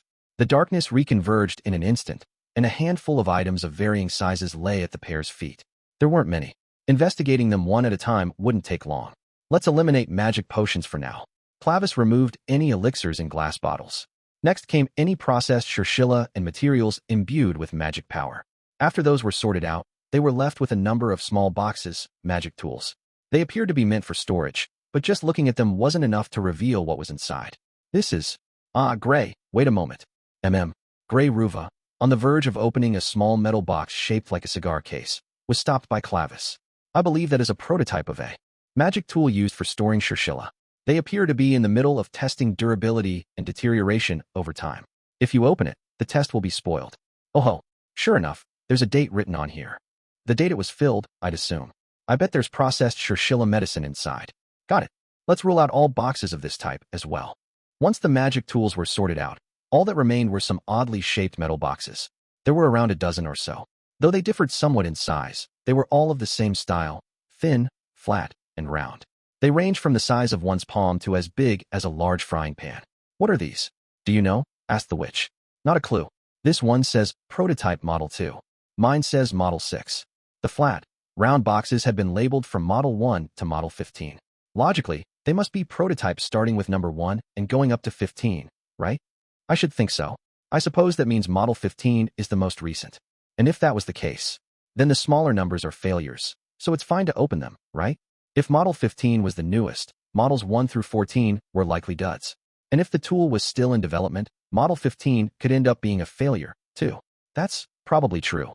Touching students' research materials without their permission makes me rather uncomfortable, though. Safety takes priority right now, insisted the witch. Perhaps the boxes were dangerous. Perhaps they were the reason the forest had appeared. They had come here to find that out. They didn't know what was inside the boxes or what their intended purpose was. But there was a chance the forest had affected them somehow. It may not have been a dangerous object to begin with, but it might have become one. I'm opening it.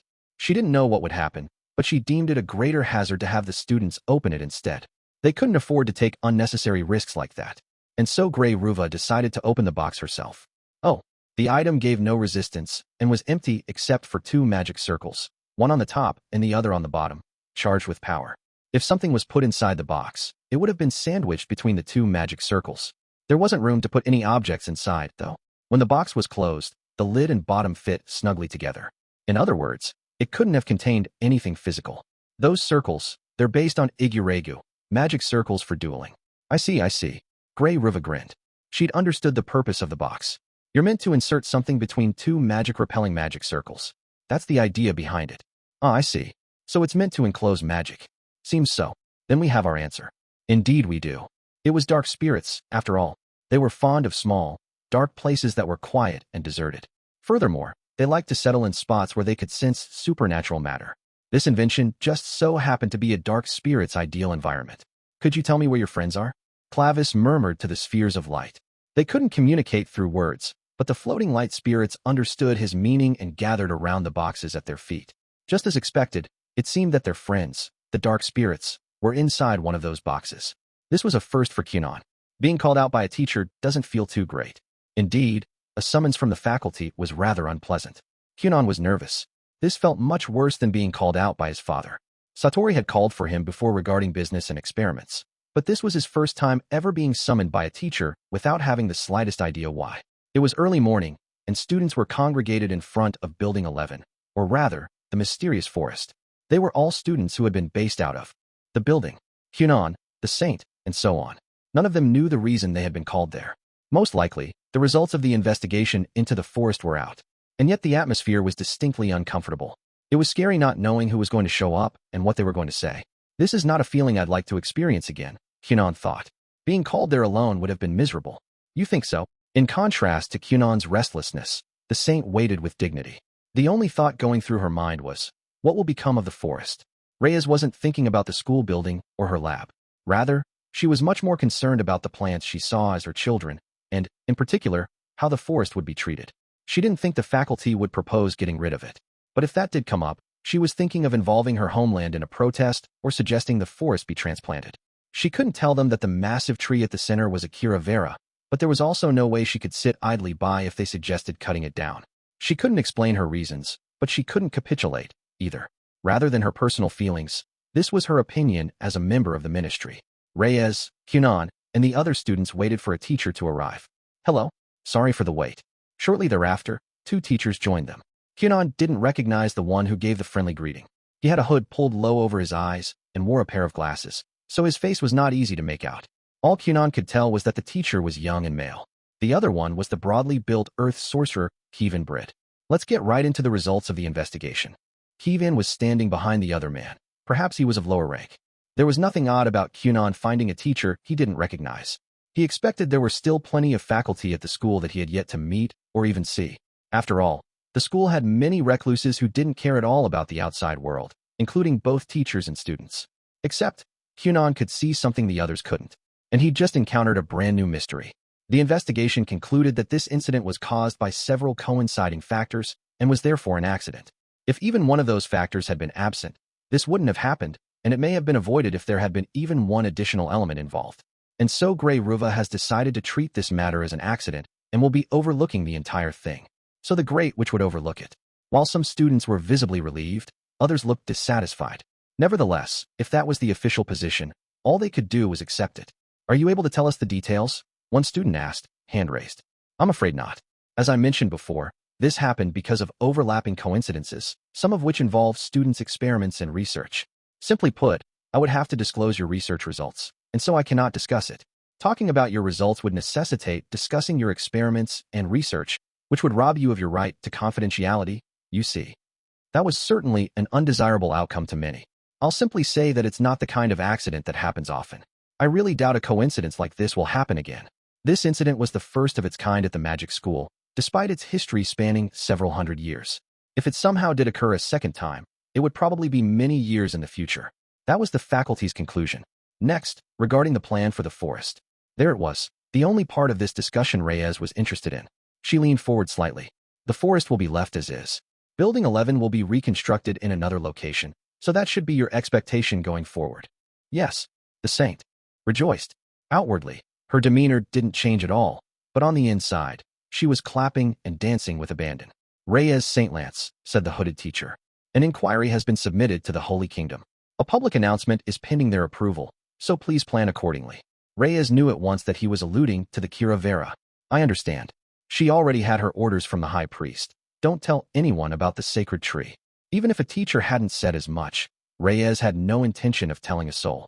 That's more or less it for the investigation report.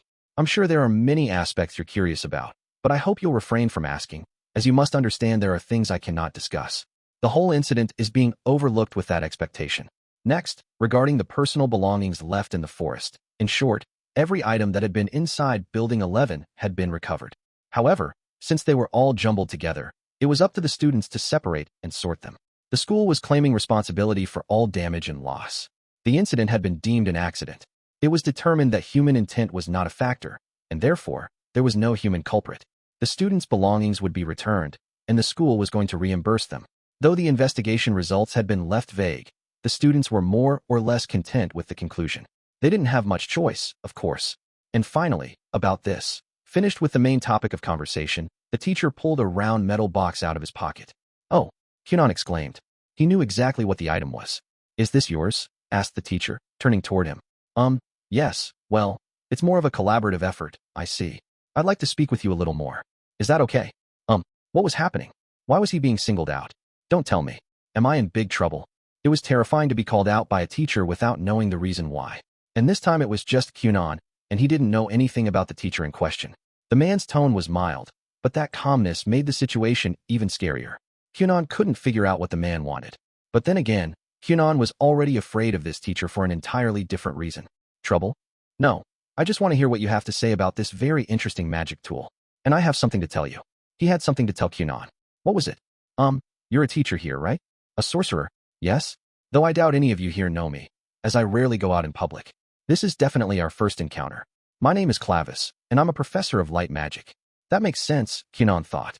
Considering the way he was addressing the students, he must be a teacher. And Kunon could indeed sense the expected magic power coming from him. But that was exactly what unsettled Kunon. That was the problem. Why? Kunon wondered. Why was it that he couldn't see anything behind Clavis? Whatever it was that Kunon always saw accompanying sorcerers, Clavis didn't have one. After receiving the vague results of the investigation, the students gathered in front of the forest were divided into two groups, a group of 9 and a group of 1. Kunon alone was led away from the rest. Reyes and the others were left in Professor Keevan's care. "Sit wherever you'd like," said Professor Clavis. He'd brought Kunon, and only Kunon, to another school building. They were in what appeared to be an empty classroom, with desks and chairs arranged in rows. Obediently, Kunon lowered himself into a suitable seat. He was nervous. Since coming to Direshik, he must have seen hundreds of ordinary people and sorcerers alike. But this was his first time seeing someone with nothing at all on or around them. The things around sorcerers were particularly striking, but even people who couldn't do magic had something easy to spot, like horns or wings sprouting out of their bodies. But here, standing right in front of Kunon, was Clavis, an exception to both of those categories. The man was very clearly a sorcerer. Kunon could feel his power even more distinctly now that they were facing each other one-on-one. It was vast and serene, like the placid surface of a lake. But the more Kunon probed into it, the more bottomless it felt, and the more he sensed something mysterious lurking in its depths. It was puzzling. And, faced with this mysterious being, Kunon's curiosity started to overtake his nerves. "Are you a 3-star, Professor?" he asked, unable to stop himself. It was probably fine. Clavis had introduced himself as a teacher, and that meant a student like Kunon was free to ask questions. According to Kunon's experience, Clavis had to be a 3-star. No one with that amount of magic power could be anything less. "No, I'm a 2-star. Oh, a lie." This enigmatic person with nothing around them had just lied to Kunon. "I thought 2-stars didn't have that much magic power," he said. "Ha ha ha. People often think that's the case. But I'm telling the truth. I took a long time to develop my power through training." When he put it like that, however, Kunon began to feel he was telling the truth. It was just as Clavis said. Kunon couldn't prove he hadn't increased his magic power through training. Some people insisted the increases were minuscule or that they were within the margin of error, but such increases had been confirmed. Even if other people's gains were quite small, it was always possible that Clavis had uniquely grown his power by leaps and bounds. "I hear you're on good terms with the saint," Clavis said. "Yes." Kunon nodded. "We're classmates and very good friends. I think she's a fantastic woman." It had been nearly a year since they met. Perhaps it would have been a different story back when they first began school, but Kunon felt confident Reyes wouldn't deny their friendship now. "I see. All saints are a bit sheltered, no matter which generation, so I'm sure it's not always easy. But please do continue to be kind to her." "That's no matter. I also have a reputation for being ignorant of the ways of the world." "Is that so? Well, that's a relief, then." This information hardly seemed reassuring, but there was no one present willing to point that out. Kunon and Clavis were idly chatting away when, "Hey, sorry to keep you."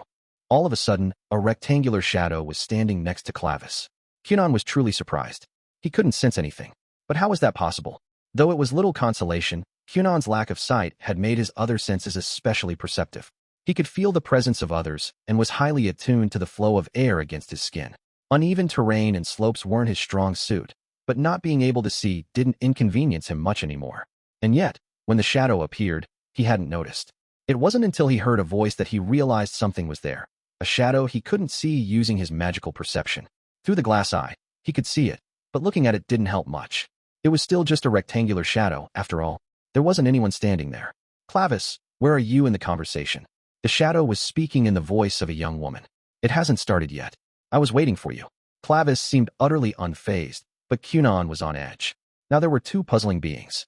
There was nothing visible behind either of them. Not to mention one of them was just an oblong shadow, and not humanoid at all. It was just a shadow shaped like a casket. Looking at the two of them had Kunon's heart pounding away in his chest. "Little boy, that must be me," Kunon thought. The one addressing him was the shadow, so he couldn't tell that she'd turned to him or feel her gaze. "Tell me about that box. What was your intention and purpose in developing?" "What?" The reason for the shadow's confusion was that, at that very moment, a hesitant Kunon had stood up and cautiously stuck out his left hand, right into the rectangular shadow. Kunon was shocked. What is this?" He didn't feel a thing. There was no one inside the shadow. He felt no change in temperature around his hand. It was neither cold nor warm. He didn't sense any sort of spell comprising the shadow's structure, either. By all appearances, it could only have been a magically operated presence, and yet he couldn't even feel any magic power. It would be best described as a patch of black air. But then what about the voice? Where did the voice coming from the shadow originate? "Whoa now? Hey, Clavis. This is the first time anyone has ever touched me so presumptuously.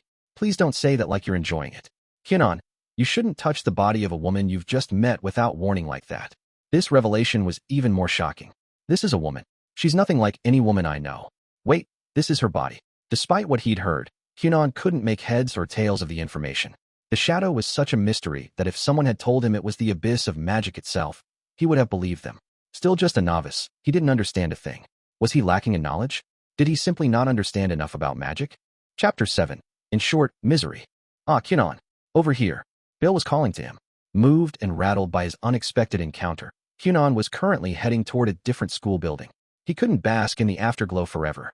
After indulging in just a little bit of basking, Kunon caught up with the students he had parted ways with in front of the forest. Earlier that day, he alone had been called off on separate business, but since that was over, he rejoined the group. The rest of the students had ended up in Building 9, he was told. And just now, it was from a third-floor window in Building 9 that he heard his name. "How is it going?" Kunon asked. Creating a staircase made of awori, he climbed right up to the third floor from outside. "It's a bit rough. Hold it. You're not going anywhere." The moment Kunon glanced through the window, he tried to bolt. Bale's reflexes were quick, though. No sooner had Kunon turned his back than he felt a hand grab him by the collar.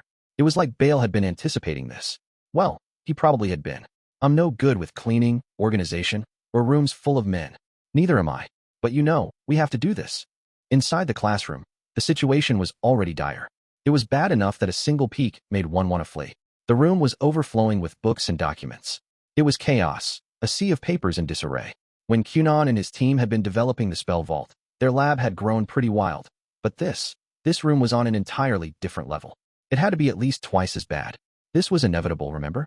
All the books and documents from Building 11 were bundled together during collection. Indeed, every single text and scrap of paper that had been inside the building when it collapsed were currently amassed in a single room in Building 9. Now they had to sort through it all, manually, one item at a time, and collect what belonged to each of them. The books would be relatively easy. Even though there were a lot of them, the total amount clearly paled in comparison to the real problem, the documents. To make matters worse, their work hadn't even been consolidated yet. Every last memo and scribbled note from Kunon's team, and there were a lot, was in this room, and they had to find them. That meant separating them out from everyone else's papers, too. In other words, the situation was a total nightmare. Starting that day and continuing for who knew how long, every waking hour would need to be devoted to boring, unpleasant, unfulfilling menial labor. Kunon hated cleaning at the best of times. Just imagining himself tidying up this mess made him feel physically ill. "Ugh, no, I don't wanna." "Hey, seriously? Don't cry." It had been a long time since Kunon genuinely felt like shedding tears. In fact, he really did cry a little. After all, he knew there would be no escape from the trials and tribulations ahead. This is interesting. So somebody was researching that. Hey, has anybody found my meet report yet? Bound by responsibility and physically unable to escape, Kunon had joined in on the organizing. The students formerly based in Building 11 were diving headlong into the sea of documents. Combing through the shocking amount of paper to recover only their own work was no easy task, and yet all they could do was carry on. While they sifted through the mess, they inevitably ended up looking at other people's documents. There was no helping it. They had to check them to figure out whose work it was. Once they skimmed over a document, their interest was piqued. And once their interest was piqued, they couldn't help reading it through. At the start, they had all balked at the idea of reading other students' private research results. But that sentiment faded pretty quickly. Despite their relative lack of experience, they were all sorcerers. When it came to magic research and experiments, sorcerers were hard-pressed to curb their curiosity. Fire attribute experiments are interesting too, even if the type of magic involved was not their own. There's this much variation in soils and fertilizers. Even if the subject matter was quite literally outside of their field, plenty of topics could grab a sorcerer's attention.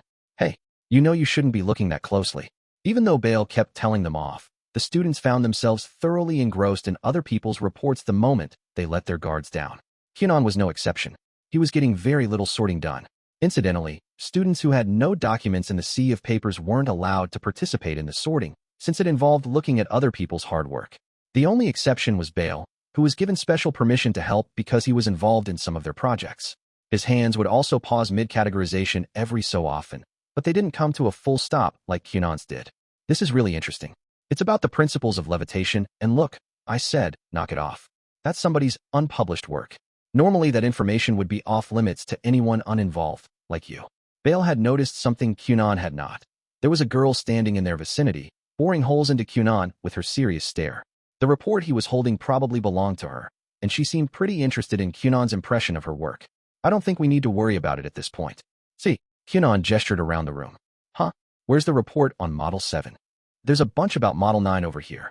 I want to read from the beginning. Oh, the notes are interesting too. Where in the world did they get the idea for this? The other students had completely abandoned sorting and were simply hunting around for the documents they wanted to read.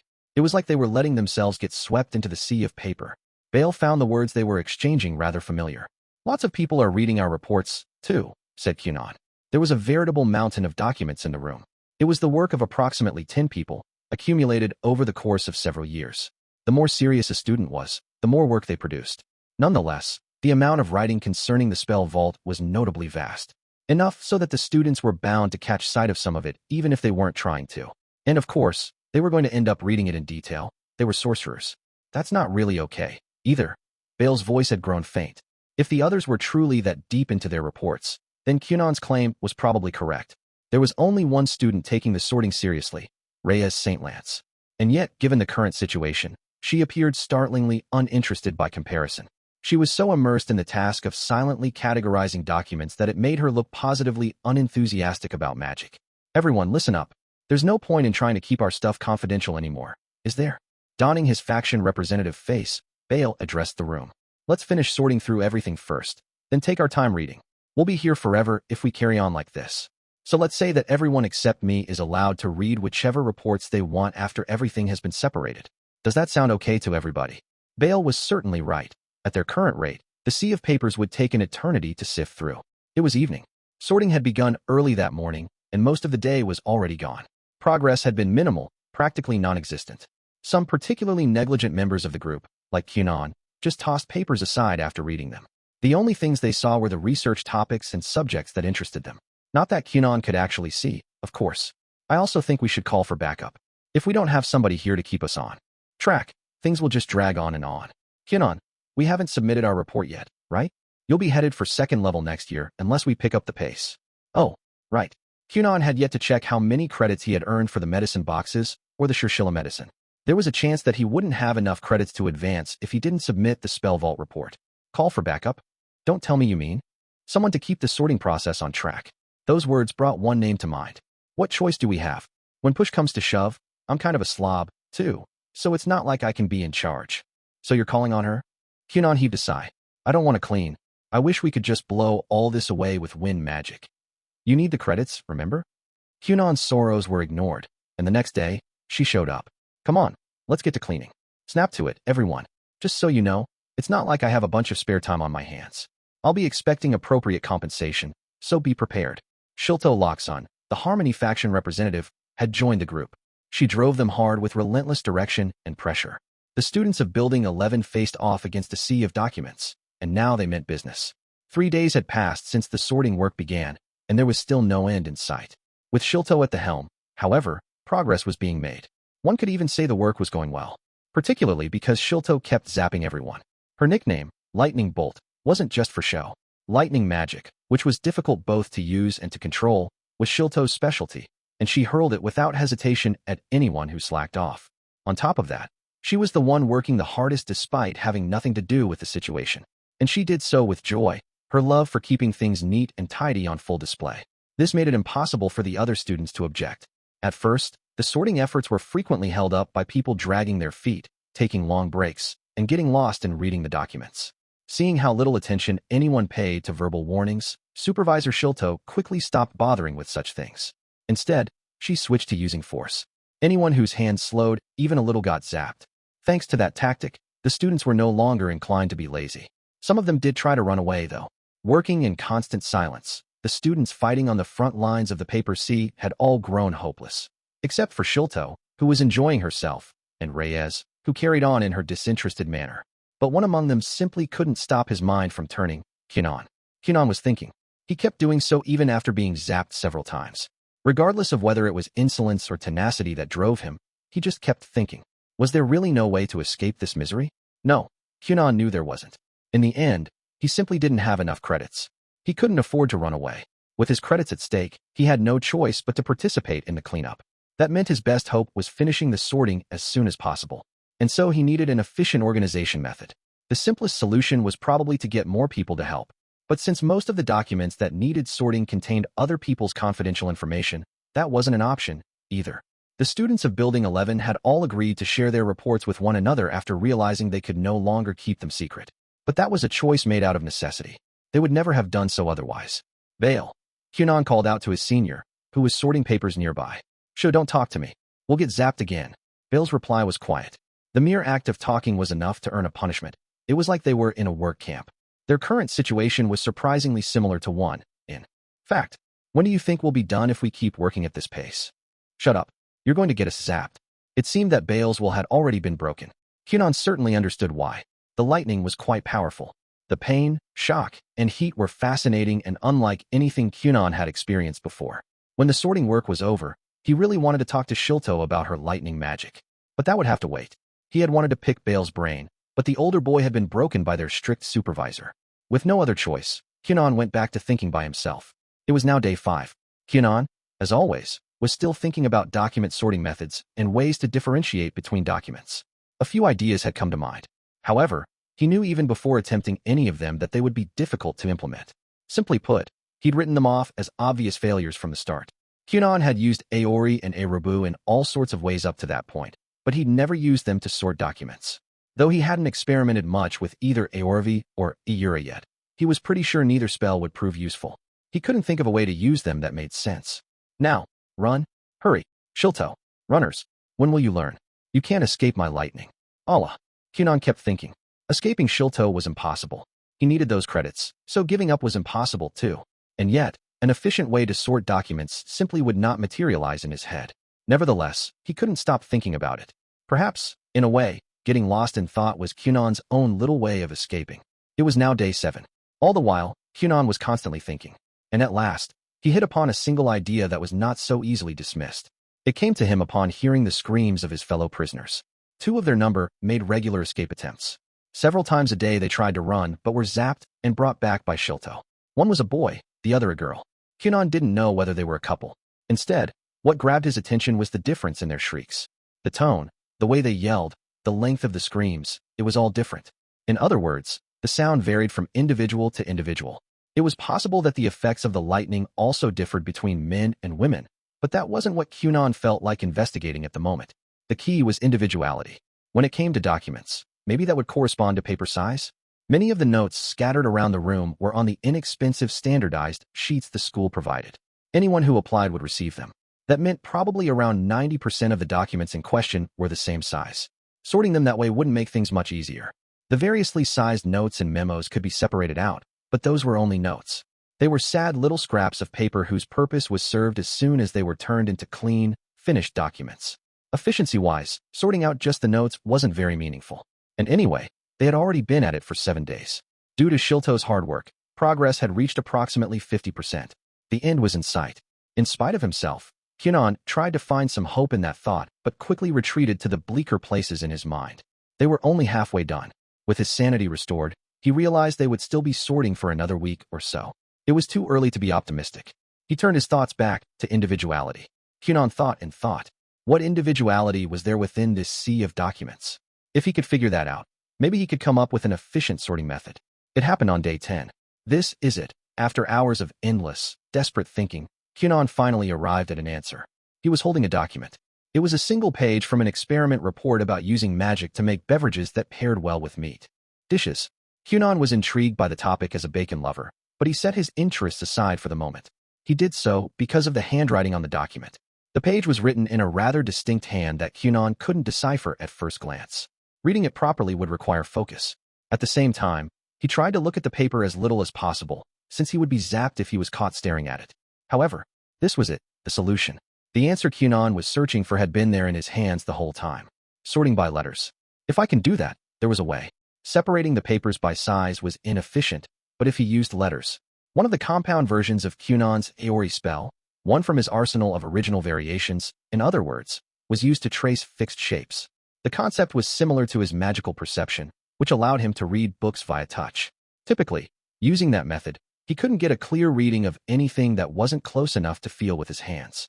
And so when he wanted to parse words and pictures within a reasonable distance, he traced over the surface with water. The water contained some of Kunon's magic power. Using his awareness of that power, he could identify and therefore understand what the water was tracing. Essentially, it was water-assisted magical perception. For days and days, as he toiled and suffered, Kunon had thought about how he could achieve his goal of sorting the documents. He hadn't been able to come up with anything, but he kept clinging to the possibility, probably because he knew that, somewhere in his head, there was a solution with potential. He didn't need to separate the notes based on their paper. He needed to focus on the writing. Writing was unique. Given letters as idiosyncratic as the ones in front of him, Kunon would, at the very least, be able to distinguish them from other people's handwriting right away. He wouldn't really know if it was possible until he tried it, but if he could, then this nightmarish sorting task would be over in no time. He wanted to test the idea immediately. Shil Enenji Yao. As Kunon turned to make his case to Shilto, she zapped him. He yelped in his own characteristic way. Why aren't your hands moving? We're finally nearing the end. Don't get lazy now. Kunon knew there was sense in her words. But, he thought, as faint white smoke wafted up from his head and clothes, you could at least hear me out first. Sort them via magic? Kunon got zapped 3 times, but he did eventually get Shilto to listen to his idea. I should be able to do it in theory, he said. He smelled vaguely of smoke, but the odds of success looked favorable. But isn't it a bit late? I'm pretty sure we'll be done in just a couple more days. Don't you think that's a little uncalled for? No matter how lovely a lady you are, possessing both severity and kindness in equal measure, there are some things you shouldn't say. I see. The only thing on Kunon's mind was bringing his time as a conscripted laborer to an end as quickly as possible. For someone to deny him, that was unconscionable. He wasn't looking at how much work was left. He didn't want to see it. It didn't matter. He couldn't see it anyway. By now, Kunon was eager to pounce on anything that would help them finish sooner, even if it was only by half a day. Come now, Shilto. Why not just... Ouch, what was that for? Though they weren't exactly fighting, when Bale saw a disagreement sprouting between Shilto and Kunon, he attempted to intercede. Reflexively, Shilto zapped him. Sorry, she apologized. She had gotten so used to immediately zapping anyone who wasn't working that it had become a habit. Idle chit-chat was considered not working, so she had probably reacted purely to hearing Bale talk. The upside, if there was one, was that while the lightning dealt considerable impact, the pain was not as intense. Shilto was making sure to moderate the power behind it. Of course, that was also the reason she kept using it so liberally. Anyway, you keep sorting. I'm the one talking to Kunon. Supervisor Shilto never let up on the reins. Bale sadly returned to his task. Looking at his desolate form from behind, Kunon felt sorry for him. But worrying over Bale would have to wait. So anyway, you were saying? Asked Shilto. I thought of a sorting method, and I would like to try it out. Don't you do water magic? You're going to use that to sort paper? Or do you have some other means? Oh, I can adjust the osmotic power of my water. Kunon could prevent his water from permeating paper by changing its viscosity. Plus, extracting water from a material it had soaked into was easy. It just left things a little bit damp. But that wasn't likely to be an issue with ink that was already dry. You can do that? That's really clever. Shilto crossed her arms, contemplating her options. Then she said, okay, let's give it a shot. At Shilto's command, Everyone exited the classroom temporarily. It was a fleeting moment of freedom. Law and order had arrived when Shilto joined the sorting team. To be specific, from the moment the students arrived in the morning until it was time to go home in the evening, they were not permitted to leave the classroom. They ate their meals in the room and were only allowed to use the bathroom at designated break times. Desertion was, of course, inexcusable. Sure, they got to go home at the end of the day, but so what? The next day and the day after, every day until the sorting was finished, they were bound to continue their hellish tidying task at the magic school they loved. It wasn't only Kunon who felt that way. Most of the students involved shared the sentiment, especially the two who kept trying to escape. There was nothing in that classroom but stagnation, surrender, and lightning. But now they had a brief respite. How serene was the air of freedom. How refreshing the gusts of liberty. And there was a chance that this release from their shackles could be permanent. It all depended on what Kunon was about to try. Whether he liked it or not, the hopes of those around him were piling high. Okay, I'm going to start. Oh, just in case, let me say this. There's nothing to worry about, so please don't try to stop me. Kunon's warning was cryptic, but no one said a word. They simply urged him in silence to get a move on. Right, here goes. Standing in the hallway, Kunon held out his hands toward the open classroom door. The next moment, the room was filled with water. It was approximately waist deep. Kunon's magical control imbued the water with enough tensile strength to prevent it from spilling out of the door. Still, the room was unmistakably underwater. Someone whispered, "Everything's totally drenched." The meaning behind Kunon's warning was clear now. Even so, the sight was still rather difficult to take in. Every single sheet of paper in that room was part of an important document, the frantically scrawled materialization of a student's hard work. True, there was hardly room to stand, and thus most of the documents had been trampled over already. Still, they weren't objects that ought to be handled roughly. And now they were all submerged under several feet of water. "I'm going to agitate it now," said Kunon. The water began to swell and roll like the rising and receding waves of an ocean. Stirred by the movement of the water, the sunken documents started to sway with the tides. Then several sheets of paper rose to the surface. The other students assumed they had risen by chance, forced upward by the whims of the water. However, here you go, like leaves in a stream. The papers drifted on the current toward the door, where Kunon collected them before handing them to a male student. Huh. Oh, this is all mine. My meet report. Essentially, Kunon had touched the pages with water. He'd then traced the letters on each paper and picked out only the documents that met the present criteria. Because the water contained his magic power, he could use his perception on whatever the water touched. In theory, it was possible to sort through the pages one by one using only his regular magical perception. However, given the scale of the mess and the sheer quantity of papers, searching around with magic power alone would have been difficult to manage. That was why he'd needed the water. By equipping it with a locate-specific shape-only characteristic, he'd achieve the present effect. Kunon designated the desired shape, and the water did the rest on its own. Kunon still had to maintain control over it, of course. If his hold over the magic slipped, the room would truly be flooded. Shilto asked, "Just those few sheets?" To which the male student responded, "My report wasn't very long to begin with. I think I have all of it now." Apparently, he had already found most of his work during the more laborious sorting. "Let me see." Shilto reviewed the recovered documents. "The paper is, yep, just slightly damp.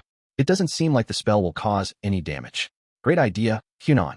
Do you want to use this to sort the rest out all at once?" Kunon's fellow prisoners erupted in cheers of celebration.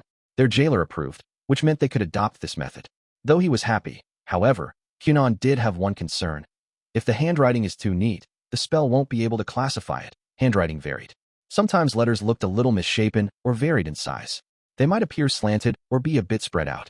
When someone was writing sloppily or in haste, the resulting letters sometimes didn't even resemble their basic forms. What's more, the same letter could look different even when written multiple times by the same person. That, too, was part of one's individuality. Kunon had identified just one unique letter in the test run.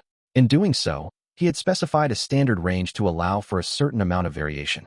That way, even if the letter was a little squished or on the small side, the spell would recognize it as the chosen shape. The issue at play was, of course, the uniqueness of a person's handwriting. If there wasn't enough idiosyncrasy in the writing, the spell wouldn't be able to distinguish one person's work from another's. That shouldn't be a problem, Bale declared when Kunon explained his concern. Even if the writing is neat, you can still do an approximate sorting. Plus, you should be able to separate them out by specific words rather than individual letters, especially if you do it by content. If you were looking for our stuff, for example, you could use terms like Model 1 or Model 2. I don't think those would show up in other people's reports. Kunon was blown away. Not letters, but words. That did indeed seem doable. Are you some kind of genius? He asked. If either of us is a genius, I would say it's you. Though there was only 2 days' worth of sorting left at that point, the rest of the work proceeded at a dramatically increased pace. The sea of documents was entirely cleared up that very same day. And, looks like you're done. Just as they were finishing up, Professor Soph appeared to check in on them, as if he had been waiting for the moment they were released from their misery. Sorting your personal belongings is next. You're nearly finished. Keep it up. And so, Soph cast them back into the pit of despair. I'll be joining you too, said Shilto. It seemed she would be continuing her role as supervisor. The prisoners would have to keep up their hard labor just a little bit longer. Thank goodness. Though some of the students' knees buckled on the spot in despair when presented with their next trial, the task was not as much of a nightmare as the sea of documents had been. It made sense. The amount of papers they'd had to go through had been immense. It seemed never-ending no matter how much they toiled. That was why it had taken so long. Long enough to grind the hearts of all the laboring students into dust. Only the saint had been unaffected. She hadn't been a prisoner at all. Reyes was the type of person who could silently carry on sorting just as instructed without being bothered. She hadn't been zapped even once. It was enough to make one jealous, but putting that aside, thinking logically, it made sense that their second task was easier.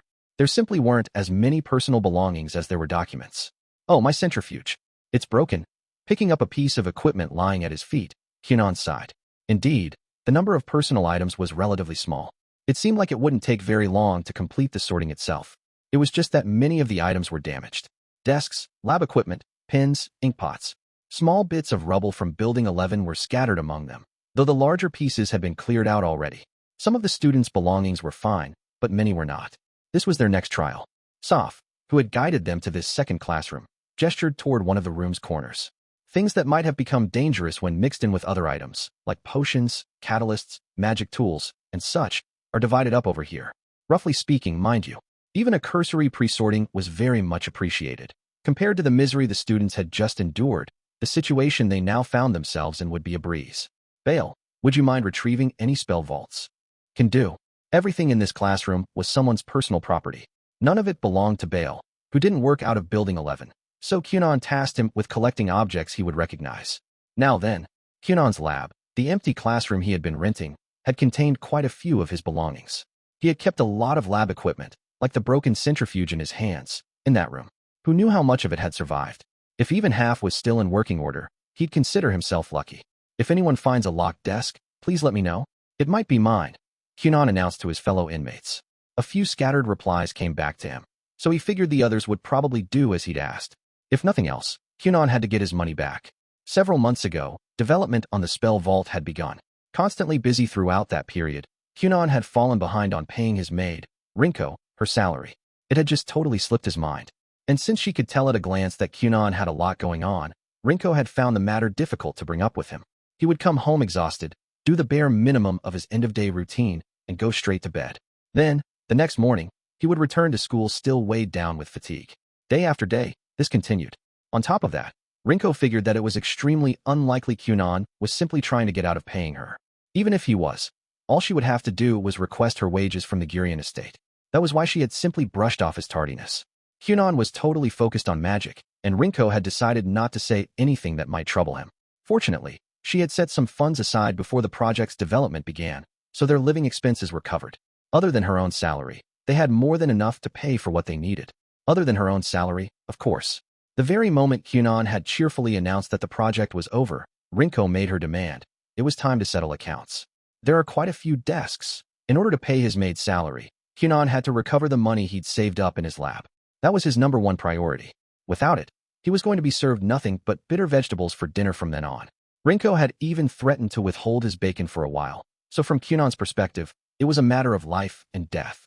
In fact, in recent days, the bacon she did serve him was being sliced more and more thinly. It was like paper.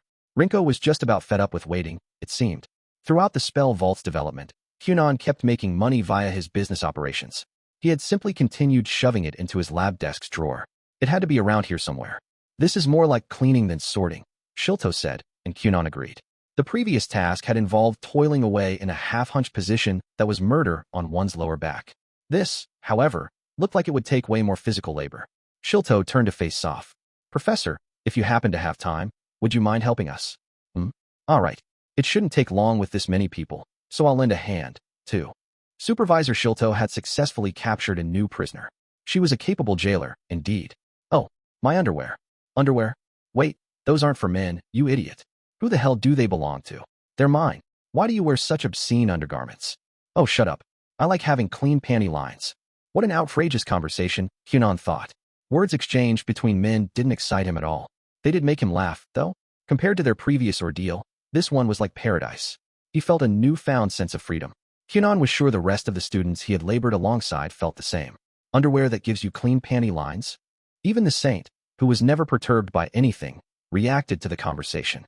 Perhaps in her own way, she too was remembering the pain of their sorting nightmare and savoring their newfound liberation.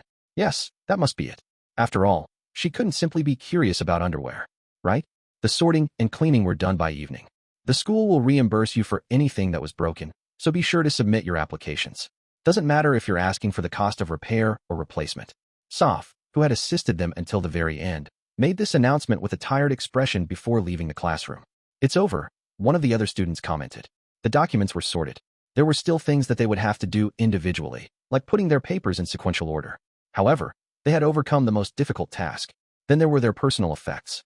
Quite a few of them were broken, but nothing was missing, and above all, there weren't that many of them.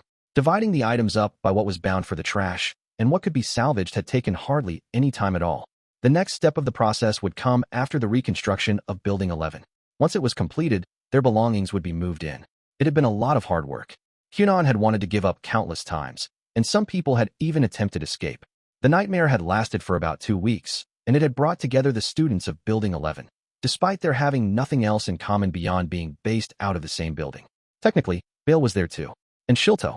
Perhaps because of this shared experience, a curious sense of camaraderie was starting to emerge.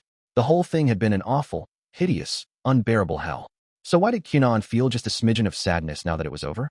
Unless another freak accident like this took place, there was a chance this exact group of people would never again wind up together.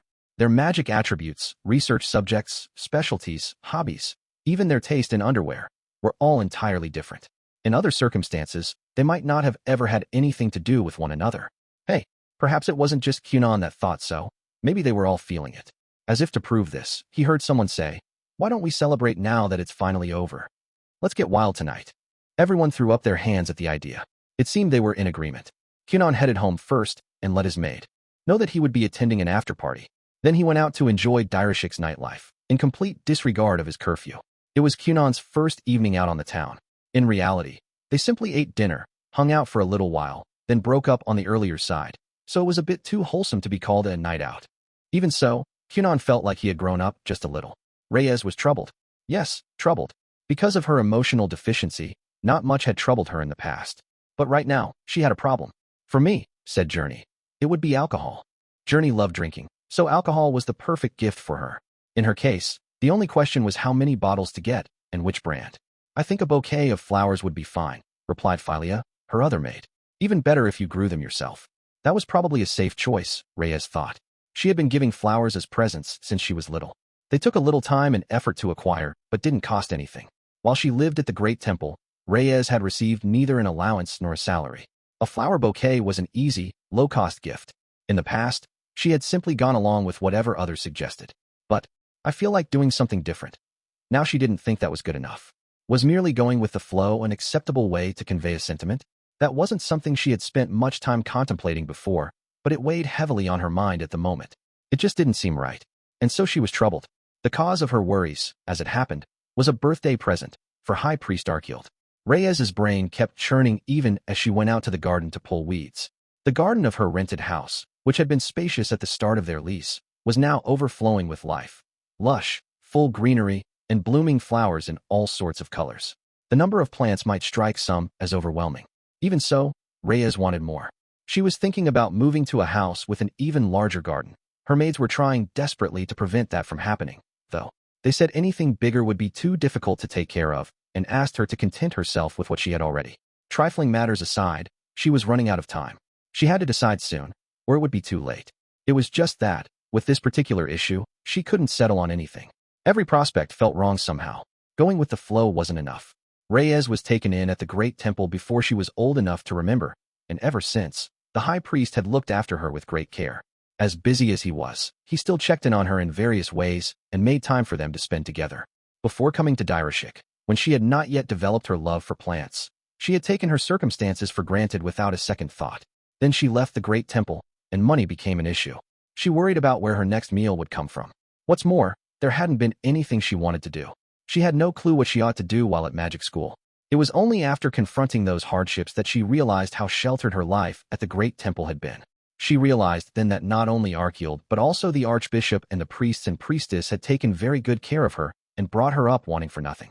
That was the reason why Reyes felt so opposed to the idea of repeating the same old song and dance for the high priest, a man who had cherished her so much. Is it really that troubling? Journey didn't quite understand what Reyes was struggling with. The saint's emotions almost never showed in her expression or demeanor. But after looking very, very closely, Journey was surprised to see that Reyes seemed preoccupied lately. It's a little complicated, said Philia. Although she hid it from Journey, Philia was a devotee of the radiant goddess and understood the saint's worries. It's a present for the high priest's birthday, right? Replied Journey. Wouldn't liquor be fine? The household's economic situation had improved considerably. When Reyes started school, they had fallen into hard times, but as time passed, the red had disappeared entirely from their account books. At the moment, they had quite a comfortable cushion. Reyes had personal contracts with local restaurants, who bought the surplus fruits and vegetables she grew. Because her produce was high quality, it sold for a good price. It was established public opinion that sorcerers had good earning potential. Saint Reyes was just another example that proved this. As an adventurer who had always risked life and limb to get by, Journey was quite envious. Surely giving him some expensive, rare alcohol would be acceptable. I heard His Holiness doesn't drink much. Not only was that true, but when he did drink, Archield preferred cheaper spirits. Philia was pretending not to be acquainted with the high priest, however, so she couldn't make any claims that were too precise or definitive. Isn't that weird? Why would the head of a country avoid luxury goods? To Philia, it made perfect sense. Even though his title was high priest, Archield was no better than any other believer in the eyes of their goddess. He often said so himself in his sermons. It was a promise he made to Kira Layla and his parishioners, as well as a standard he held himself to. That was why he stated it out loud. That was another reason Reyes was worried. Things would be easier if the high priest had a taste for fur clothing or something similar, like his friend the archbishop. But Archield was a true ascetic. He didn't like expensive things. He drank only a small amount of cheap alcohol. Even his meals, save for ceremonial ones and the spreads made for guests, were probably more modest than what the average commoner in his city ate. He took excellent care of his belongings, so everything he owned was a favorite item he had been using for years. What kind of gift would make such a person happy? That was where Reyes's troubles lay. In previous years, she had gotten him flowers. But since enrolling in magic school, her emotions and sentiments had clearly matured. For better or worse, Reyes was changing. She always gave Archield a bouquet for his birthday. That had been the case every single year. But this time was different. As it came time to grow the flowers, and she wondered what kind to give him, Reyes had started to wonder. Was a bouquet of flowers really an okay present? This is the influence of that boy, isn't it? Yes, undoubtedly. The saint's frivolous little friend had said something to her. I made this magic tool to give to someone important to me. Those words had struck a chord in Reyes's heart. She had sensed how much care the gift giver felt toward the recipient. And so she was troubled. She didn't know if flowers were acceptable. Would thoughtlessly continuing to give someone a bouquet year after year actually get her feelings across? Well, I think it's nice that she's giving it so much consideration. Reyes had never felt much concern for anything, not even for other people. But now she was anxious for someone else's sake. Philia didn't think there was anything wrong with that at all. She expected that High Priest Archield would be pleased with any gift Reyes chose. All the saint had to do was decide. And at last, that problem, too, was a thing of the past. I made up my mind. I'm going to give the high priest some underwear that will give him clean panty lines. Please wait a moment. Reyes had made that declaration the second she got home from school, prompting Philia to slam on the brakes. What brought this on? What led to this choice? Archield was sure to love it. As long as it was a gift from Reyes, even just some stones or twigs she'd found lying around would probably satisfy him. But why underwear? Of all things she could have picked, underwear? And why on top of that? Had she decided specifically on underwear that affected how the wearers but looked? Underwear is a good idea. Journey, shut up. They're consumables that come into contact with a person's delicate bits, for one thing. Plus, when they're nice, they're really pleasant to wear. Journey. Also, weirdly enough, once you start paying attention to panty lines, you'll notice them all the time. Yours and other people's, too. Journey. What's wrong? I really don't think it's a bad idea. Underwear was certainly important. People wore it all the time, so it was good from a practical perspective. But it was still underwear, no matter how useful it was. Underwear as a birthday present for the high priest, a man old enough to be a father or even a grandfather, from Reyes, a young lady who was practically his daughter. Was that really okay? Was underwear an acceptable gift in this situation? Would it make Archibald happier than the usual bouquet of flowers he got every year? Well, perhaps. With all the fretting and pondering she had done, there was no way Reyes had landed on an answer without taking it very seriously. She had probably arrived at this conclusion after a lot of careful consideration. Philia didn't doubt that, and she did understand the importance of underwear. And yet, this was underwear they were talking about. Was a saint allowed to give underwear to the high priest? Moreover, was she allowed to give him the kind that provided clean panty lines? That had to mean something with a string. Was Reyes really going to give the high priest something clearly designed to thrill and arouse? Could Philia just sit back and let something so unprecedented go forward? If she was going to put a stop to it, she needed to do so now. But this was something Reyes had put a lot of time and thought into. Was Philia allowed to shoot her down? Would the high priest ever truly forgive her if she showed disdain for the saint's feelings? She didn't know. As a devotee of the radiant goddess, Philia genuinely had no clue what the right choice was in this situation. Kunon sat at the breakfast table, feeling wonder and relief in equal measure. Today's bacon was cut thick. Plus, there were 2 slices. His maid was in good spirits again. Receiving her wages had apparently taken the edge off her quiet rage. The day before, Kunon had paid Rinko her overdue salary. Then he had gone to the cleanup after-party and had dinner out with his fellow students. Consequently, this morning's breakfast was the first one Rinko had made for him since being paid. I'm glad things didn't get too awkward, Kunon thought. He was the one at fault, so all he could do was apologize. Here you go, Master Kunon. Today's health drink. As Kunon relaxed, a shockingly green beverage was set down in front of him with a thunk. Recently, Rinko had been serving him this green juice at breakfast every day. The drink was bitter, smelled strongly of grass, and coated his throat so that the taste lingered for ages. Kunon hated it. Apparently, he had let his guard down too soon. While he was caught up in his project, he had drunk the juice almost unconsciously. Even so, it tasted so bad that it had left a lasting impression on him even when he was more or less on autopilot. Don't worry, it's not bitter today. Huh. Kunon's emotions showed on his face pretty often, and it seemed his maid could tell what he was thinking. I admit I was bullying you a bit before, but the truth is, I made this drink with your health in mind. It's highly nutritious. Kunon had thought the juice seemed good for him, but you were bullying me. Hearing her admit that out loud was rather shocking. That's because there were things I wanted to say to you, in addition to the unpaid salary issue, of course. Please put yourself in my shoes. All I could do was watch while you, a child, spent every day so exhausted that you could hardly walk upright. I was sick. With worry. You genuinely looked like you were going to collapse. I could barely stand to watch. She was talking about the spell vault development period. Day in and day out, Kunon had devoted himself to the project until he was wobbly in the knees. At the time, his maid had kept almost entirely quiet. But naturally, while she'd held her tongue, Rinko had her fair share of concerns. I'm sorry. From now on, I'll take more breaks. Kunon's previous maid, Iko, would have gotten him to rest even if she had to do it by force. Rinko, however, had decided to consider Kunon's feelings. Neither approach was better or worse. The issue was that he had caused both women to worry. Promise. Yeah. And as you know, a promise to a woman is something a gentleman must always keep.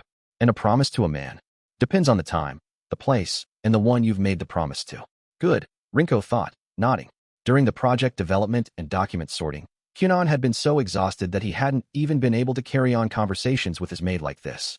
Kunon seemed livelier in both appearance and spirit, so Rinko was content for the time being. It's been almost 1 year, she said. Oh yeah. Just under 1 year ago, they had arrived in the magic city of Direshik. Before Kunon knew it, 12 months had passed since he'd left Huglia. There weren't even 2 weeks left in the school year. In about 10 days and 1 short break, Kunon would be a second-year student. It went by so fast. He had come into contact with magic every day since entering school.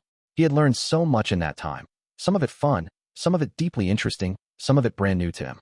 He'd gotten to meet someone he idolized. He was reunited with his old teacher. He even met the world's greatest witch.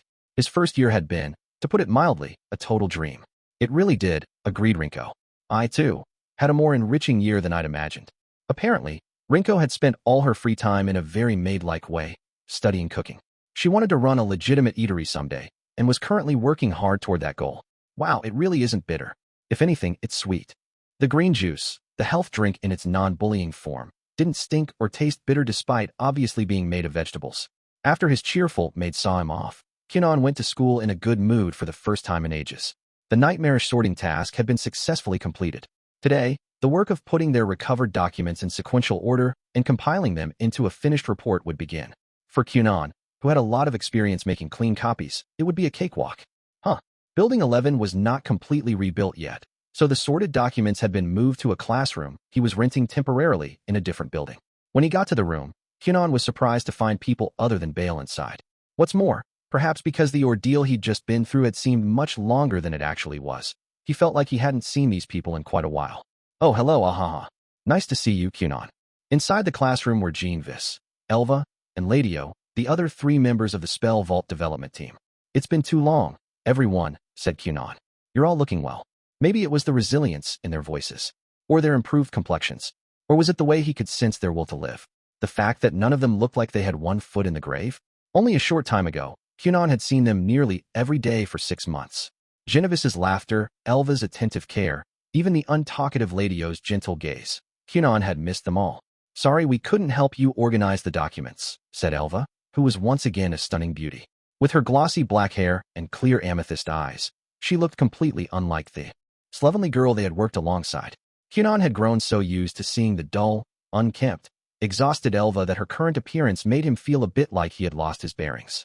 It was undoubtedly the same Elva, though. It couldn't be helped. Other than the students from Building 11, only Bale and Miss Shilto were allowed to participate. The other team members had heard about the hellish experience, of course. After all, it was also their report, and by extension, their credits, on the line. They couldn't remain indifferent. Nevertheless, students who weren't based in the collapsed building were, in general, not permitted to join in the sorting work. That was why the 3 of them hadn't helped. Now that things had moved past that stage, however, it was a non-issue. They could offer their assistance freely. Speaking of Bale, where is he? He said he was taking the morning to rest because he's hungover. The night before, the younger students at the after-party, Kunon included, had been sent home rather early in the evening. It seemed, however, that the grown-ups had enjoyed a wild night out on the town. Epilogue, letter. To my beloved fiancé, the sun's rays have grown stronger. How are you faring during these early summer days of fresh, vibrant greenery? It's been 1 year since we parted ways. Even though we haven't seen each other for many moons, my feelings for you remain utterly unchanged. I hope yours are the same, Your Highness. I apologize for the gap between letters. For the past 6 months or so, I was working with my seniors on the development of a magic tool. Day after day, I forgot to even sleep or eat, so I had no time to write to you. As I wrote previously, I was making a gift for you. The process has been far more difficult than I expected, and your gift is nowhere near complete. It will probably be another year or 2 before I can give it to you.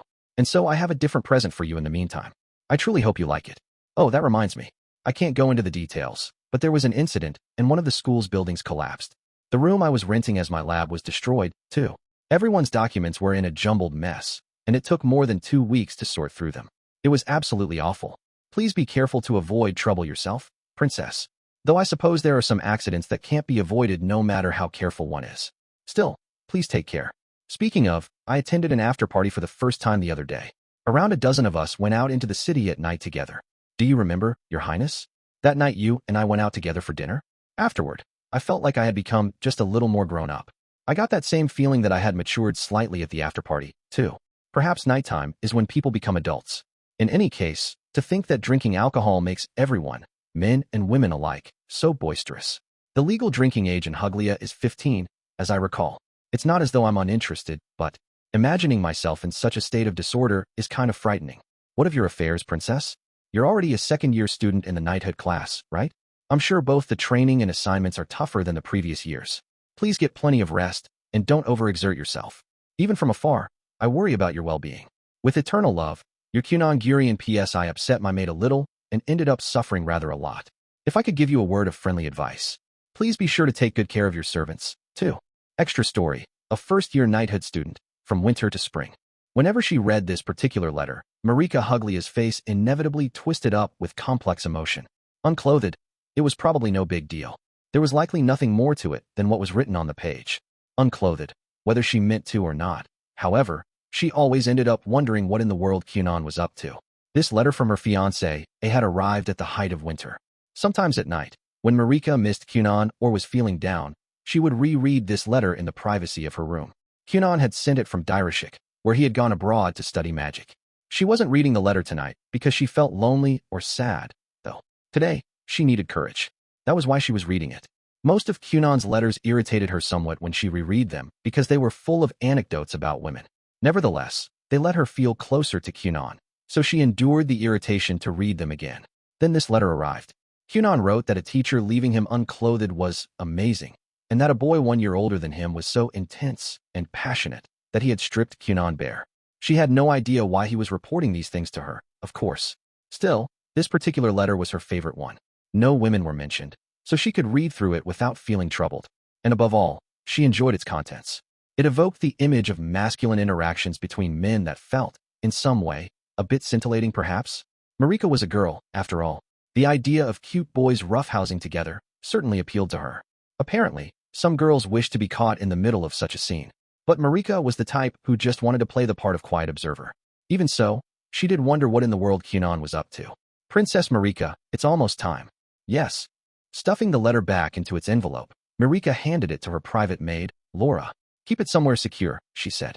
Yes, Your Highness. This was a safety precaution. If someone rummaged through Marika's rooms while she wasn't there, they wouldn't find anything important. It was no longer safe to leave any information connected to Kunon in her chambers. After reaching that conclusion, Marika had begun entrusting the letters to Laura. Marika increasingly felt she was walking around in a powder keg, like there was no longer a private space in the castle. Whether that was actually true, it was the conclusion she'd reached in her heightened state of wariness. That was how perilous her situation was of late. Just before the senior school for nobles closed for winter break, the environment around Marika had grown rather turbulent. That would all end tonight, however. If things went to plan, that was. If they didn't, she'd be in trouble. It's here at last, said Laura. A lot has happened recently. She was right. Lately it had been. Well, just thinking about it was enough to make Marika's stomach churn. Her older brothers and sisters with designs on the throne had begun to make their moves. They must have heard about the achievements Kunon was racking up in the far-off Magic City, and they wanted Kunon as a member of their own factions. To make that happen, they had to somehow deal with his fiancée, Marika, and gather all the information about him that they could. Surrounded on all sides in the royal castle, 9th Princess Marika had no hope of besting her siblings. They had been aiming for the throne since she was an infant, so no matter how hard she tried, she would never match them in terms of the quantity and quality of their allies. And that meant Marika had to play the game from somewhere outside the castle. Even if she could simply avoid being dragged into the fight, that would be enough. And she had been preparing for exactly that. It all depended on tonight. To calm her nerves, Marika lifted a cup of tea to her mouth and blew on it. As much as she didn't want to, she couldn't help but replay recent events in her head. She was sure that on this day, this night, everything was going to change. All the more reason for reminiscing, she supposed. One day, out of nowhere, Marika received a summons from her elder brother, First Prince Quill. Marika, what sort of man is your fiancé? She'd gone to meet him in the central courtyard. This was the pride of the royal palace, and it was always stunning. The seasonal flowers were in full bloom. Though it appeared wild and disorganized, the garden was actually designed for people to explore and enjoy. First Prince Quill was there. Despite his title of prince, he was already middle-aged. He could have been Marika's father. In addition, since she was much further down the line of succession, Marika had only ever exchanged greetings with him. They'd never spoken at length. Naturally, this was also the first time he had summoned her. My fiancé, eh? She asked. Yes, the second son of the Gurion family, just as one would expect from the crown prince. He leveled a sharp gaze at Marika that practically dared her to tell some foolish lie. Though he had yet to inherit the throne, Quill had the intimidating air of a king. Well, it is indeed true that the second son of the Gurion family is my fiancé, eh? But what is it you want to know? In response, Marika tried her absolute best to play the part of a total idiot. She wanted her expression to make it seem that she simply had no clue why he had called her here. She wanted to look helpless. Stupidly weak, even. What kind of man is he? Asked Quill. My fiancé, right? He's a sorcerer. I'm aware of that, obviously. I'm asking what he's like. What he's like. To me, he's just an ordinary, adorable boy. Oh, and a sorcerer, of course. TCH, enough of this. Not even bothering to hide his annoyance, Quill clicked his tongue and left abruptly. I did it. Marika grinned. It was a wicked smile, a far cry from the airhead expression of only moments before. The serious, proud crown prince hadn't been able to bear Marika's cluelessness. Or rather, her stupidity. Quill was a capable man and valued his time accordingly. When he felt someone was not on his level conversationally, he would simply stop talking to them. That was just who he was, and stupid women were the sort of people he despised most. Marika was sure that Quill had just come to the following conclusion. If the girl is this moronic, I'll be able to get what I want one way or another. And he could, with his connections and manpower. But since he now deemed Marika a total non-threat, he probably wouldn't feel the need to take action anytime soon. Acting rashly could end in disgrace or expose his weaknesses. Thus, Quill preferred to eliminate any obstacles carefully and discreetly. In the case of Marika, he assumed he had plenty of time to figure something out. Phew, that was close, Marika muttered, leaving in the opposite direction from her elder brother. She probably wouldn't have to worry about Quill for a while. Sometime later, Marika's second eldest brother, second Prince Eliam, called for her. Have you heard from your fiancé, recently? They were in one of the castle's parlors. From what Marika had heard, this was one of the rooms Eliam reserved for his own personal use, where he entertained. The complete opposite of their older brother Quill, Eliam was a frivolous, smooth-talking flirt. He was smart, but he was also an incorrigible playboy. In that respect, one might think he and Kunon were quite similar. But in fact, they were nothing alike. Unlike Kunon, Eliam was a true philanderer. As it happened, he preferred women with fuller figures, so the slender-bodied Marika was completely beneath his notice. He had summoned her here purely to speak in private. Just to be safe, though, Marika had concealed a pen she could use for self-defense on her person. She didn't think she would need to use it, but she brought it just in case. How could she let her guard down, given the person she was dealing with and the place he had called her to? Most likely, nothing would happen, but there was no such thing as being too cautious. Because Eliam was fond of women, he would chat a bit with Marika whenever they happened to run into each other, but that was the extent of their connection. He had certainly never called for her specifically before. We've exchanged letters, though not often, she replied. He seems rather busy. Oh, the contents of his letters make me a tad anxious as well. Anxious? What about? He's quite popular with girls, it appears. He's always writing about them in his letters. But, you know, my fiancé is still only a 12-year-old boy, so I don't think he would cheat. But, indeed? Well, I'm sure it's fine. He's 12, so what trouble could he really get up to? After that, Marika spent some time asking her brother for advice regarding Kunon, who she wouldn't be able to see again for a while, and then she left the parlor. I did it. Marika grinned. She looked so sinister that a passing servant flinched at the sight. She was sure that Eliam was thinking, Kunon is like me, so it won't be difficult to win him over. I may even be able to disregard Marika altogether and contact him directly. Her engagement to Kunon had been decided by His Majesty the King. Breaking off an engagement wasn't easy, but the most expeditious route was for the people involved to ask for it. If both betrothed parties insisted that they simply could not marry, the king would probably listen. Marika didn't know how it was in other countries, but such a precedent existed in Huglia, which meant there was a high chance of making a successful appeal. But the truth was not as Eliam imagined it to be. In reality, Kunon was nothing like him. It was indeed true that when one heard talk of Kunon, he was most often described as a flirt and a playboy. But Kunon's regard for women was only a result of his upbringing as a gentleman. There was nothing more to it. Marika would be hard up if that turned out to not be true, so she chose to believe it. She simply trusted him. She had no other choice. In retrospect, Marika wished her younger self hadn't gotten carried away alongside her fiancé's former maid and instilled such ideas in his head.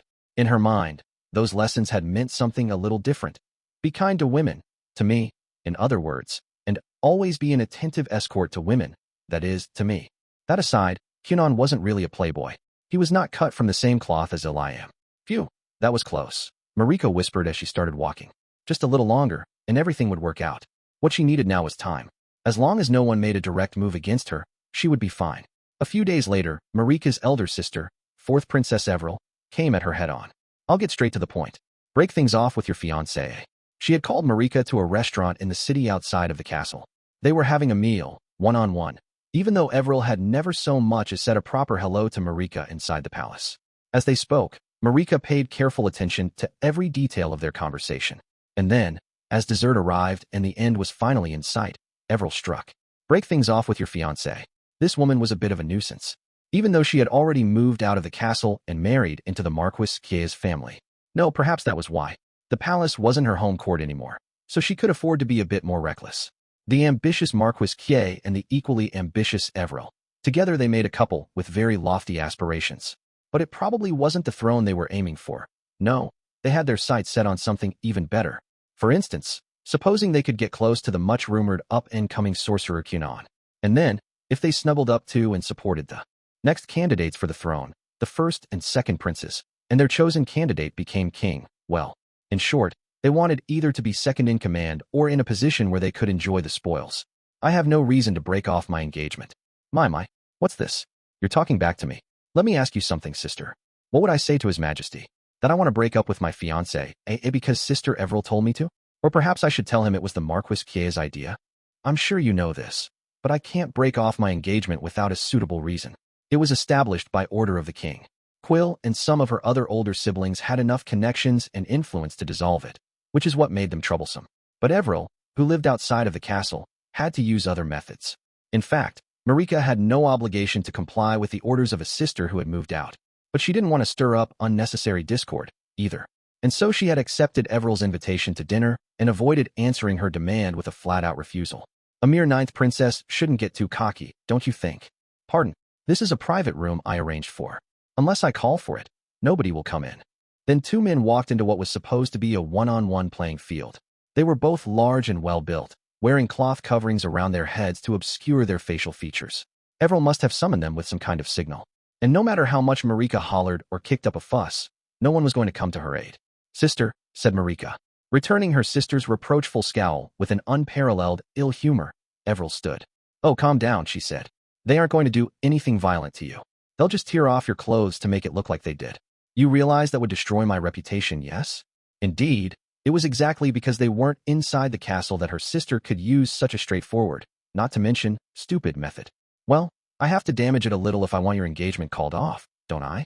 I don't relish it. But you can blame yourself for being foolish enough to come here alone. With that, Everil left the room. Marika had come here alone, that was true. It was just as her sister said. If she hadn't been by herself, however, Marika was sure Everil had some sort of backup scheme in place. Please stay still. We're going to tear your clothes, but we don't wish to hurt you. While one of the men moved to block the exit, the other approached her slowly. It seemed everything had been prearranged. Excuse me. Marika stood up. Will you give my sister a message? Tell her. She owes me one. Then she pounced. Whoa. When the closer man shielded his face from the fork Marika had just flung, she darted into his personal space. Ow. She stabbed a knife into his thigh before slamming an elbow into the side of his head. Wah! The man standing in the doorway was shaken. The sight of a beautiful young girl, a princess, no less, erupting so magnificently into violence was apparently too much for him to process. But Marika was also a student in the Knighthood course and had real-world combat experience as an adventurer. Having taken a single, tremendous strike to the skull, the man approaching Marika collapsed and stopped moving. He seemed to be unconscious. That's enough, wouldn't you say? Withdraw before things get serious. She wasn't going to make waves. She wouldn't look into their identities. She wouldn't even call the Marquis Kie into question for his culpability in the incident. Marika spoke to the man in the door, who was almost certainly a retainer for the Kie estate, so that the implications of her words would get through to him. You have my sincere gratitude, he said. Apparently, he understood. Their plan had already failed. Give my regards to my sister, will you? With those few words, Marika strolled brazenly from the room. She had expected this scenario, but if there had been more men, or if the ones there had been better trained, or if they hadn't gotten careless, what would have happened then? Marika was a little relieved that she had been able to fight her way out safely. Hey, all done. Walking out of the restaurant, Marika climbed into the waiting carriage. Inside, 6th Prince Lyle was there to greet her. She had needed someone with quick reflexes and decent strength, who, at the same time, was rather well-versed in politics and, moreover, had some knowledge of the royal family's unspoken rules and diplomacy. Only Lyle met all those conditions, and so Marika had brought him along as an escort. She'd done the same thing as Everil and arranged it so that, had Marika given a specific signal, her reliable big brother would have barged into the room. Marika would never walk into an obvious trap without a plan. Nothing happened. Let's just say it's fine. Despite her vagueness, Lyle seemed to get the message. Humph. You shouldn't leave loose ends untied. I have to. Marika didn't know how many years in the future it would be, but she, or rather, she and Kunon, as husband and wife, would have to participate in high society. An eye for an eye only resulted in more enemies. The scores she racked up now would only come back to her someday on a grander scale. But even if they didn't, Marika wasn't going to change her mind. She would be grateful if her restraint simply earned her a bit of respite. If she made the foolhardy choice to make a fuss, her older siblings would have reason to find fault with her, and that was no good. They were looking for any reason to have her engagement called off. After all, for the time being, it was best that nothing happened. Isn't the situation already a bit hairy? Asked Lyle. Yes, you're right. Somehow, she had managed to survive round 1 against the principal players on the field. But she didn't know if she would be able to do the same in round 2. I guess it's about time. Preparations were more or less complete. All that was left was for Marika to solidify her resolve. There really has been a lot happening of late, hasn't there? Though she didn't want to, Marika spent a while reliving all the memories in her head. First her eldest brother, then the second eldest. She had even gotten into it with the fourth princess, who had been married off to another family. On top of that, she had been repeatedly hassled by members of the aristocracy that she barely knew. Quill, Ilam, and their ilk had been the most formidable. The rest were just riffraff, at best. She barely even remembered them. Kunon was really popular. The girls in Direshik liked him, and his social net worth in his homeland of Huglia was on the rise. Marika was desperate just to keep up. It's fortunate that Prince Rasha was away. That's for sure. Fourth Prince Rasha was Marika's only brother who had shown a capacity for magic. At present, due to some scheming between Quill, Ilam, and some of Marika's elder sisters, Rasha was away on a bit of an expedition. They were, in short, freezing him out. Because Rasha had appeared to be the prince best positioned for the throne, the others had joined forces to keep him at a distance. While he was gone, they apparently intended to clinch some trump cards for their own attempts at the crown. And it seemed their sights were set on Marika and Kunon's relationship. Anyway, why waste time thinking about an opponent who wasn't even here? Your Highness, it's almost the appointed time. Finally, Marika stood up. She could continue reminiscing on all her recent difficulties, but the real moment of truth would undoubtedly be what came next. Kunon, please give me courage. With that silent plea, Marika left her room. Excuse me. Marika opened the door. After receiving permission to enter. Ah yes. Inside, an older man wearing a dressing gown sat at a table, drinking. In the dim light, the man looked, well, like any man on the verge of being called elderly. Perhaps a little less physically fit than average. Come here, he said. Yes. Unlike the utterly relaxed old man, Marika was practically shaking in her boots. She hid that, however, by purposely projecting a sense of calm. This man was the reigning king of their country, Gurios Huglia. Marika had been inside His Majesty's private rooms 3 times in her life. The first was very shortly after her birth. The second was when the king congratulated her for starting school. The third time was right now. Seeing the space through more mature eyes, she thought it looked emptier than she remembered. Maybe the king didn't like clutter. You've gotten prettier since I last saw you, Marika. You're the spitting image of your mother. You honor me. They were parent and child, but her father was still the king of Huglia. Getting an audience with the king wasn't so simple, and unless she had a very good reason, Marika didn't really want to see him. In fact, she hadn't expected to be summoned to his private quarters at all. I am deeply grateful for the opportunity to speak with you, Your Majesty. Any time that was convenient for the king would be fine. That was what she had said when she requested an appointment with him. She never anticipated it would lead to something terrifying, like being called to his rooms. If Marika didn't get everything settled here and now, there would be a lot of trouble down the line. Her 2 eldest brothers would definitely look into why she had met with their father and what the topic of conversation was. And the castle was teeming with servants who would supply them with answers. That was one of the reasons she couldn't hope to win a war of information against them. She had bested them once, but they would probably force something out of her next time. Whether she would be able to fight them off again, Marika wasn't so sure. Do you want a drink? Asked the king. I must beg your pardon. I'm not yet old enough. Ah, is that right? You're still 14, eh? The legal drinking age in Huglia was 15. I really wanted to have a drink with my daughter before we become unable to see each other for a while. Marika hadn't yet told the king why she'd requested an audience with him, but somehow, he had accurately guessed the nature of her appeal. The surprise on her face made the king smile with satisfaction. I am the king. How could I not know about your situation? I'm aware you're preparing to leave the castle as well. There was Kunon, accumulating a long list of accomplishments in a faraway land. And there was Marika, in danger of having her fiancé stolen away from her because of his achievements. And now Marika had requested an audience. Perhaps from the bird's-eye view offered by the throne, it wasn't hard to follow the flow of logic. But from Marika's perspective, it had been a never-ending trek over very thin ice. In that case, may I have your approval? She asked. I need some pretense. Pardon. Say I sent you out of the castle right now. What would happen? You would no longer be under my watch or my protection. You would be much easier to eliminate.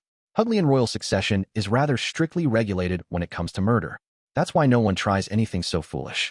A fair few tragedies happened in days gone by, too. Members of the royal family had that information drilled into them over and over. For generations in Huglia, the throne had been passed on to a capable royal heir. Essentially, the reigning monarch's children competed in a race to secure their inheritance, and whoever came out on top became the next king or queen. It wasn't uncommon for a crown prince to lose his position. Consequently, while heirs were allowed to knock one another down the rungs of the ladder, killing was forbidden. But in the past, the laws regarding such matters had been a bit lax. As a result of intensifying succession battles, the question of who would inherit the throne had devolved into an utter morass and nearly wiped out the royal family. That, in turn, had led to the strict regulations they had now. But once you leave the castle, It's a different story, said the king. Anything could happen. Marika agreed. She wanted to believe her siblings wouldn't go so far as to have her killed. But Marika knew never to rely on that hope. History had taught her as much. So a pretense. Something to ensure your protection as well as set you up for the future. If you have that, I'll give my permission. But I won't send you off to a meaningless death. And besides, the king went on. Aren't you close with Kunon Gurion? Huh. The conversation abruptly switched topics. What do you think Kunon would do if he heard that you had died? He'd abandon Huglia. He'd have no reason to return anymore.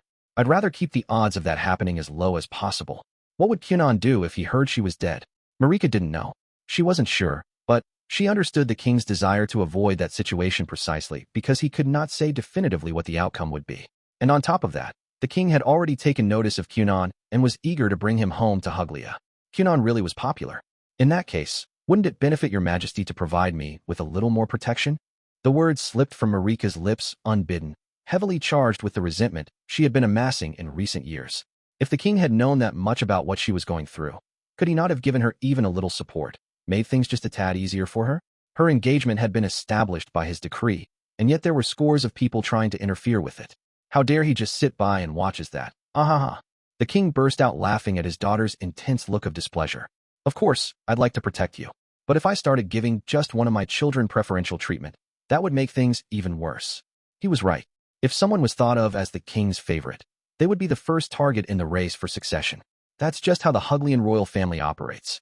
I'm sorry, but my hands are tied. However, pausing, the king took a sip of his drink. If you can give me a pretense for it, then I can aid in what you wish to do. That's why we're having this conversation. You'll have to yield on this. It's the best I can do for only one of my daughters. Once he said, yield, it was over. There was no retort Marika could make. He had even told her why he wasn't able to fulfill her request. She would be in danger if he simply turned her loose. He couldn't give his permission, even if he wanted to. The king needed some pretense to keep her safe along with some reasoning for it.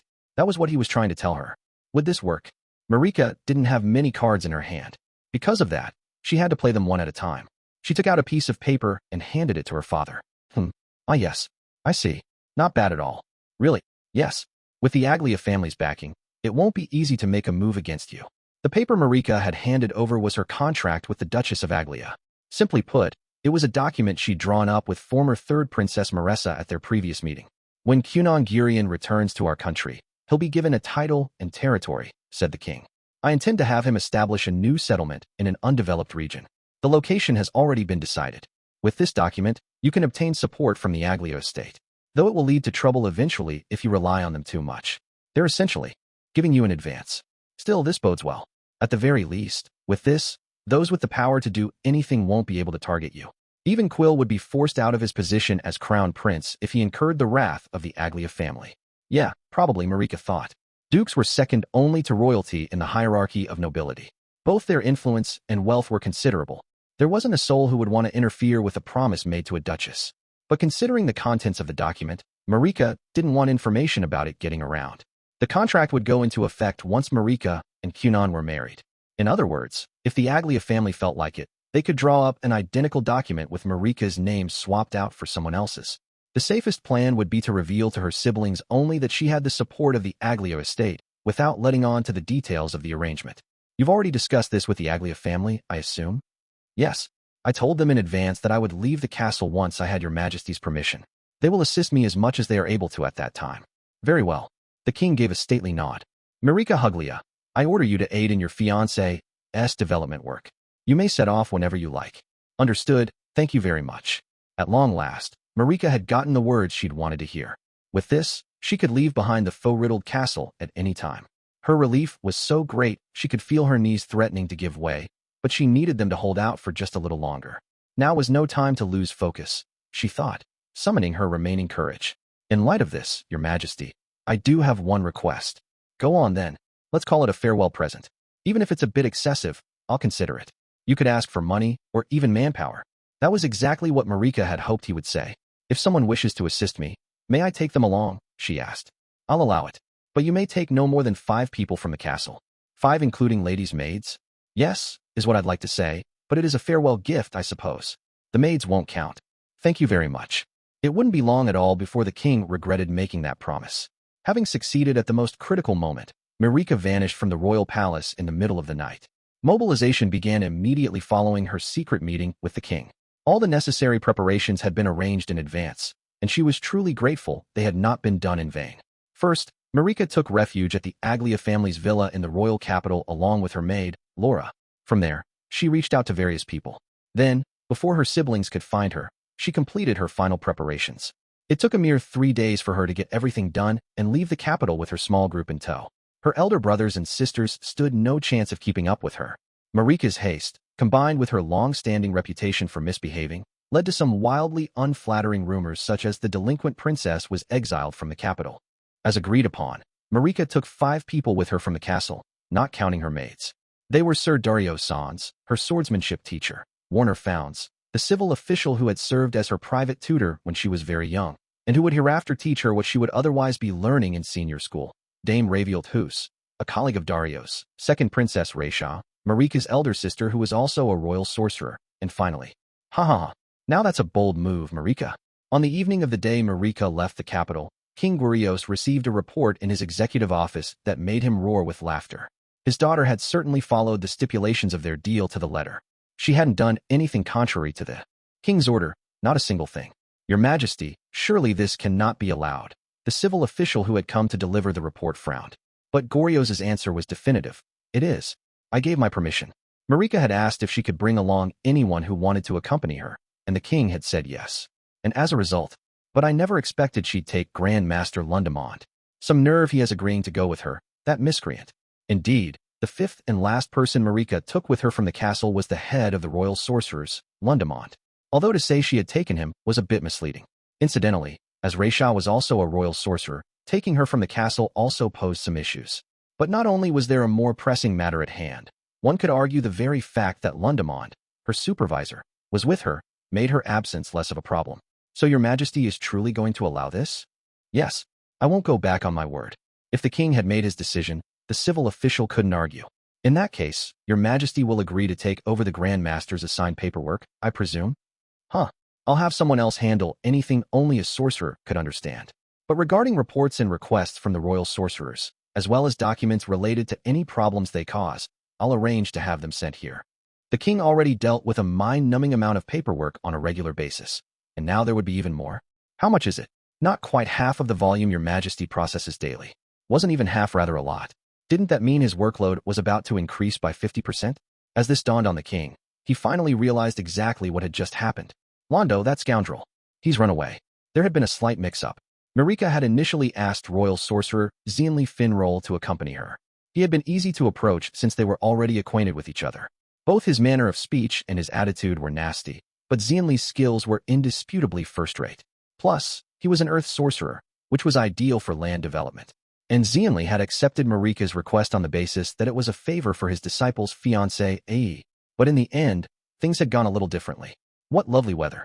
Perfect for traveling, don't you think? An old man stretched his arms out wide under the blue sky. This was Lundamond Acthard, the man who held the lofty position of Grand Master of the Royal Sorcerers. As it happened, he had snatched Xianli's spot in the group right out from under him. When he heard the circumstances regarding the journey Xianli was to undertake, Lundamond realized something. Hold on, he'd thought. By those rules, wouldn't I be allowed to go? If the king had said Marika could bring anyone with her, didn't that include the Grand Master? And so, without a shred of remorse, Lundamond had stolen Xianli's spot. He spent most of his time cleaning up after his troublesome subordinates, so wasn't it only fair for him to take some of their fun for himself now and then? It had also been quite amusing to see Xianli look so annoyed. In Lundamond's opinion, putting the troublemakers in their places every so often was just another part of his job. I haven't been on a trip in ages. Not since my honeymoon, I think. Was that about 30 years ago? This sense of freedom is addicting, isn't it, Princess Marika? Don't you think so too? Why yes, Lundamond looked really happy, like he was having a ball. Because of his position, he wasn't allowed to leave the capital.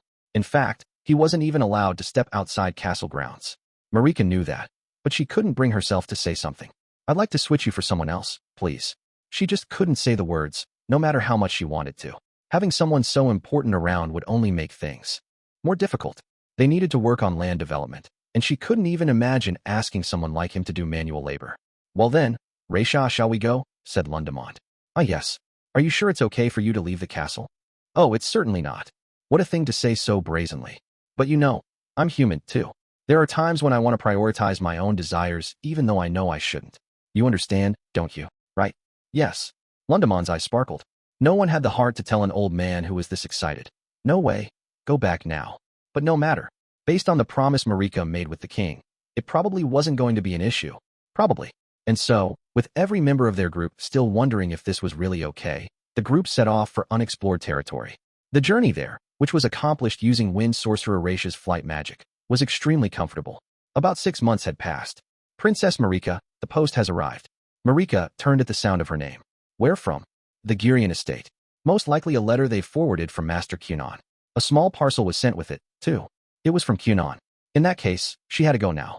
Take over for me, Eco, she said, holding out the meat cleaver she was using to the new servant who had brought her the news. Huh? But I'm taking a break right now. Can I eat some of it? Just a small amount from the ends. Handing over the knife, Marika left the hut. Outside, she took in a deep breath of fresh air. She'd spent a while butchering demon carcasses, and she felt like the stench of blood was still lingering faintly in the back of her nose. It was summer. The sun was strong, but it wasn't too bad in the shade. Because they were in undeveloped land, there weren't many people around. And while they were still short on labor, even the princess had to work. Actually, no, as the future wife of Kunon, the one who would be in charge of settling the area, Marika had to take some initiative or else she would set a bad example for everyone else. Starting development from the ground up had made the last 6 months difficult indeed. There's a bug over here I've never seen before. Does anyone know what this plant is? Anybody want to go hunting? Let's go hunt. And even now, more challenges remained. Lundemond, who had made the original journey out with them, had been very quickly recalled to the capital. And then, as if to replace him, other royal sorcerers started showing up. It was like they were each taking a little vacation. Relaxed and carefree, they passed their time in the great outdoors as they wished. Occasionally, they also helped with the development work, so no one minded. They hunted demons that posed a threat to humans and gathered ingredients that became the settlement's provisions. Though from an outsider's perspective, they did appear to be merely fooling around. Marika got the feeling that sorcerers were a crafty bunch. But there had always been a difference between magic users and everyone else, and there was no use pointing it out now. Development had begun with 7 people, including Marika. Soon after, supplies arrived from the Aglia family, followed by a very slow influx of carefully recruited volunteers. They were, at present, a tiny community of approximately 30 permanent residents. Marika washed her hands and made her way back to the mansion. It was far too grand a manor for such an undeveloped area, but it would theoretically become the ruling lord's residence. Even if it was all empty rooms for now, there was hardly anyone to live in it, and still very few furnishings. The mansion had been built in about a week by a very enthusiastic and completely unassisted Lundemond. Though he might have seemed like nothing more than an aging man with a pompous title, it turned out that he hadn't been put in his position for no reason. Lundemond's power as a sorcerer was undeniable, even if, to an outsider, it looked like he was merely fooling around. Truly, Marika thought, sorcerers are a crafty bunch. Oh, your highness, the post has arrived. As soon as she entered the mansion, Marika saw her maid, Laura.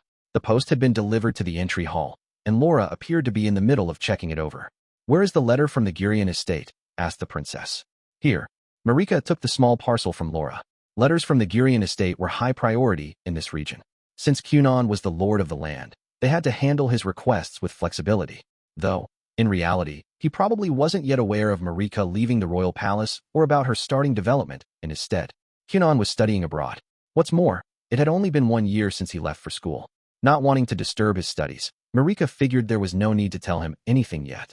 She did, however, think that the rate at which the land was being developed might become something of a problem. It was all thanks to the royal sorcerer's whims, of course. At the current rate, they would probably have a decent-sized town established by the time Kunon came to live here. Well, things were fine, for now. Marika unwrapped the parcel she had received. Inside was a letter, and this is a small silver box. At first glance it looked like a cigar case, but that couldn't be right. Oh my, Laura, gazing at it from the side, gasped in wonder. The floral engravings on the box's exterior were exquisitely done, so intricate and delicate that even to an aristocratic eye accustomed to fine art, the design was captivating. Moreover, the flower depicted was... Oh, the moment she recognized it, Marika felt her eyes start to burn. The flower in the design was a silver campion. Silver campions symbolized magic silver. And to Kunon and Marika, magic silver brought to mind a pair of matching bracelets. Marika had given one of the pair to Kunon when he left Huglia. This box was a message from him, one that said he hadn't forgotten about her, that she was still precious to him. Marika was certain that was the meaning behind the gift. Sorry, Laura, but I'd like to be alone for a little while. Understood. The land they were on was still undeveloped. There was a mountain of things that needed doing. But for now, just for now, Marika wanted to savor these feelings by herself. She and Kunon had been apart for just over 1 year. Marika wondered how long it would be until they got to see each other again.